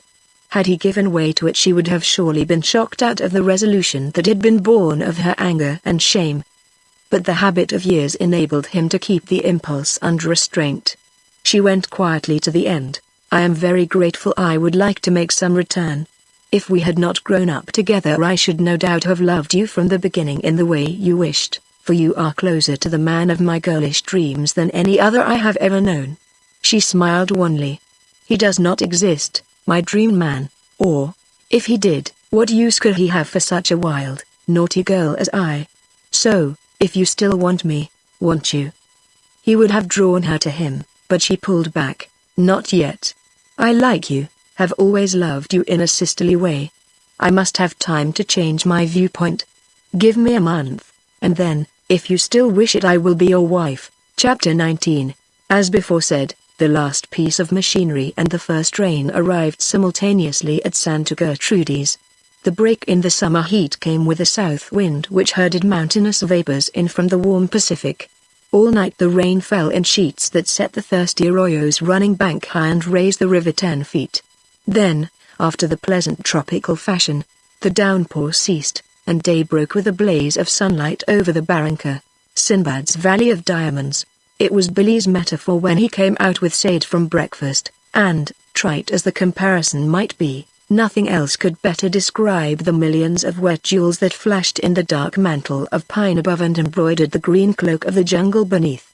Yesterday had seen the last touches put on the aerial cable which would be soon dropping buckets of ore into the red jaws of the furnace 2,000 feet below. From the edge of the plateau it ran, a streak of silver fringed with glittering raindrops, down and out to the smelter, and when, in the pride of his heart, Billy loosed the brakes, the first vibration threw off a cloud of prismatic spray, balanced to a hair.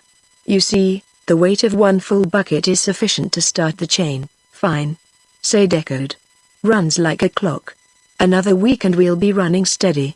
Standing there, watching the buckets sail up and down like great iron birds, they gave themselves up to the joy of accomplishment, as once before, permitted fancy to run amok through the golden future. And after their hard labors and prolonged anxieties, a little self-congratulation was quite in order. If, one way or another, they succeeded in meeting their first note, they really could be counted in splendid shape, for their shipments of copper matte would be on the market before the second fell due. Billy nodded assent when Sade spoke. "Francesca said they would be home today. I think I'll run down there and tackle Don Luis." Between them were no secrets, and when Sade rode away an hour later with Caliban at his heels, Billy called after him, "And say, old man, have it out with the girl.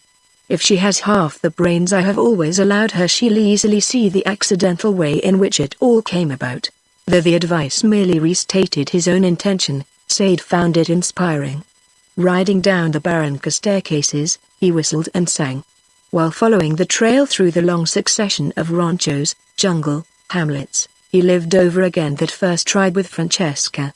Very plainly he now perceived that it dated his love, that in the pauses of his stealthy study she had ensnared him with her rich personality. "She got you then," he mused, adding, with a burst of feeling that astonished himself, "and now I'll get her if I have to take her by force."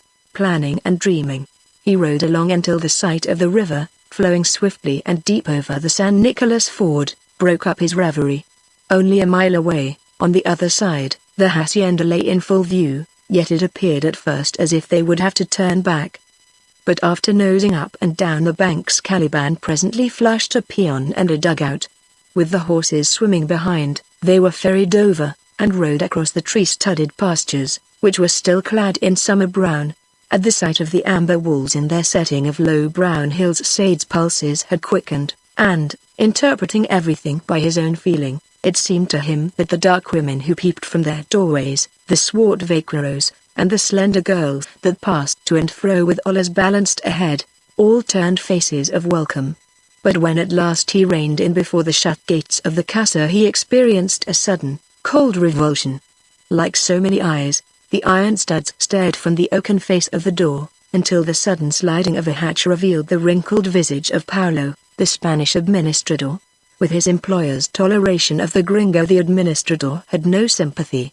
Malice sparkled in his small brown eyes while he answered Said's question. "As you see, senor, the casa is empty." The senora and the Nina, he used the family diminutive for Francesca, are still at Hacienda El Quiz. "Don Luis? He has gone again to Ciudad, Mexico, to talk with Porfirio Diaz himself about the Gringo Dam.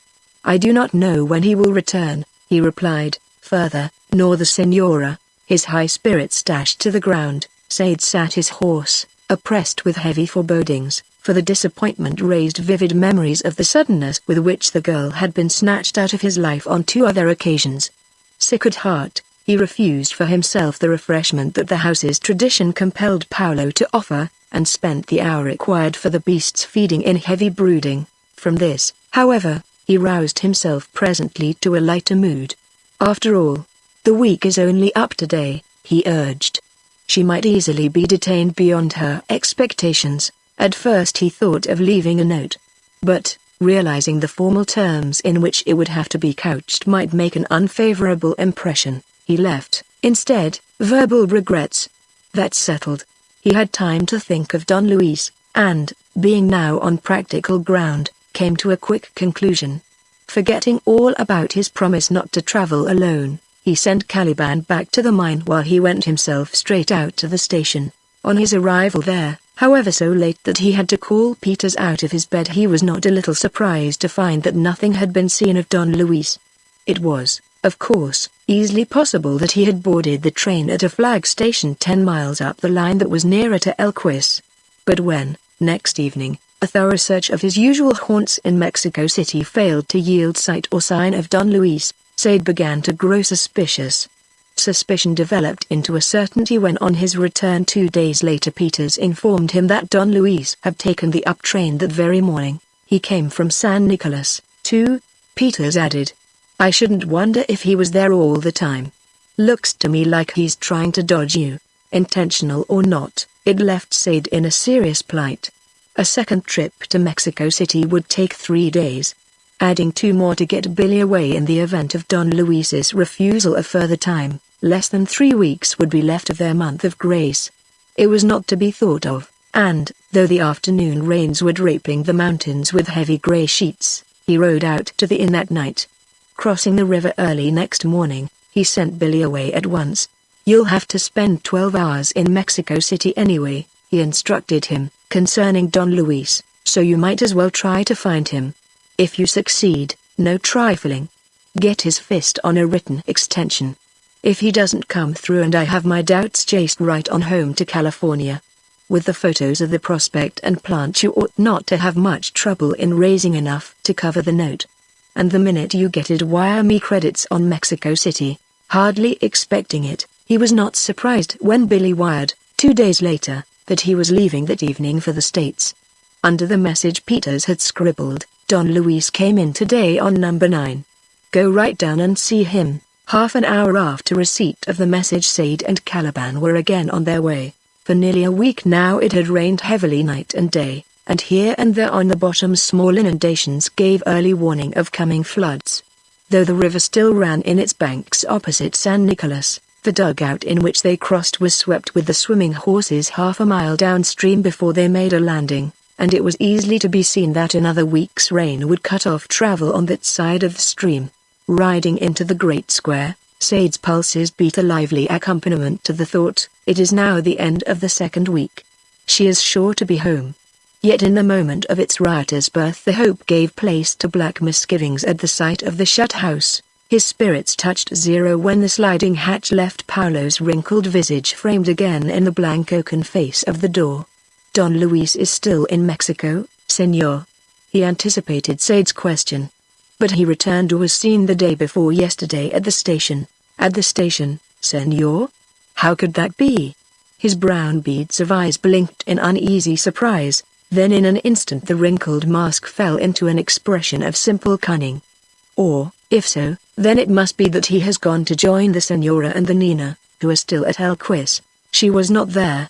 For the third time he found himself confronted by silence, mysterious and complete as that which had attended her previous disappearances.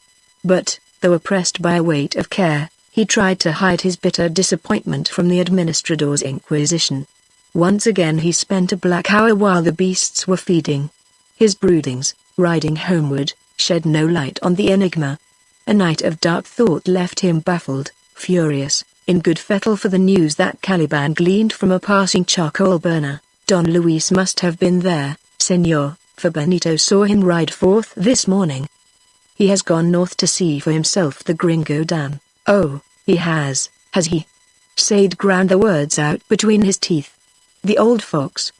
But now I'll chase him into his earth." In this, however, he had forgotten to allow for the rains which, driving down the Barranca in great wet sheets, caused Don Luis to put in at El Quis, to wait in the leisurely fashion of the country until the weather should break and Sebastian have time to accompany him. Arriving at the power plant after 2 days wallowing on jungle trails, Sade found himself foiled once more in their little game of hide and seek. The trip, however, was not altogether wasted, for the pert young Chicagoan in charge gave him uproarious welcome. "So you're the fellow that has been bucking the whole state of Guerrero. I'm awfully glad to know you, Mr. Sade, though I'm puzzled yet as to how you managed to hold out. It took a whole regiment of Diaz's Rurals to establish us here, and if they were withdrawn even now we wouldn't last long. Also it was worth the labor to see the dam. A huge earthen structure, nearly 100 feet high, it spanned the Barranca just where the valley nipped in from a wide angle to a passage a quarter-mile wide. Behind it a muddy lake stretched as far as the eye could reach, and while standing in the center Sade recalled and quoted Peters's prediction. Boulders big as churches were piled up in the bed of the stream like pebbles, and if that dam was built of solid concrete instead of clay they'd go through it like it was dough. The Chicagoan, however, laughed at the quotation. If the devil himself was bowling them I'd defy him to knock off a single chip. She's solid, and the sluiceways allow ample flood escape. Nothing but an earthquake could touch it, a Jim Dandy, at that. Nevertheless, while that enormous volume of water hung suspended, as it were, over the valley, Sade felt nervous. Traveling homeward the next day, he measured with a careful eye the valley floor, and, using last year's high water mark as a base for his calculations, concluded that only San Nicolas, the smelter, and 1 or 2 haciendas that stood on higher ground would escape destruction if the dam should happen to burst. Approaching El Quis, he noted, in particular, that, standing on level ground, it would surely be inundated. For some 15 miles his trail ran through Sebastian's lands, and, climbing in one place over a knoll, it afforded a view of the hacienda buildings across the rain-swept pastures. As, reining in, Sade watched the faint pink of the walls flash out and fade in the shifting vapors he was seized with a mad impulse to ride in. But his native good sense quickly reasserted itself. For a moment's reflection showed that the intrusion could only result in humiliation for Francesco and himself. The knowledge, however, did not render her proximity less maddening. He was sitting there restlessly chafing when Caliban's voice suddenly rose behind. "If it would desire to leave a message there is one I know that could place it in her own hands." Startled, Sade swung in the saddle. He had known long ago that kindly usage had transformed the hunchback into a faithful friend, but he was not prepared either for the sympathy that softened his glittering beads of eyes or his uncanny divination. "See." The hunchback nodded. "A cousin of my woman is in Don Sebastian's household service. 'Twould be easy to pass a paper by the little maid you picked out of the river. The senorita keeps her always close to her own body." Before he finished Sade had cut a pencil and was writing on the back of an envelope under cover of his raincoat. At first he gave free vent to his feelings, but, remembering the danger of interception, He tore it up and wrote instead a humorous protest against her continued absence. Then, after instructing Caliban to take all the time necessary to procure an answer, he journeyed on alone. It was well, too, that he gave the hunchback free rein, for 3 days elapsed before he returned to the mine soaked to the marrow by the continuous rains that had raised the floods almost to last year's mark. With Don Sebastian one goes slowly, he explained. If the sharp eye of him had once touched me, it'd have been a short shrift under the nearest tree. For 2 days I lay close in the jacal of my woman's cousin before she brought me this. It was a considerable package, and Sade rather wondered at its size while tearing away the dried corn leaves in which Caliban had wrapped it. When the last leaf fell off, he stared at first in surprise, then, as his eye fell on the ink scores, in utter consternation at the Albuquerque Times. Minutes passed before he could command words to send the hunchback away. Then, sitting down by the table, he leaned his head on his hand and remained for some time plunged in black reflection. From a long distance in time and space his first insincerity had come home to roost. But, while he saw himself as the designer of his own undoing, he was by no means resigned. Presently hard, mutinous lights broke in his gloomy eyes. The stubborn fighter awoke. Throwing the traitorous sheet across the room, he picked up a pen and began to write, wasting no time in wonder at the fortuitous chance that had placed the paper in Francesca's hands. He wrote steadily on the story of his love from the first doubtful beginnings to its actual consummation. Very clearly he explained his first natural dislike to intrude his personal affairs upon people for whom he had no reason to suppose they would have the slightest interest. The later honorable intention that had always been frustrated by unfavorable circumstances. And he finished with a statement that is never unwelcome in a woman's ear. No matter what comes, I shall always love you. Steady rain all that day and night had given the floods another lift and sent the river roaming wide through the jungle. Once again the valley opposite the mine was converted into a great lake dotted with wooded islands between which swift currents hurtled floating debris. Profiting by last year's lesson, Sade had had 2 roomy dugouts fitted with oars and rowlocks, and early the next morning he rowed Caliban across himself. Returning, he was to send a smoke signal to call the boat, and when, on the afternoon of the 4th day, Sade spied the thin blue spiral through a break in the drifting rain, he almost cracked his back rowing across the flood, but his glowing hope died at the shake of the hunchback's head. The señorita is gone with her mother and Don Luis to San Nicolas, señor. But she is to return to Elquis in a few days. The cousin of my woman had it from Roberta, the little maid. She is still there, and will deliver the letter when the señorita returns. The news was not altogether bad, for Francesca, at least, was now at San Nicolas. Within the hour Sade crossed the river to the inn where a horse was to be had for hire, and his purpose gained strength from a wire that he found waiting there from Billy. San Francisco burned to the ground. Not a cent to be raised in California. Am going east. In view of the aforesaid game of hide and seek he had been playing with Don Luis, the situation looked very dark. But, serious as it was, when, halfway to San Nicolas, he met Paulo riding at the head of a mule train loaded with faggots, it was wiped altogether out of his mind. We go to build beacons along the rim of the Barranca to give warning against the bursting of the Gringo Dam, he answered Sade. See, Don Luis and the senora are at the casa. The señorita? His creases drew into a malevolent grin. The senora, you mean? She was married 2 hours ago to Don Sebastian. Chapter 20. What? In the language of the good old romances, Sade roared the word. In the main, Paulo was not a bad old chap. To further the interests of a Garcia he would cheerfully have surrendered his old bones to be boiled in oil, and in his joy at the event he allowed his natural garrulity to dominate his prejudice against the gringo. See, señor, they were married at the hacienda by the priest of Chilpansin. On account of the death of Don Sebastian's mother, Don Luis and the señora only were present, and immediately afterward the young couple went home alone to Elquis.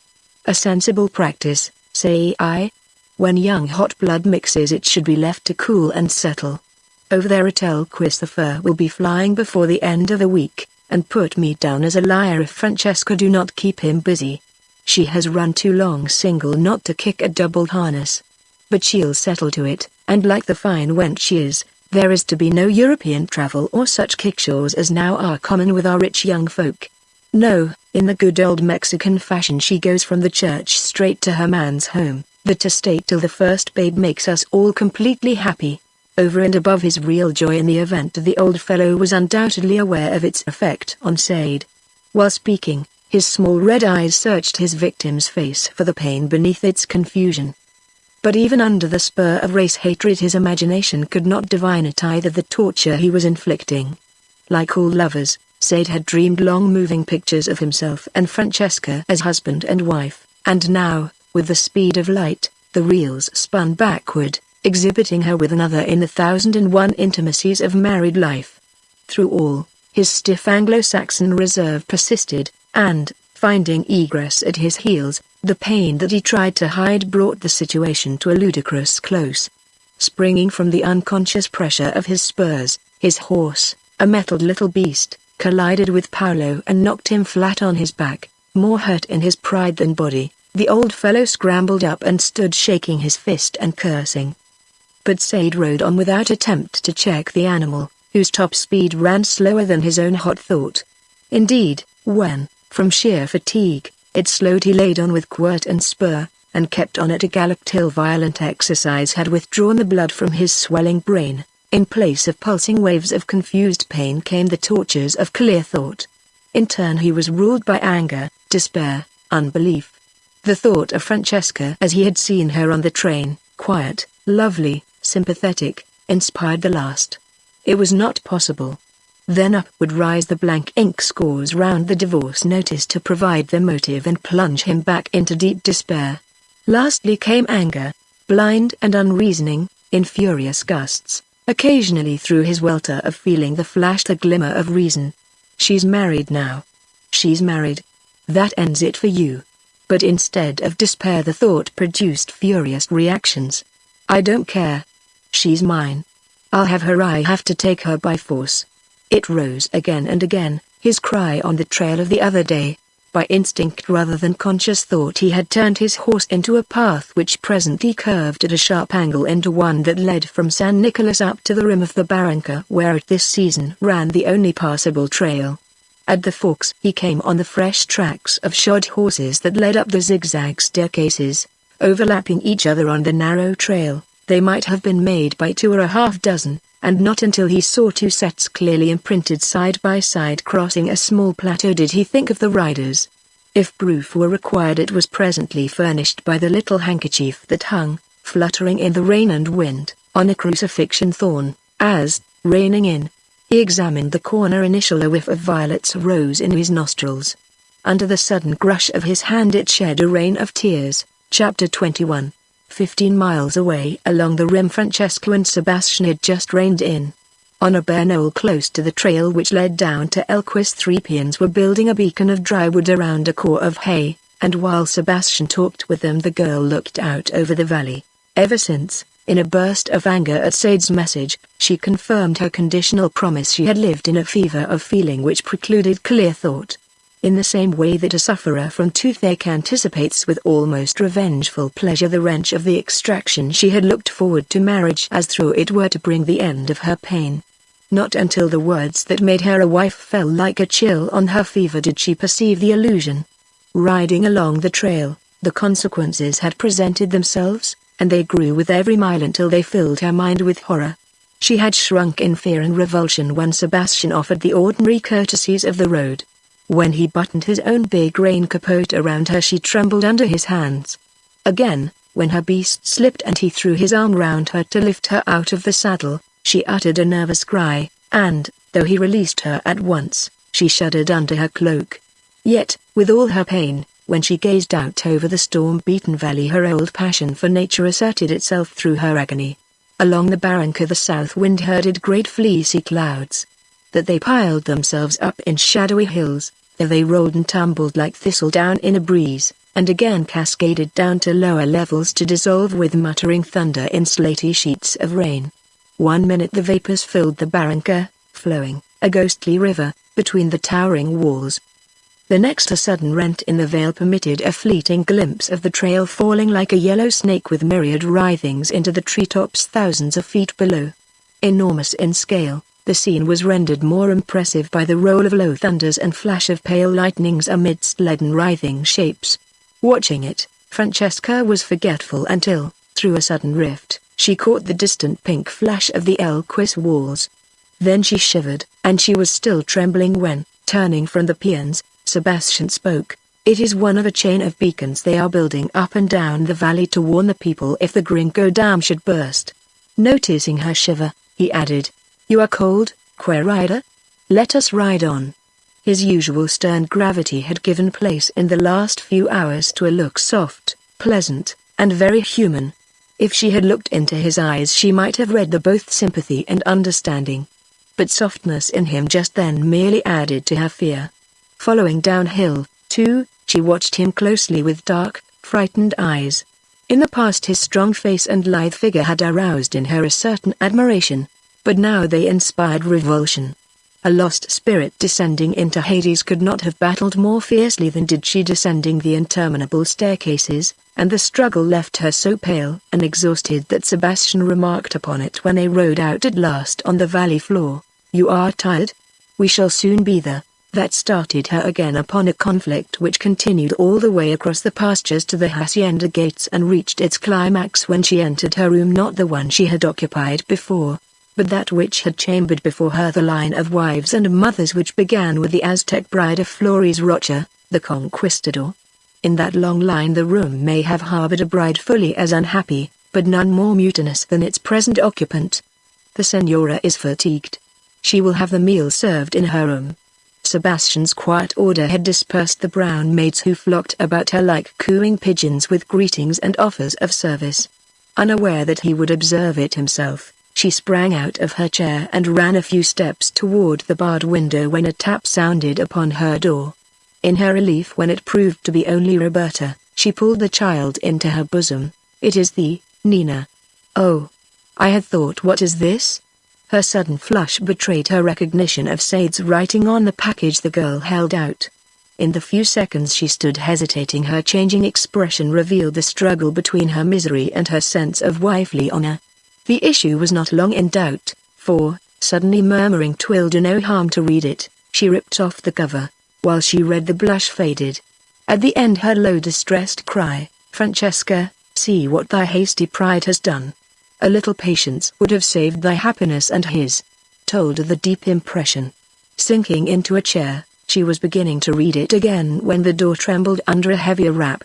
Thrusting the letter into her bosom, she leapt up, under the urge of the same wild instinct to escape, retreated toward the window, and so stood, with Roberta tightly held against her skirts. Seconds passed before she managed a tremulous enter, and the face she turned to Sebastian presented such a passion of fear, revulsion, and despair that he stopped and stood gazing at her from the door. If surprised, his look, however, was still kind. He even smiled.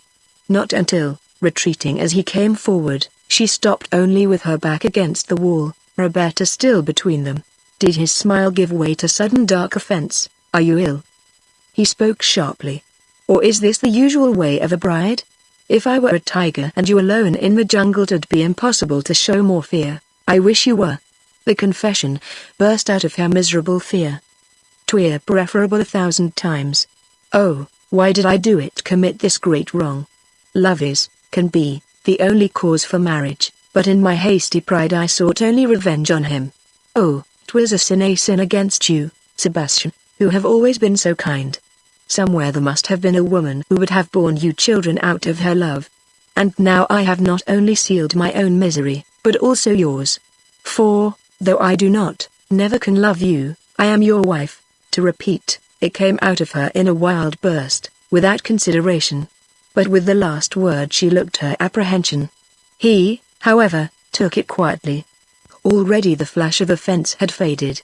Only the measured tone betrayed restraint. "It is so we are husband and wife. But do not let that fact disturb you. Did you think me so much of a beast as to believe that I would take you stone cold? Neither need you grieve over your sin in marrying without love, for I took you on those terms. I knew very well that you were falling to me through anger. My only fear was that it might cool before you were placed forever beyond the Gringo's reach. But now that is accomplished, have no fear, We stand as we were. You are still Francesca, to be wooed with a larger license, but still to be wooed and won to my love. Oh, you are as always kind. A little of the terror had died out of her face, and if she had never received Sade's letter, had lacked the reassurance that lay warm in her breast, his generosity might have prevailed. Pitifully, she was going on. I am sorry, but he interrupted. Let us have none of that. Pity is the last thing I ask of you. The issue between us lies clearly, can be settled only one way. His dark eyes lighting, he went on after a pause. It needs not for me to remind you of the birth of my love, for it reaches back beyond your memory. When you were still a lovely child, I gleaned a fallen eyelash from your dress and carried it for years, until it was displaced by a stolen curl clipped while you slept by the maid I bribed. With you my love grew with you from that lovely girl into a beautiful woman. The place which your foot had trod was, for me, the only holy ground. You were my church, the only one I ever believed in, the only one that gained my prayers. For me you and you alone held the keys of heaven, and be sure that now that they have passed through your own act into my hands, I shall never rest till they have opened for me the doors. You will always have my liking and respect. He cut her off again. Idle words, they are not enough. And you owe me one thing, your willingness to help. I shall try hard, harder than I have ever done, to win you, but without that my efforts will be in vain. And remember, for your own sake, if you do not help me, it may be that you yourself will reap the pain. The immortality of love is the wild talk of poets. One cannot love a statue. The eye tires at last of the most beautiful marble, goes roving after warm flesh. So take care that you do not awake too late to find yourself unloved, pining for the affection you once rejected. Through all he had maintained his dark calm, speaking quietly with a touch of sadness. Yet, the stronger for its suppression, vibrant feeling pulsed in the appeal. Had Francesca still been smarting under the lash of hurt pride, he might have caught her on a second reaction. For she was moved. Pity and distress governed her answer. Oh, I feel wretchedly ungrateful. But what can I do? I cannot. Oh, give me time, all that you need, Querida. You are to have your own time and terms. Now listen. I am going away. He smiled a little grimly at her start of relief. So very glad? Then I am sorry it will not be for longer. I shall be back in a few days. Word came to the administrador yesterday that the Gringo Dam is greatly endangered by warm rains that have added the volcano's snows to the flood. 100 feet deep, the waters are pouring down the Barranca de Tigers, and if they once top it, the dam will go. He uttered a bitter oath. A curse on it. If it were not that the wave would sweep the valley clean, I would send one to hasten the end with a charge of powder. But that must wait for the dry season. I go now with every man and mule I can muster to raise and strengthen it. Signal beacons such as we saw at the trailhead have been built all along the rim, and, if the dam goes, smoke by day or fire by night will flash timely warning. But if you are timid, San Nicolas stands on higher ground. If you would prefer to return, no. Her fervent gratitude prompted her to attempt some return. I shall stay here to care for our people. He smiled at the hour. Spoken like a rocher. You never lacked courage, Francesca, but be careful. At the first signal leave everything, fly with the people up to the hills. If it should happen that the place is spared, you can come back again. If not, follow the upper trail down to San Nicolas. Her fright had now altogether faded. While he was giving a few last instructions, a touch of anxiety diluted her brimming thankfulness. But when he went out without having attempted anything more intimate than his usual bow, this vanished. And his restraint gained him more ground. Walking to the window which overlooked the patio, which was now thronged with a motley mixture of peons, mule drivers, and serving women, she watched him mount and ride away at the head of the mule train. Looking backward from the great gates, he saw and answered the wave of her hand. But it was too far for him to catch either her wistful expression or pitiful murmur. If it had not been, inside her bodice Sade's letter crackled under her hand. The blush with which she withdrew it indicated a doubt that his letter had a right to further tenancy in that warm nest. Roberta had followed Sebastian out to watch his departure. After placing the letter on the table, she sat, one oval cheek propped on her hand, her dark head drooping over it like a tired flower. Once she made to pick it up, then snatched back her hand as though from a flame. No. No. It would be wrong after his kindness. After a few minutes further musing she added, "'Tis now of the past. By your hand was it put there, Francesca. Now remains only to make a finish."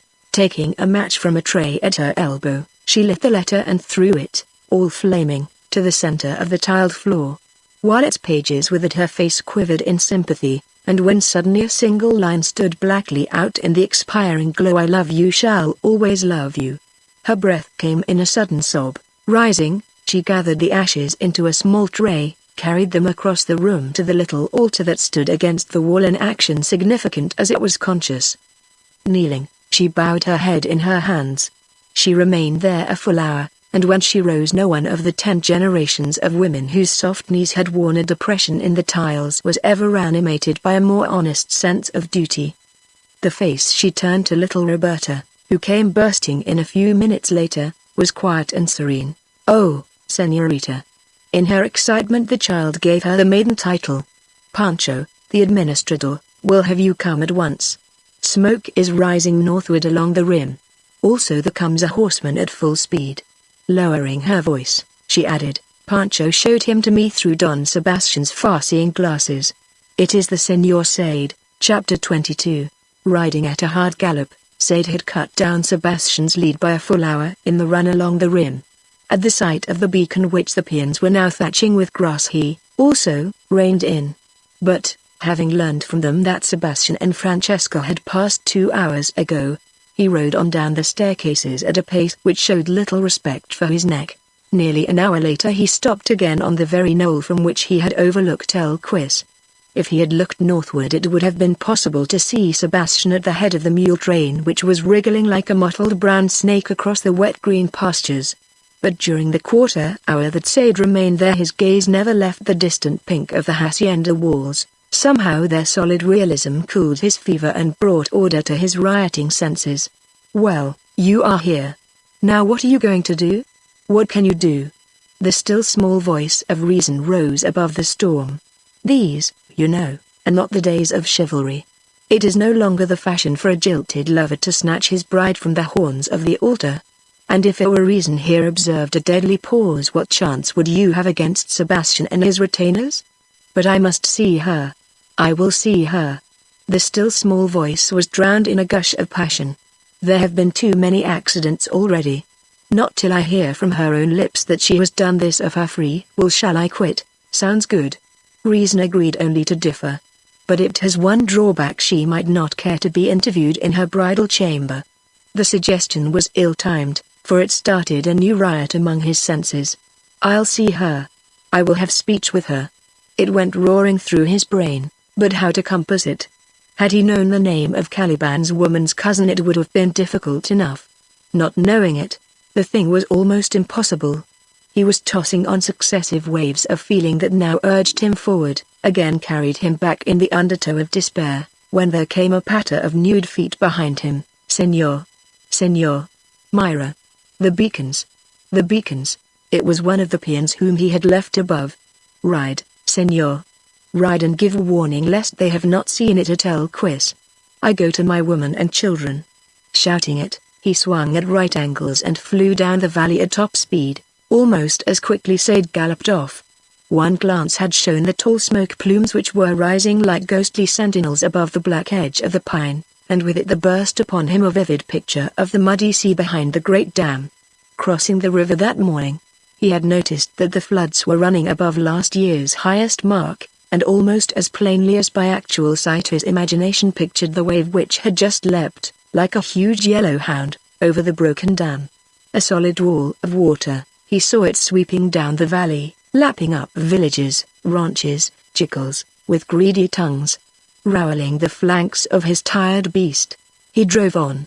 Yet, despite his apprehension, the phrase rang in his mind like a clashing bell. "I shall see her. Now I shall see her." While he was still half a mile away he saw 2 mounted men dash out of the patio gates and ride off at right angles, north and south. After them came a crowd on foot, and as they opened to let him through Sade noted with wonder that all were women. His surprise deepened when, driving in through the gates, He almost rode over Francesca, who stood with Roberto against her skirts in the deserted patio. While, breathing hard after his wild ride, he sat looking down upon her. She returned his gaze with big mournful eyes. "You are alone?" "Yes." Hesitating, she went on, "Don Sebastian left an hour ago immediately after our arrival with the men to work on the dam." He almost shouted. It was inconceivable, except on a supposition that filled him with sudden hope. "Then it isn't true?" "If it were, he would not have left you." "He lied." Paolo lied.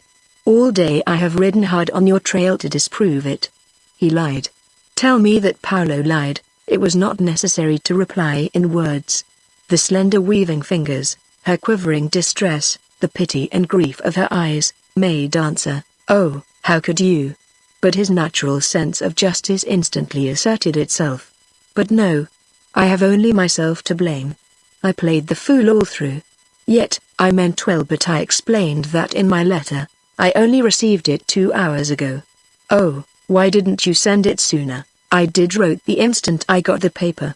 It lay here 4 days, now, only 20 miles away, at speed swifter than bird flight.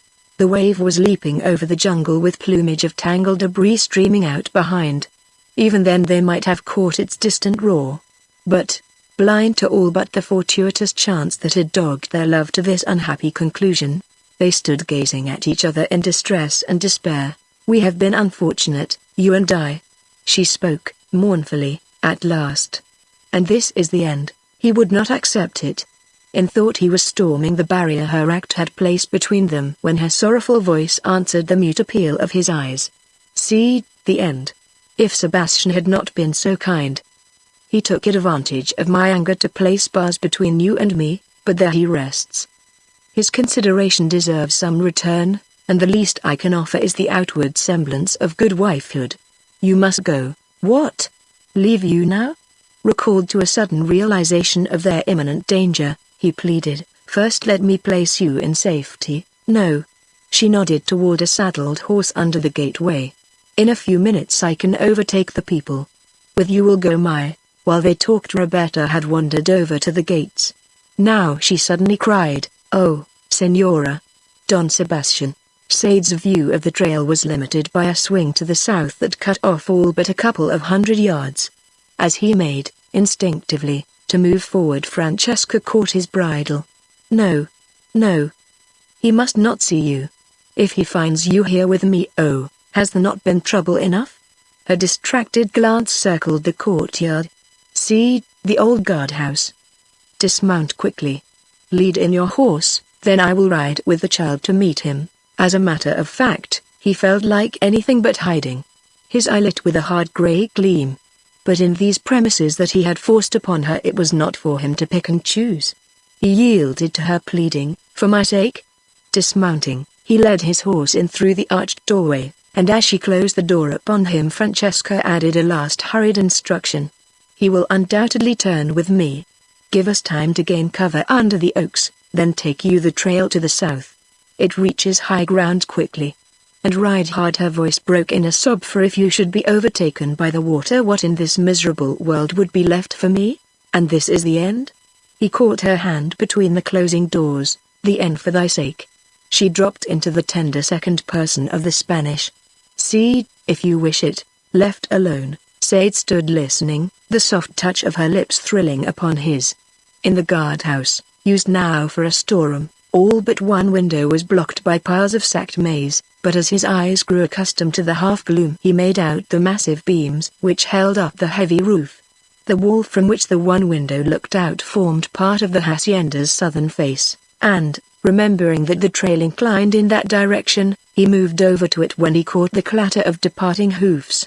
Deeply recessed in the thick wall, the low sill afforded standing room, and by peering obliquely through the bars he caught first the flutter of her skirt, then gradually she forged into full view. About 300 yards away the trail ran in among shade oaks, cedars, and great spreading banyans, that were strewn in clumps all over the pastures. But just before she rode in among them, Sebastian and Pancho, his mozo, galloped out from among the trees. Even if the wind had not been dashing the sheeting rain in his face, it would have been impossible for Sade to have caught a distant murmur of voices. But he saw the mozo lift Roberta from Francesca's beast, and lead off, with his mistress following. Then Sebastian came galloping on toward the gates, coming for something, money or papers, Sade thought. Just for fear he looks in. At the far end of the room a pile of sacked bins formed a natural stall, and he had no more than gotten his horse behind it when the clatter of hooves broke in the court. He could not, of course, see Sebastian dismount. But, faint as they were, his highly keyed senses recorded the vibrations of the other's footsteps as he followed the muddy horse tracks across to the guardhouse. Outside the door Sebastian stopped. In the tense pause that followed, Sade's hand went to his gun. At first the act was due to the natural instinct of self-protection, but in the very moment of its inception that gave place to a second, more powerful impulse that dyed his face and neck with a dark flush. Drawing the weapon, he trained it across a sack at the door, and at that moment no primitive man in hiding at the mouth of his enemy's cave was ever obsessed by a fiercer lust to kill. All of his trials and long travail, despair, seemed in his disordered fancy to materialize just then in Sebastian's person. And it would be so easy. A slight pressure of his finger the instant he showed in the doorway, then the flood. In a flash the pros and cons of it passed through his mind. If the circumstances were reversed, he knew exactly the course that Sebastian would take. And almost as he thought it came proof, first the grating of the key in the lock of the inner door, next the groaning complaint of rusty hinges as Sebastian swung to the iron outer doors which had not been used for a score of years, finally the wooden crash of the oaken bars falling into their staples. It was all over before Sade really understood. With knowledge there flashed upon him the thought of the flood. Rushing across the floor, he leapt and threw all of his weight against the inner door. It hardly shook, and the recoil threw him flat on the floor.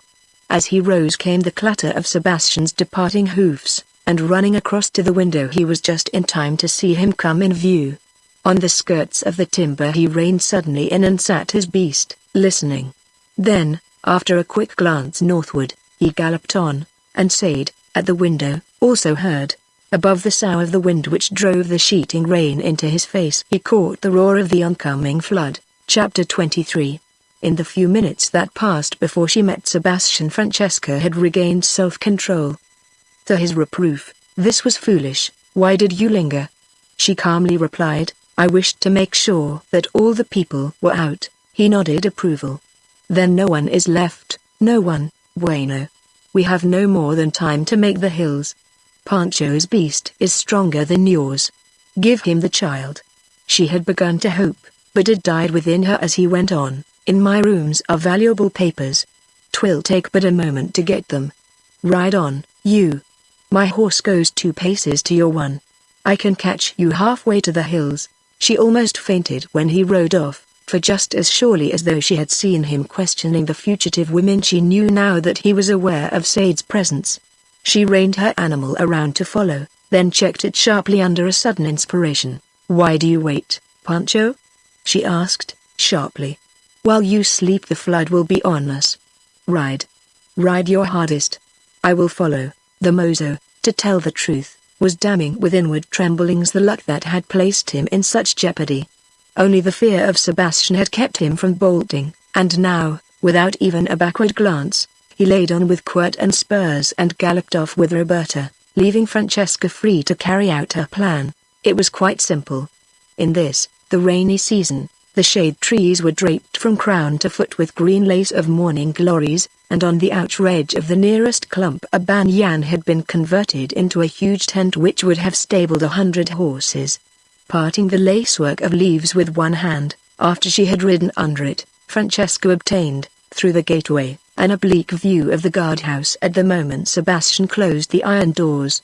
The crash of the bars carried to her tree, and had he looked that way he might have seen the curtain of leaves swing under the forward move of her beast.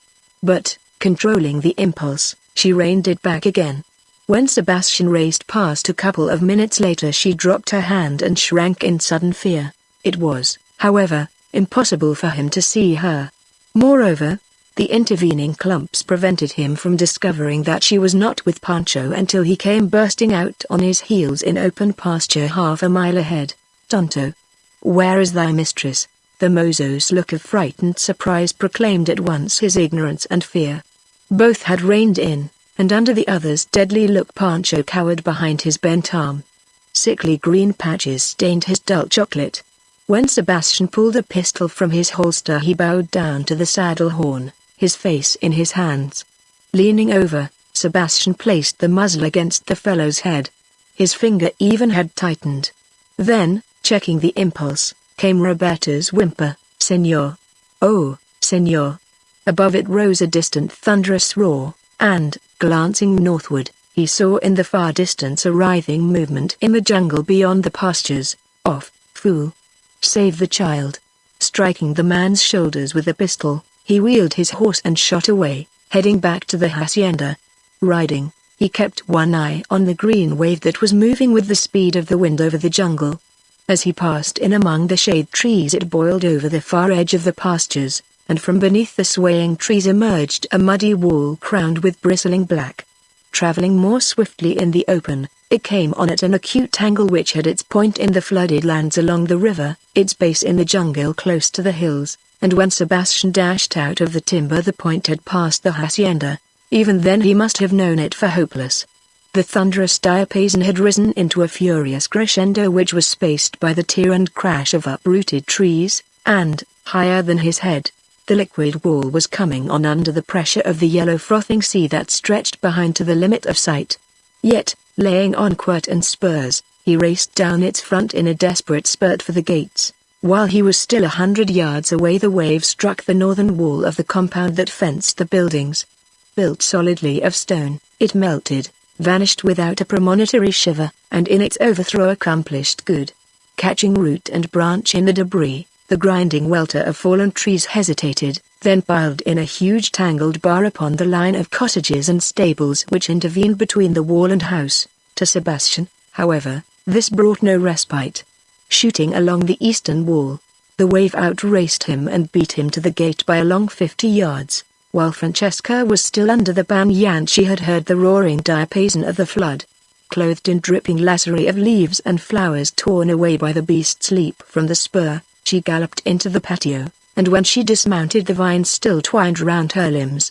Without waiting to tear them off she threw all of her strength into a vain effort to swing the bars of the guardhouse doors, but, swollen by the rain, they were fast in the staples. "Oh, what shall I do?" her cry carried through to Sade. After a fruitless attempt on the door he was just about to attack the window bars with an oaken club he had found in one corner. Now, tearing away the sacks of maize that blocked the one small square window on her side, he thrust it between the bars, knocked them up with this. But after the bars yielded the rusty doors defied her strength. They will not budge. "Oh, I cannot move them." Again his practical sense served. "Slip a stirrup over the staple, then start your horse gently." "Fine." He heard the groan of the moving door. "Key gone." "Never mind, I can shoot out the lock." "Stand away off to one side." Above the roar of the flood Sebastian heard the shots. A few seconds later he saw Sade look out of the gateway, then rush back in.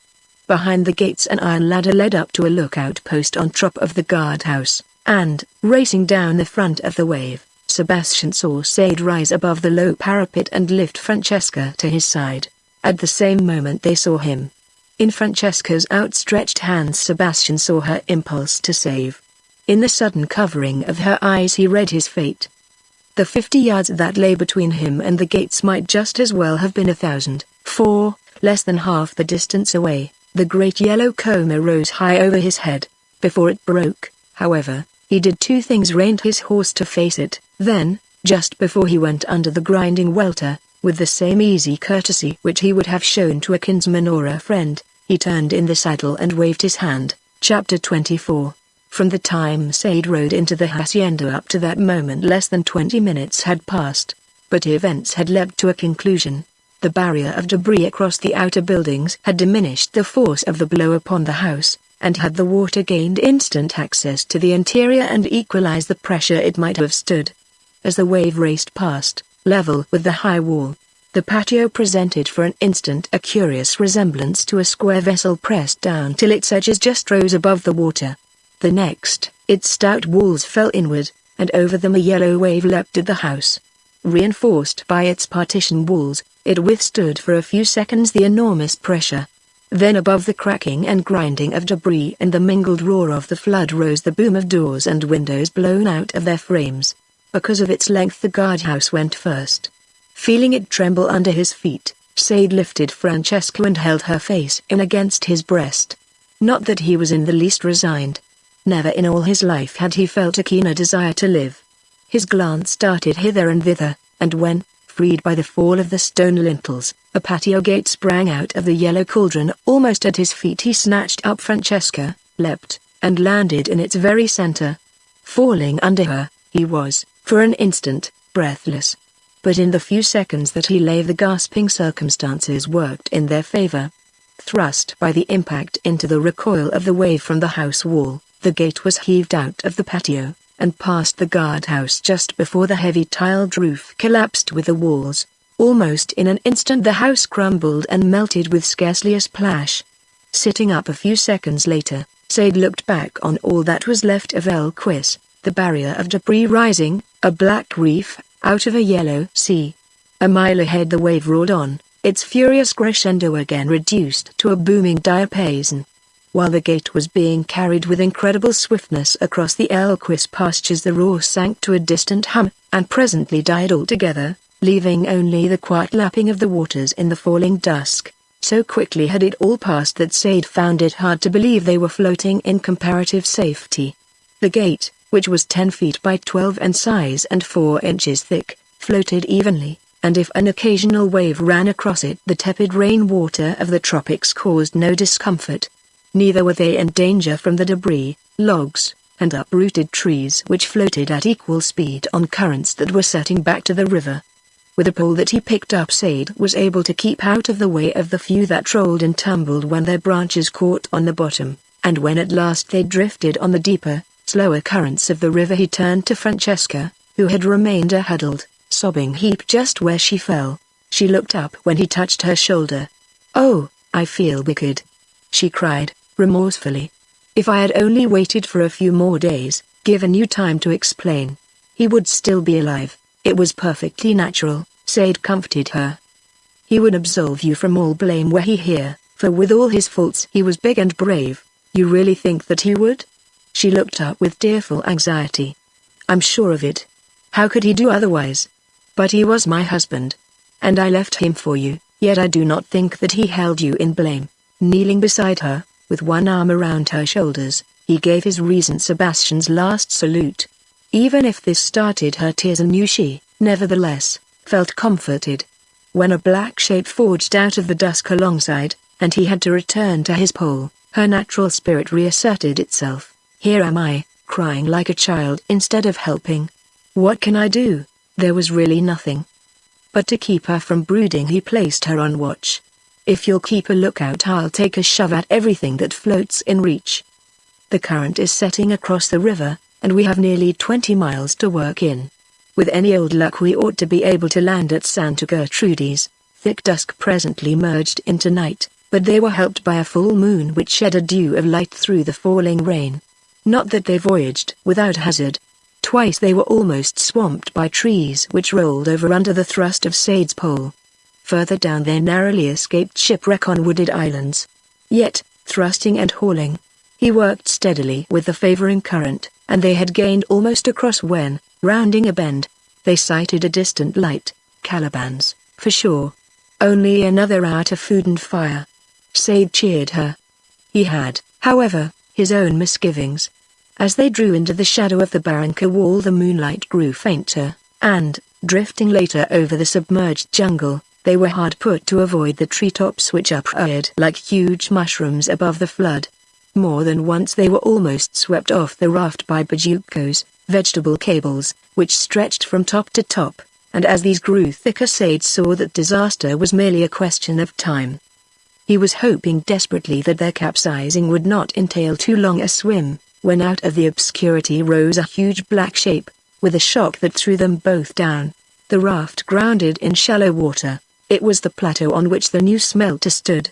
But, changed as it was in the new geography of the flood, Sade did not recognize it until, scrambling ashore with Francesca, he saw above the dark mass of the buildings the cable and iron ore buckets in dim outline against the sky. "Why, it's the smelter!" he shouted, in glad surprise. "Ever since the explosion we have kept a man here on guard." "Hola, Calixto! Hola! Hola!" While he was calling, a yellow oblong broke out of the building's mass, framing the black silhouette of a man. "It is the chief."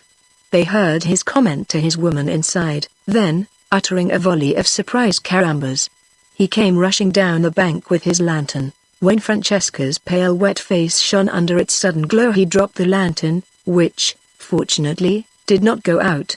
Picking it up again, he lighted their way to the adobe that had served Billy for house and office while the smelter was building. For use during the rains, a chimney and wide hearth had been installed in the adobe, and while Calixto was building a roaring fire, Sade directed a piratical raid on Billy's trunks.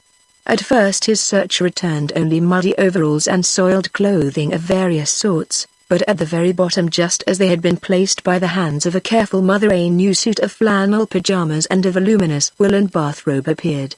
When, with some misgivings, and confused, he suggested a change, a touch of the girl's old archness flashed out.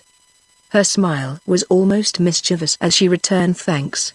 "I'm sorry, there's nothing better to offer." The smile emboldened him to add, "But they will serve till we have something to eat. Then you may have the fire all to yourself to dry your own things." She smiled again when, returning with food and coffee prepared by Calixto's woman, he exclaimed, "You look like the Queen of Sheba." With the brown-black hair swinging almost to her knees and the bathrobe a gorgeous affair in pink chosen with an eye to Billy's vivid taste belted into her waist and pajamas ballooning beneath over small bare feet, she did look oriental. When the coffee and food had relit her eyes and restored her usual faint color, he was sure that she had never looked so distractingly pretty. The effect was not diminished either by her small vexed frowns at the revelations of smooth whiteness caused by the persistent slipping of the wide sleeves. When, as they sat by the fire after the meal, warmth and fatigue moved her to a yawn and he caught the full redness of her mouth before she could cover it, the intimacy of it all sent the blood drumming through his pulses. If her serious eyes restrained him, they did not repress his thought. "I have you now. I have you at last, and I'll never let you go again." Undoubtedly she furnished the inspiration which kindled a sudden light in his eyes. "Why not?" he urged against the one objection that occurred in his thought. "It's an awful smash at the conventions, but it's the only way. He locked me in to drown, and do you suppose that he'd hesitate if he were here now in my shoes? I guess not. And if he would, I won't. By the Lord, I'll do it." He rose soon after reaching his conclusion. "You must be very tired, so I'll go now and leave you to dry your things. You know, we start early in the morning." "Start early?" She opened her sleepy eyes. "Listen." He took her gently by both shoulders. "We have been held apart so far by all sorts of accidents and misunderstandings. You know how closely we came to utter shipwreck." Her shiver answering, he went on, "Now, will you leave all to me?" She had been no woman if she had not divined the restraint behind his quiet during the last warm hour, and, rising suddenly upon small bare toes, she paid him for his consideration. "I will do anything you say." Chapter 25. Breaking through the stream of ocean vapors, the morning sun showed the jungle raising a languid head above the ruins of the flood. Long rents in its green mantle, bare patches of yellow mud, dark bruises where acres of debris had been piled in twisted masses, testified to the force of the wave. But, overlooking the wreckage from the smelter, Sade took notice principally of a fact that suited his purpose: the river had been swept clean of driftwood. Not since the beginning of the rains had it shown such open stretches. "Good," he muttered. "The sooner we get away the better. I'll call her at once." When, however, he knocked at the office door, Francesca answered, "Come." When he entered, she smiled at his surprise. "You said that we were to start early. Here I am, dressed and dried." "Not before breakfast," he laughed. "It is ready. I'll have it brought right in." All through the meal her eyes questioned, but, denying her curiosity, he talked of anything and everything but that which filled her mind. Even when, clothed in his waterproof, She took her seat opposite him in the stern of the dugout. He denied their eloquent appeal. While sending the boat with vigorous strokes flying downstream, he drew her attention to this and that phase of devastation and commented on the beauty of the morning, but not a word as to his purpose. It was cruel, and her eyes said so. But, remorseless, he held on till, about midway of the morning, they sighted San Nicolas. All the way down he had hugged the Santa Gertrude's side, and she received the first inkling when he replied to her question if it were not time to pull across.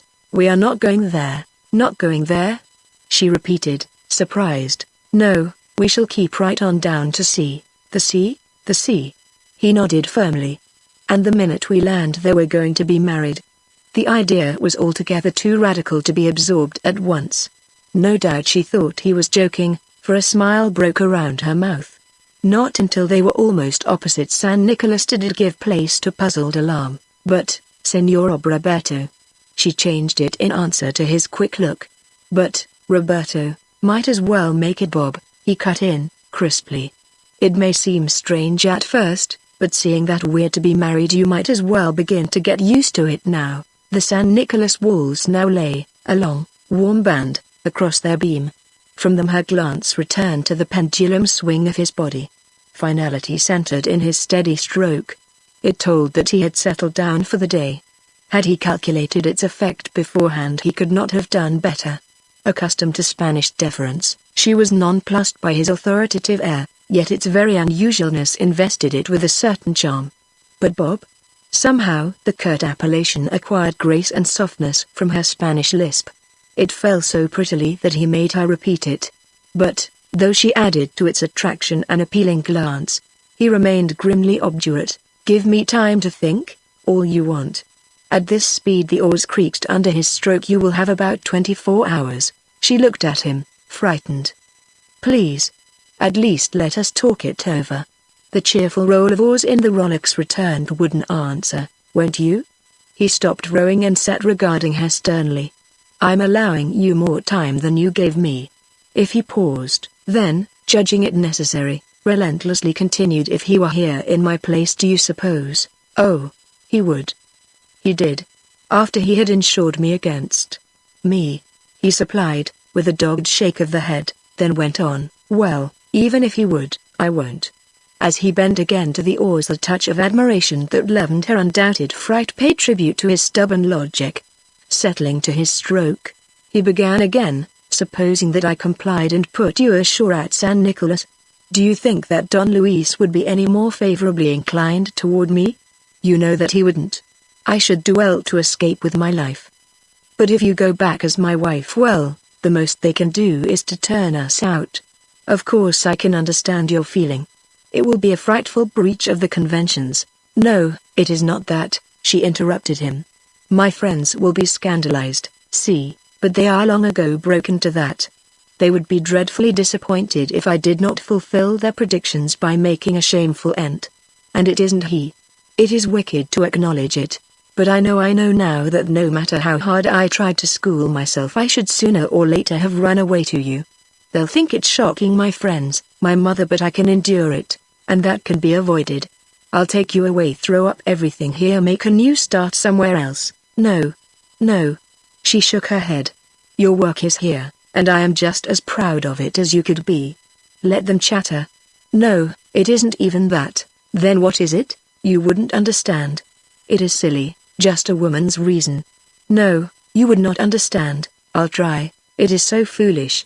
Nevertheless, encouraged by his sympathy, she continued, "Do you know that since the first kiss passed between us a year ago we have had speech together only for a few minutes in the presence of others? And her courtship is of such supreme importance in a girl's life. It is her love time, and she loves to lengthen and draw out its lingering sweetness. And ours has been so short." It was the poignant cry of her girl's heart expressing the yearning of her starved love, and, coming from such spirited lips, it moved him deeply. Slipping the oars, he seized her two hands and pulled her forward into his arms. Then, while her dark head lay pillowed upon his shoulder, he continued the argument to better advantage. The walls of San Nicolas had dwindled to a golden streak before she looked up in his face. "Supposing that I had refused?" I'd have carried you off in spite of yourself." And, whether she believed him or not, she clung the closer in that embrace. Chapter 26. The new day opened a new and fertile country before Said's sleepy eyes, a country wonderfully beautiful with variegated foliage of coffee, rubber, palm, and banana plantations. During the night the Barranca walls had, while growing lower, closed into a long gorge through which the river ran like a mill race. For 2 hours their ears were dinned and deafened by the roar and thunder of mad waters, but, as the boulders of the one rapid were buried 30 feet deep, they sustained nothing worse than a slight deafness and natural apprehension at the hair-raising speed with which they were catapulted onward. Excepting those 2 hours when he had to use both oars to hold the dugout's head in the center of the current, Francesca had slept in his arms, and, nestling upon his shoulder the moment they emerged upon quieter waters, she had fallen asleep once more, nor did she move till the sun pointed a golden finger down between 2 clouds. Awakening, she uttered a small cry and lay for a few seconds looking up into Said's face, her eyes blank with bewildered terror. Then, recognizing him, she gave a sob of relief. "Oh, I was dreaming that I was at El Quista Stay there forever." She paused and sat for a moment looking into his tired face, then burst out, "Oh, little animal. All night I slept while you kept watch. Now you shall sleep." Taking his place in the stern, she forced him, with pretty authority, to cushion his head in her lap. "See, I will awaken you before we reach the harbor, but do not dare to open a night till then." The command was unnecessary, for, completely fagged, he had no more than lain down when he was fast asleep. Until sure of the fact she sat perfectly still. Then, with a rueful glance at her soiled and shrunken garments, she murmured, "Nevertheless, we must try to look our best." After a second shy study of his sleeping face she let down her hair and began to comb it out with her slender fingers. Because of the length and thickness of the dark masses this proved a long task. The dugout had drifted miles before she finished the coiffure with small feminine pats. Reassured that he still slept, she dipped her handkerchief overside and washed her face and neck. Her own toilet completed, she next essayed his. After warming the wet handkerchief against her own cheek she cleansed his face with delicate touches, then, with the same soft white comb her fingers smoothed his hair. Discovering, in the process, a few grey hairs, she murmured, "Oh, pauper. See what I have cost thee." Very gently she began to trace and smooth out the lines of worry upon his face, and, rediscovering his cleft chin, she repeated, with a soft laugh, her comment made that night in the shepherd's hut. "Oh, fickle. Fickle. I said thy wife would need the sharpest of eyes, but they will needs have nimble fingers that steal thee from me." Her face at that moment formed a playground for all that was arch, but presently it took the shadow of sadder thoughts. Brimming over, a big tear rolled down her cheek. Yet, while sincerely sorry for Sebastian, she was perfectly frank with herself in thought. "I would not, if I could, bring him back. 'Twould mean only more trouble for all of us. Now, at least, he is at peace. They will think me hard and cruel." Her musings continued. "The whole Barranca will throw up hands of horror, the hands that applauded the greater sin when I gave myself without love in marriage. Bueno." She scornfully tossed her head. "Wicked or not, I will do it for thee." She squeezed his face so hard, murmuring it, that he stirred, and for fully a minute thereafter she sat holding her breath. But he slept on. During the last hour the river had widened, and along its banks tufted cocoa palms were woven with the brighter foliage of bananas into the rich green damask of the bordering jungle. Also the sun had prevailed for a few hours in the daily battle with the mists, and under the golden spell of light and warmth the girl's musings grew happier as they floated on. When she awoke him to the sight of the blue harbor opening up from behind a long bend, Said looked up at a smiling face. "That's the American consulate." After rubbing the sleep out of his eyes he pointed out a white stone building which perched, like a gull, on a terrace above the flaming rose and gold of the adobe town. "We'll go there. The consul is a fine old fellow. He'll help us all he can." First, however, they were destined to encounter the unexpected, for when, an hour later, Said pulled the dugout into a ragged wooden pier, an officer in the silver and grey of the Mexican rurals pushed through the peon laborers who thronged the wharf. "You are from upriver, senor?"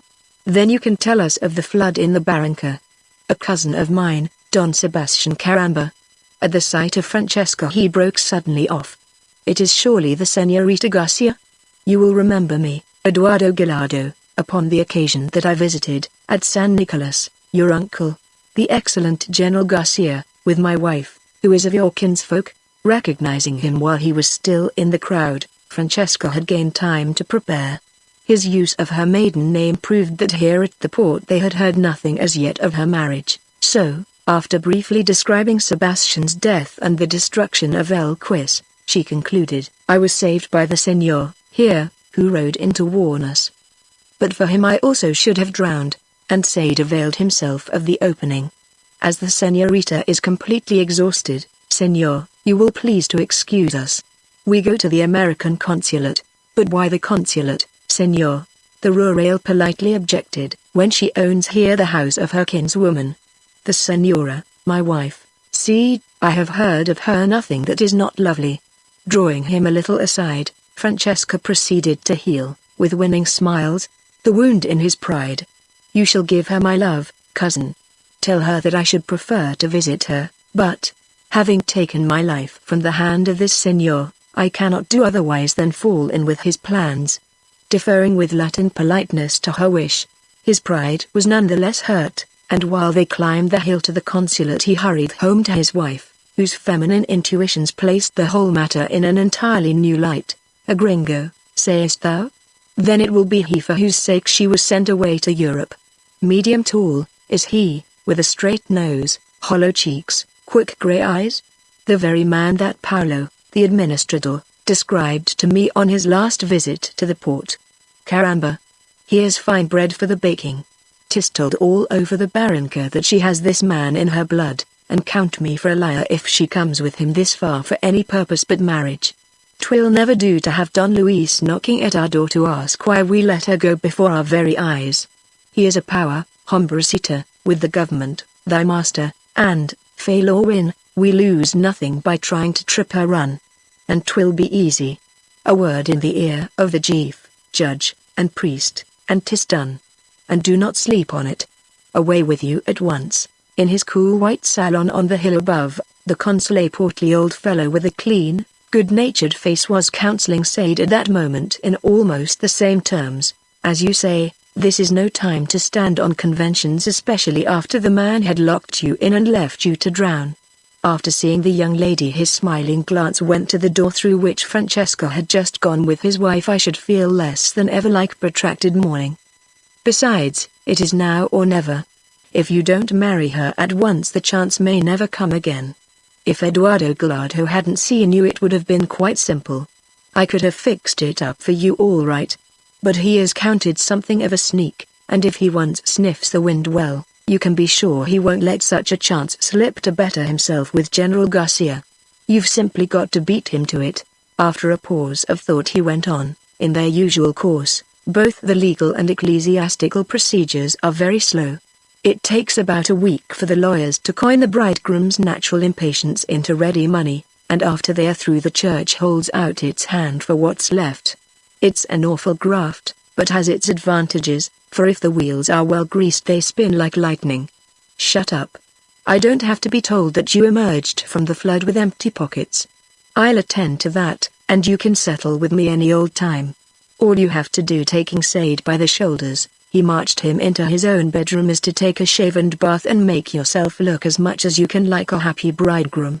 With a last order, help yourself from my clothes, he went out laughing. But when he returned an hour later his smile was obscured by a vexed cloud. Eduardo wins, he reported to Sade, who had just come out on the veranda. He must have gone right to it, for when I arrived at the Edificio Municipal they were already primed. The judge and chief politico both count themselves of mine, but they wouldn't do a thing. Really, you can't blame them. El General Garcia is a name to conjure with down here, and they are all afraid of their official heads. Much as we would like to serve you, and so forth, but in the case of a young lady of such high family we dare not proceed without her guardian's written consent. And the chief gave me good advice. El Capitan, Eduardo, it seems, is not only ambitious, but not a bit too scrupulous about the way by which he gains his ends. so you must not go out alone. It would be quite easy to trump up some charge, arrest, and then shoot you as an escaping prisoner under the law of El Fuga. You wouldn't be the first to be shot inside the prison and then thrown outside, and, though I should most certainly hold an inquiry and kick up an awful row, that wouldn't bring you back to life. Also we shall have to look out that they don't kidnap your girl." While the consul was thus easing his bosom of its load of doubt, Sade had stared out over the blue harbor at a steamer that was taking cargo from a dozen lighters. Suddenly he asked, "What ship is that?" "The Curaçao, of San Francisco." "American, then. When does she sail?" "Tomorrow morning at 5. "How far outside the harbor does Mexican jurisdiction extend?" "The usual 3 miles beyond the headlands." Sade came to his point. "Then what is to prevent her skipper from marrying us?" "Bueno." The consul slapped him on the back. "He'll do it sure, for he's a friend of mine." "Bravo. Trust your lover to find a way." Chapter 27. Instead of the steps of a church, which formed the natural way to their new estate for the great majority of brides, Francesca stepped into hers from the companion ladder of the Curaçao. But there had been various happenings, the visit of the Doña Gracia de Gallardo y Garcia to urge, in her own stout black person, Francesca's acceptance of her house and contents, her husband's equally hospitable offer of horses and escort for her safe conduct to San Nicolas, also his subsequent espionage and the means by which they evaded it.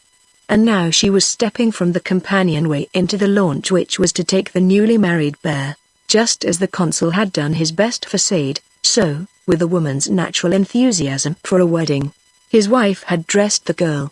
By means of a few pins plus a basting needle, a pretty dress had been pulled into a perfect fit, and out of its foam her shapely head now rose like a delicate dark flower. In the dusk of a crushed Panama her clear-cut face glowed with unusual color. Swaying there on Sade's arm, she made a picture which drew the admiration of the men and the tender sympathy of the women passengers who looked down upon them from the rail.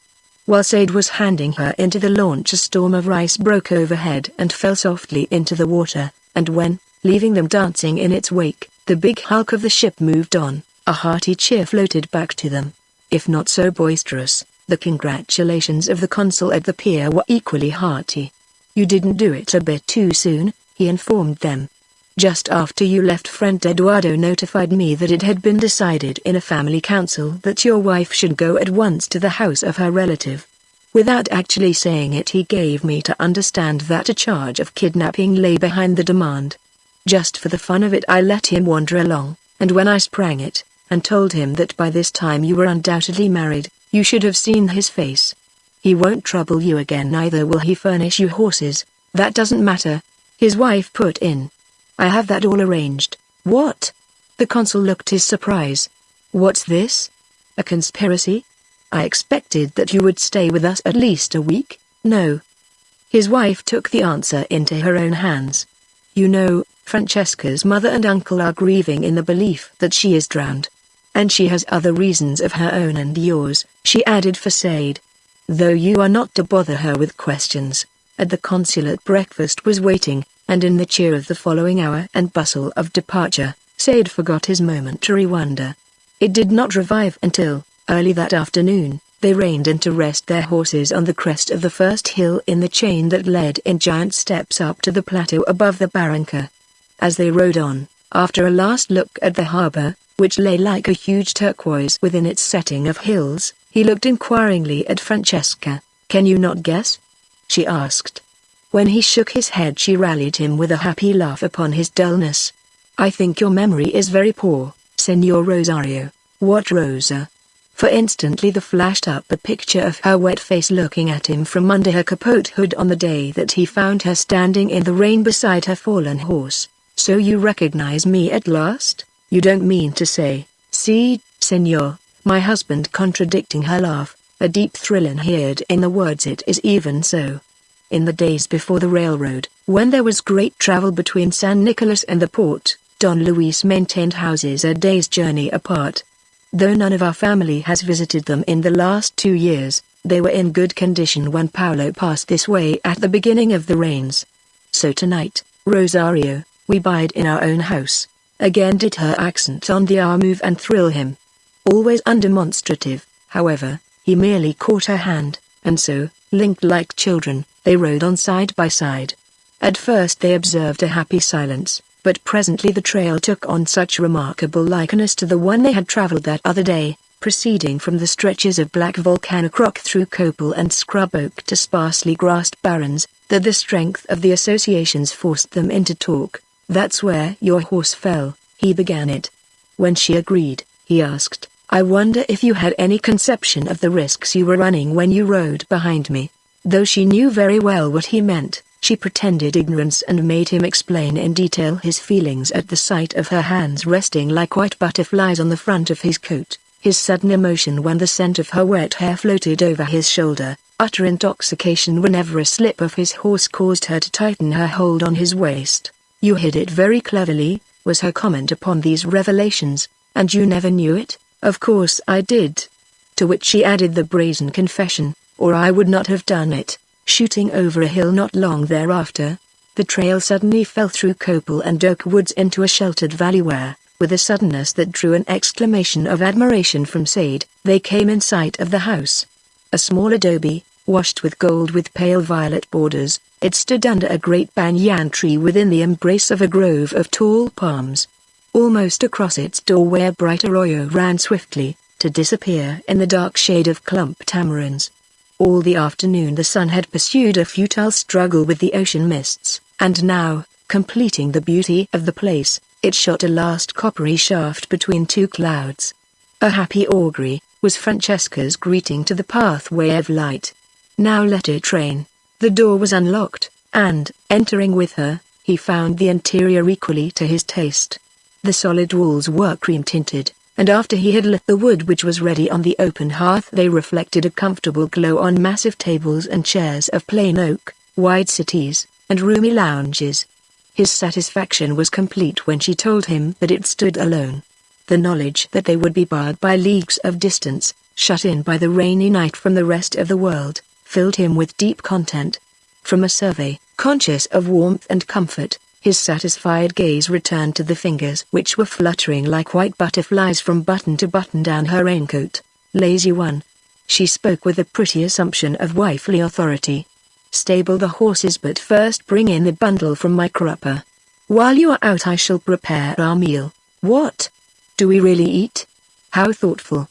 It had never occurred to me. A pretty beginning, she made demure answer, for a wife to starve her husband. Neither could there be any complaint of the meal that faced him on his return, for it represented the best that could be bought or borrowed by the consul's wife.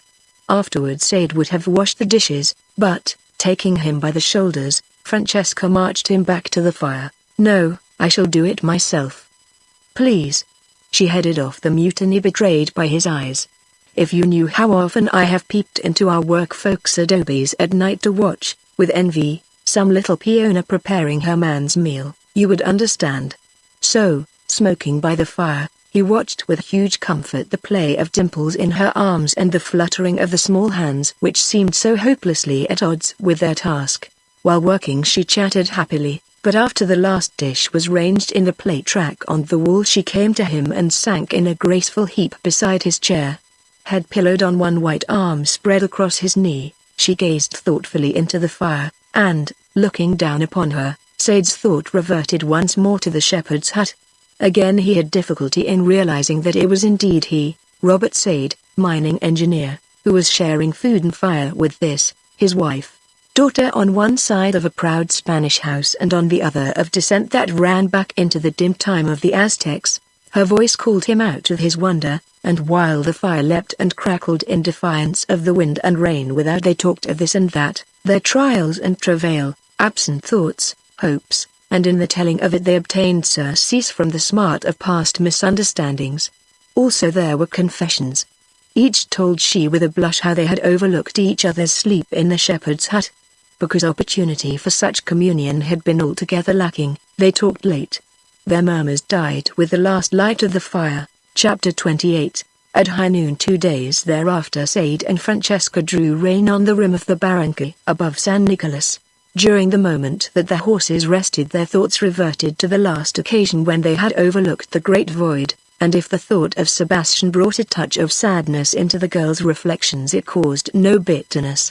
She turned with a low laugh when Sade produced from an inner pocket the handkerchief he had picked up that day on the trail. "It did," she said, when he told how it seemed to drip tears. "I had cried all the way up the trail to the rim. After the usual nightly downpour the sun had come out, and under a flood of golden light the valley floor stood out in relief, with its wooded hills and hollows diminished to toy proportions by the awful depth. In the center the Casa of San Nicolas sat like a gold cup in the wide green saucer of surrounding pastures. Beyond, the river lay, a band of fretted silver, splitting the valley, and, following its course upward, the girl's eye paused at the yellow scar, high on the opposite wall, which marked Santa Gertrudis, my beacon on many a dark day. She pointed. "And that reminds me that it is in great danger of being extinguished," Sade answered. "Our first payment was due the day before yesterday. Unless Billy has returned in my absence with the money, and I haven't the slightest hope, the property is forfeited to your uncle, but he will not claim it." Out of her simple woman's faith she went on, "He is too good and kind to advantage himself by your misfortune. In spite of his hate for the gringos, he likes you personally. Now that you are my husband, he will not attempt your harm." In view of his present clear view of Don Luis's machinations, Sade was not so sure. Unwilling to hurt her, he conceded, "Well, we shall see. Let us ride on down." "Not together, dear." Leaning over, she caught his arm. "I must see him first alone. He will be furiously angry, of course. But the angrier the better, for just so much sooner will follow the calm, but he may try to take me from you." She took the words out of his mouth. "He cannot. In a day, a week, a month, sooner or later, I should escape. They could not forever keep me locked up. But he will not try. You know, he stole his own wife, snatched her away while she was going to church to marry another, and he comes of a race that gained wives as often as not by the sword. He cannot blame you without condemning himself, and I am sure that he will not try. If you give me a little time to conquer him and soothe my poor scandalized mother, it will come out all right. So you must go on to Santa Gertrudis now and see if there be any news of Senor Thornton. And tomorrow you may come. If you have the slightest doubt," loath to let her out of his hands, he hesitated. "I would ride on to the station. Beautiful as is this place, and much as I have come to love it, I would rather abandon all than incur the risk. But there is none, husband mine." She looked up in his face, tenderly smiling. "He will rage and roar like an old lion, but that is all. I should be only half a woman to have come to my age without learning to manage him. Remember, for the second time you have saved my life, and, being already married, he cannot deny us. So go in peace," and she put up her mouth. Love, in spite of her reassurance, he watched her go with apprehension that took a blacker tinge when, arriving at the inn late in the afternoon, he found no word from Billy. Though the inn's meager accommodations had not been improved by a slap from the wingtip of the wave, he remained there all that night in preference to crossing and recrossing the river. With so much at stake, Santa Gertrudis could take care of itself for another day. Sleeping with anxiety for a bedfellow, he rose and was on the road at daybreak, but not a bit earlier than Francesca, who met him halfway. "I knew you would be anxious," she explained, "so I saddled a horse and stole away while all of San Nicolas was still asleep. But not for nothing are you to have my news. See, it is good." "'Twas as I said," she went on, having received her reward. "The Madre had already cried herself beyond further tears, and was glad to have me on any terms. The good uncle, of course, stormed. Never was there such a battle since the French wars, and had you been there 'twould not have lacked its killed and wounded. Until midnight we fought, then, after cursing the blood of the Irishman that has always led me astray, he gave in. 'Tis not for an old soldier to cross tongues with a woman," he growled. "Tomorrow bring me thy man." But he knew that he was beaten, she finished, confidently, "for when I kissed him he laughed in his throat and patted my hair." Again Sade refused to dash her hope, but he was not quite convinced. And when they entered the big living room where Don Luis stood with Paolo in waiting, his dark gravity cast its shadow over the girl's glad face. His immobility afforded no clue to the feeling that lay behind the stereotyped greeting. "The house, senor, is yours. I'm the more pleased to see you," he went on, "because Paolo reminded me an hour ago of a matter of business that lies between us." Such things stick not in my memory. But I believe it concerns some money, Senor. Her face flaming with the scarlet of shame, Francesca was moving forward. He stopped her with a shake of his heavy head. This is between me and your husband. The papers, Paolo. Hand them to the Senor. It was a legal process, signed and sealed according to Mexican law, and before opening it Sade knew it for the end. More out of curiosity than for information, he rapidly scanned the terms which had taken Santa Gertrudis and its mined riches forever out of his hands. While he read, Don Luis studied his face. If he looked for signs of deep hurt there were none to be seen, for in the long game between them Sade was confronted for the first time by the expected. He looked up, squaring his shoulders. The victory is yours, Senor. To Francesca's anxious eyes it seemed that the old man's gravity lightened by a shade. You will concede, Senor, that I warned you that no gringo would ever force himself in on my lands? Yes, and I did my best to disprove it. For my partner's sake I am sorry. For my own he looked at his wife. I am glad. Well spoken, Senor. The shadow of a smile illumined the old man's dark reserve. But if I warned you, it does not follow that I have not watched with some sympathy your struggle.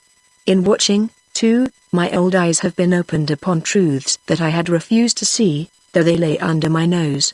We are an old people, Senor, we Mexicans. The old blood of Spain added no effervescence to the Aztecs' trains that were grown stagnant long before Cortés landed, and when a people ages nature removes it to make way for younger stock.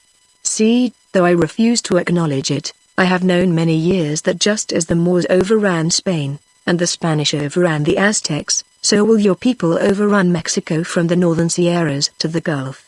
Once I had thought to stay it.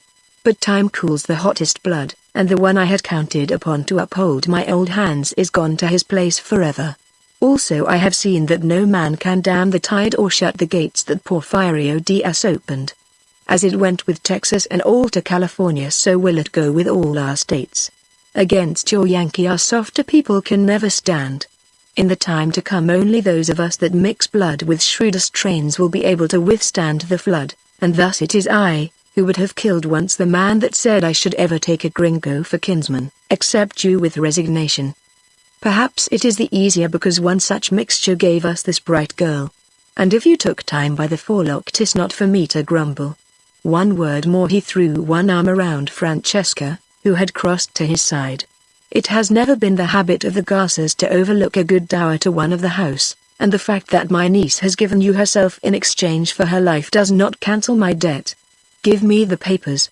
The others, Paolo to the Senor, while Sade gazed at the title deeds to Santa Gertrudis, made out to himself and Billy. The old man slowly tore up the forfeiture. Applying a match to the pieces, he threw them on the hearth, and, blazing up, they added warmth to the grim smile that accompanied his words. I told you, Senor, that no gringo should ever force himself in on my land. The end.